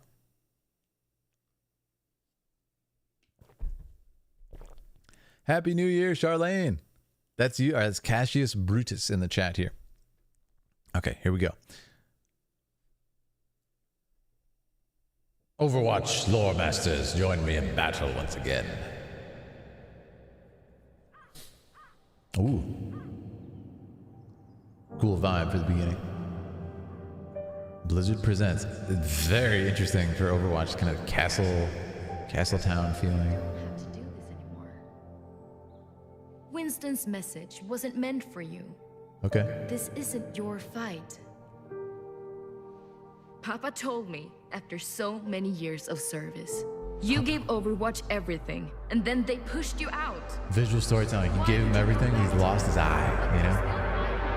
That's powerful. Ooh. Deafening sort of scars. That's you know? it. You're leaving us. I have been called. I must answer. It is Really a great nice honor. opener. Disappear into some secret organization. Give up the glory of being a crusader? I don't think so. Man, it looks like Warcraft armor. Look at the size of the armor. He wishes he got picked. Oh god, I left the The reverb Crusaders are immortal defenders of Germany. Ooh. I gotta go back. Oh, that's awful. Was the reverb on? I thought I turned it off. I don't know how I must have like clicked in and it didn't turn off. Ooh, that's terrible. I don't want to redo it though. I don't want to I don't like faking stuff. Ooh, oh, that's awful. I'll go back just a couple seconds or something. Ooh, that's rough. Yeah, that's terrible. That is not gonna fly in a recording. So, yikes. Okay, I'll go right from here. Just a couple seconds in. 30 seconds in. Years of service. You gave Overwatch everything, and then they pushed you out. Yeah, late night. Why would you? So what I love is you gave everything, as I said before. Look at his scar. Look at his scar. You gave everything. Visual storytelling. So, that's it. You're leaving us. Beautiful. I have been called. I must answer. It is a great honor. To disappear into some secret organization. Give up the glory of being a crusader? I don't think so. Wait, is that Darren He DePaul? wishes he got picked. Really fun visual The style. Crusaders are immortal defenders of Germany. People will be singing songs about our legacies. Our legacies are our deeds. He said Germany. And this war is bigger than all of us. I forget that this takes place in our world. All right, people. They're playing our song. Stick with your dance partners. Let's crush those rust buckets. Here's your walking stick, old man. I love Darren DePaul. I've met him and interviewed him on the channel. Time is glory. Ooh. Wow, what a fighting style. Like mobile shields. Incredible. Wow. Ooh, what a shot. Amazing. Yeah, this is I love the wind. visual world building. Protect your team. They're just slowing me down. So good. Besides, they're fine. It said protect your team. Oh no. Did he not protect his team? Oh no. It's foreboding. What is that? The sound design is terrifying. He's mine. So he's just a solo. He doesn't think about anybody else. Yeah. Oh no, stronger than anticipated. Ooh, oh no. Is that how he lost his eye? That's how he lost his eye, isn't it? Ooh. We're being overrun. Fall back to the rally point. I'll get Reinhardt. Yeah. That's how he lost his eye. That's terrible. Yes.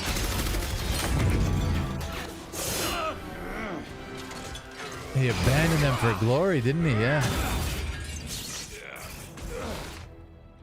I had this. Obviously. And he still said I had. That's actually crazy. Let's move. Wow. Yeah, he's addicted to the glory.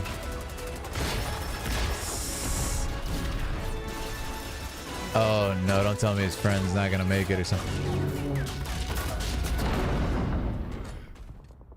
That door won't hold. Oh no. Get back to the unit. So Warcraft, the armor. Hold them off. He got hit. You have all the glory. We will fight our way back together. No. No. I'm staying here. He got hit because of Reinhardt. But without you, Lieutenant. Yeah, he's not gonna make it. You took an oath to be a crusader. Oh no. Now keep it. Oh man, that's I won't leave you. because of his selfishness. The team needs you. Be their shield. And he's so selfish. He's like, you're stronger than me. They need you more. I'm gonna stay behind. Dang. That is rough. Reinhardt, live with honor. Whoa.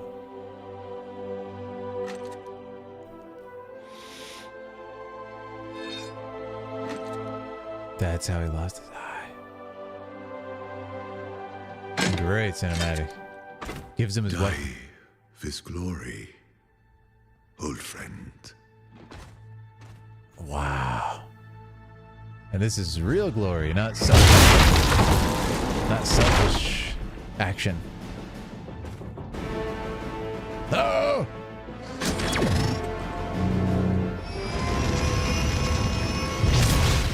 Yes! His Chaos of Titan! Destroy them! No, not the team. Yes. Reinhardt. He went back. Yep. He went back for his team. No! Barrier is failing! No!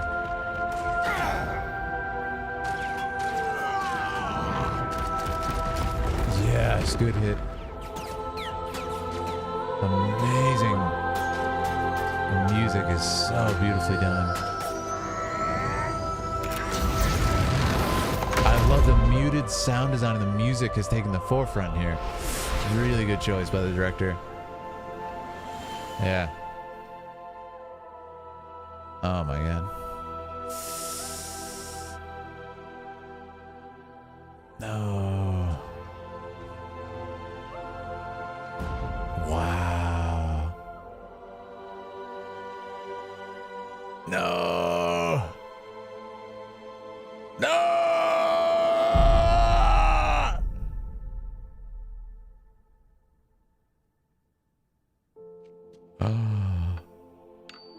Wait. I have been called. I must answer. What a backstory. Always.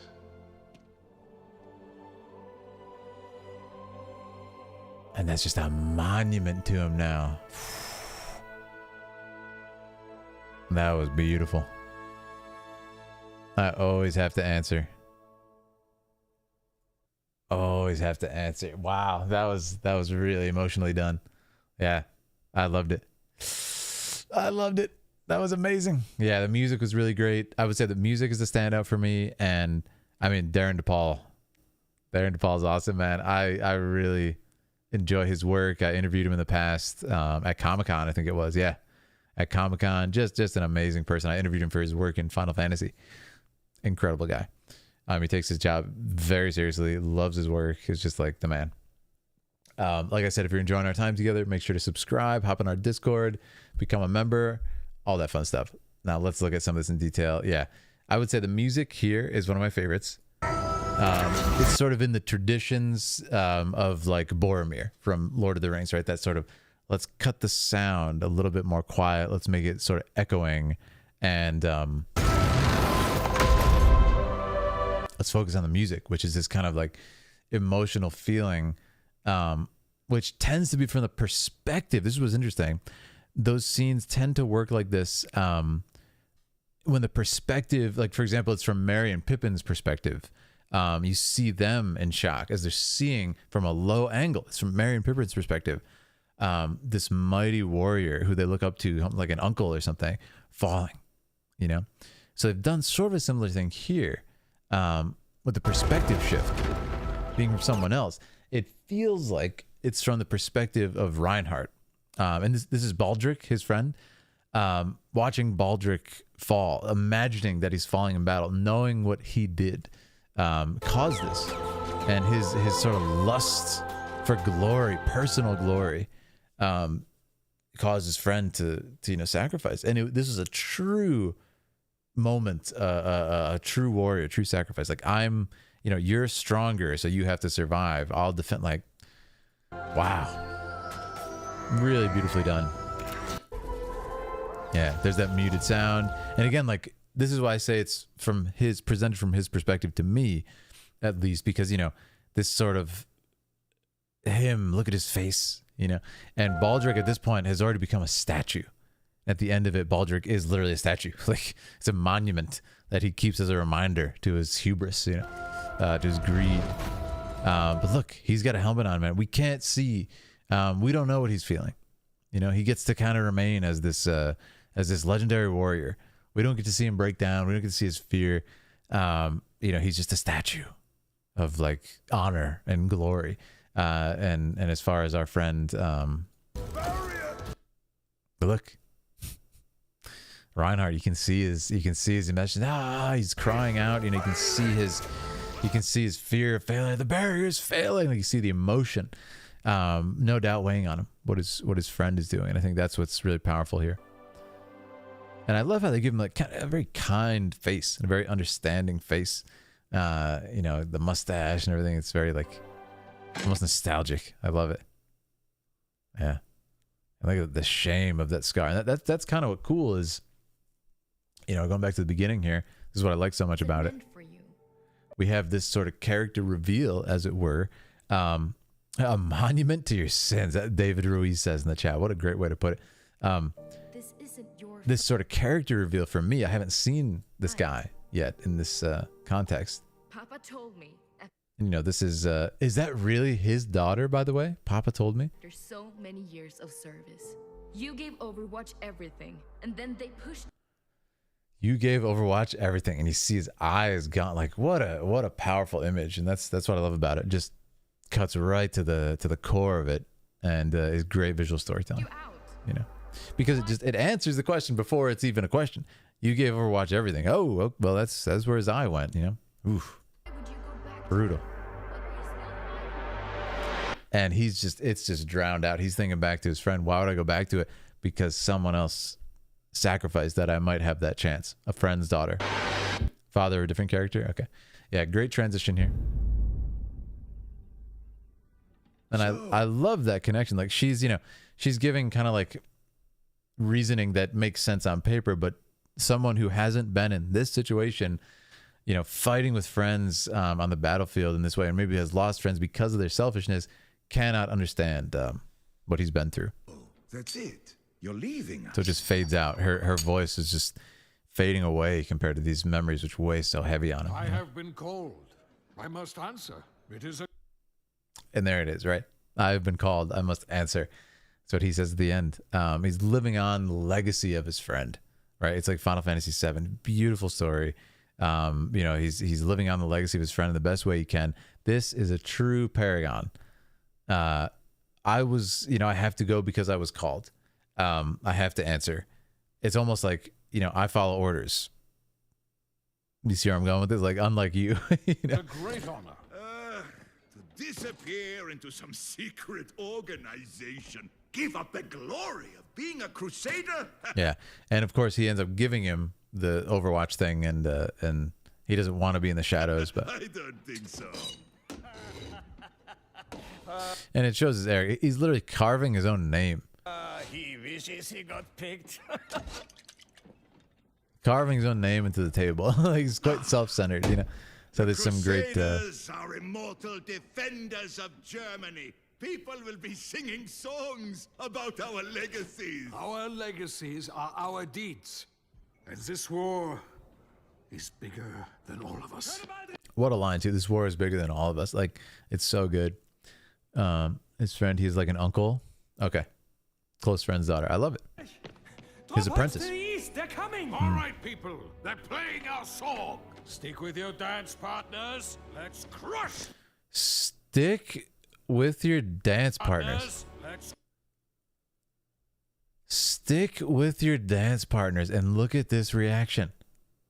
So I'm getting feelings of shame, and also like, oh, he's not gonna help us, so we gotta fend for ourselves. This like invincible armor guy with all the abilities isn't gonna help us. I've got like a World War II helmet and like a bandana. Thanks, dude. Thanks. And this is cool. There's so much visual information here. Very quick though. Yeah. But I just love, like I said in the last video, like the world building here that's on display visually. It reminds me like, you know, any Star Wars movie really. But when you come back to the first ones you saw as a kid, if it was original trilogy, if it was the prequels, like I remember, I mean, man, the opening to episode 1, Star Wars episode 1, you've got like these droideka droids. You've got, you know, Jedi fighting battle droids. This is like so much awesome visual language being told that is world building information. And they're showing it, not telling it. They're not like, oh, this is a Jedi's weapon. It's like, no, this is what you do. The same thing here. I'm like, whoa, that's so cool. It's like a shield like you would have in like medieval times, but it's a shield that you hold up that is a, you know, sort of like digital shield. It's very clever. I love it. Yeah. And what's important to note is here, his friend's fighting with like extremely good tactics, and then he just leaves his team alone and runs away like a lunatic for personal glory. And then his friend is trying to like help his team and stuff. It's just, yeah. And there's the hit that killed him right there. There's the hit that wounded him. Yeah. And what's important to note is he only got injured right here and died because he was defending Reinhardt. And that's the... Oof. That's rough. You can play... Oh, you can play on this in Overwatch? You can play on this map? That's so fun. Oof. But I mean, dude, he got destroyed. Look at this. Oh my god. How is he even alive? Like, this injury is ridiculous. I mean, he like it goes through his entire torso. It's terrible. Yeah, I kind of like how they keep the injuries, kind of like I don't know what the word is, not Disney-fied. You know, there's a little violence here, but I like how they don't have to. You know, whatever. It doesn't work with the aesthetic. You don't have to have all this crazy violence. I think it's great how it is. Yeah. Get back to the unit. I will hold them off. And let you have all the glory? We will fight our way back together. That's what's so cool is like he's reveling. Together. He's reveling in the fact that they're gonna like fight and die together and stuff, and then this guy's kind of like a wake up call, like, hey, dude, no, you need to wake up, man. I'm staying here. But yeah, and you can see there his injury. Yeah. But without you, Lieutenant, you took an oath to be a crusader. Yeah, and now it's cool because he's not. Yeah, it's family friendly. Exactly, I like it. What I like about it is he's not even saying like, you know, oh, you got to be Overwatch and stuff. He's saying you wanted to be a crusader, man. It's time to be one. You know, it's just powerful. No, keep it. Yeah. And he was gonna go to Overwatch, so it actually makes more sense. Yeah. Be their shield. Be their shield. And I can only assume this plays into his gameplay, right? Be their shield, which is just so clever. And like you feel the emotions as he plays Reinhardt. It's beautiful, you know? And man, Darren like is a standout in this. He killed it. Yeah. Like I said, when he puts that helmet on, he's a statue. Like you don't get to see his demise, which is kind of cool. It kind of preserves his heroism, and I like that, you know? He kind of gets that moment of honor. And he's immortalized for that, you know. He's a hero of old, and that's why I use that term Kleos Aphthiton, which is essentially eternal glory, which is thrown around a lot when it comes to the Trojan War and everything. But it's an idea that, you know, someone when they reach the height of their glory, oftentimes is when they die. Simultaneously, sometimes they'll push too far with hubris. And they'll say, I can do this, I can take on this opponent, I can keep going, I'll conquer the whole world, and then that's when they usually fall. This is a little bit of a reverse, but it's a similar concept, you know. He has like his most powerful battle in his last moments. It's beautiful. Yeah. I also love that we see the cost of Reinhardt's stupidity right here and his arrogance. We see the soldiers falling, almost going to be completely destroyed, and then he comes in. Yeah. It's also significant because in the beginning, he's just going crazy. Like I said, yeah, stick with your dance partners. I'm going to go beat people up.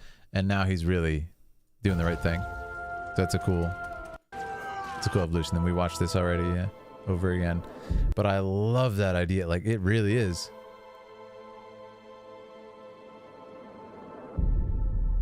It's the same place. Like, that's powerful, man. That's powerful. They keep it like that. So, yeah. I love that it's a statue. It's a monument to his failure, but also a reminder of who he has to be and that he took this man's place, possibly a greater man. This is the man who saved his life. He would have died without this man. And he has to, you know, with that knowledge, live on. It's pretty awesome. Every time he looks in the mirror, man, that scar right on his face. Every time he looks in the mirror. Every time he, you know, realizes his eye is gone. He's going to be thinking about that moment. And that's what is a really cool backstory for the character. It builds so much into it, but I love it. Fantastic work. A Crusader's armor is their tomb, says Cassius. Oof. Is it just like unable to be opened or something? That's fascinating. Yeah. Love it. There's a drastic spike in Reinhardt players after this. That's awesome. I love it. Fantastic work. 24 million views. Deserved. Very, very well done. But I love this one. Really into the Overwatch right now. Yeah, thanks so much for the suggestions, guys. That is going to be it for our celebration tonight. We covered 2 more really long, awesome cinematics. So thank you so much to Nightwalker and Paradigm Shift for those recommendations and getting us deep into Overwatch. Looks like next time we're going to be covering Light Bright. You're going to be next. I'm not sure if you're in the chat. Light Bright. It's going to be Black Temple Trailer 2020 Hurricane. So make sure to stop by next time for that. And we're working our way through this list. Can't wait, guys. Can't wait. We'll do probably a full viewer choice stream too soon to like fully catch up. Again, holidays. It's been a little crazy the past couple weeks, but don't you worry, guys. We will be catching up on everything and finishing up Warcraft, playing Warcraft. Cannot wait. But shout out to everybody. Thank you so much for an amazing celebration. I hope I could provide an environment for some of you guys who, maybe were alone tonight, didn't have a big party to go to, maybe we're just sick or tired. And I'm so honored you guys got to chill with me and share some stuff. But I'm going to go celebrate New Year's. Thank you, everybody, for being here. And thank you for making my night fantastic. So thank you all. You make my day every single day with this awesome, positive community that we're able to build together. And I appreciate every single one of you. Happy New Year to everybody who's here. Akari, thanks for the help with everything in the spreadsheet. It means the world. And you guys are the absolute best. A new year of opportunities. Yeah, this is it, guys. Remember what I said earlier, lead this year with good intention and celebrate yourself, forgive yourself, love everybody around you, and bring more good into the world than harm. That's the most important thing. Eternal Alliance, yes. And follow your dreams, everybody. Do it. I appreciate you all. Bounce, Jerry. Thank you to our amazing members too. Alchemist, hello again. Happy New Year. Have a great New Year. Yeah, thank you, everybody. This has been so much fun. More Warcraft coming up. Warcraft 3, all that fun stuff as well. And don't forget, we're going to do that Warcraft community night where you guys can call in and tell us about your character and your experience with the game. It's coming soon. I think I want to do that with Aaliyah on the stream as well, though. I think it'd be really fun. We can talk to you guys. But thank you all so much. Have an amazing evening. I appreciate you. And Happy New Year. Everybody, be safe, have fun, and have an amazing 2024. I'm going to hold you to that. Okay, guys. You're all the best.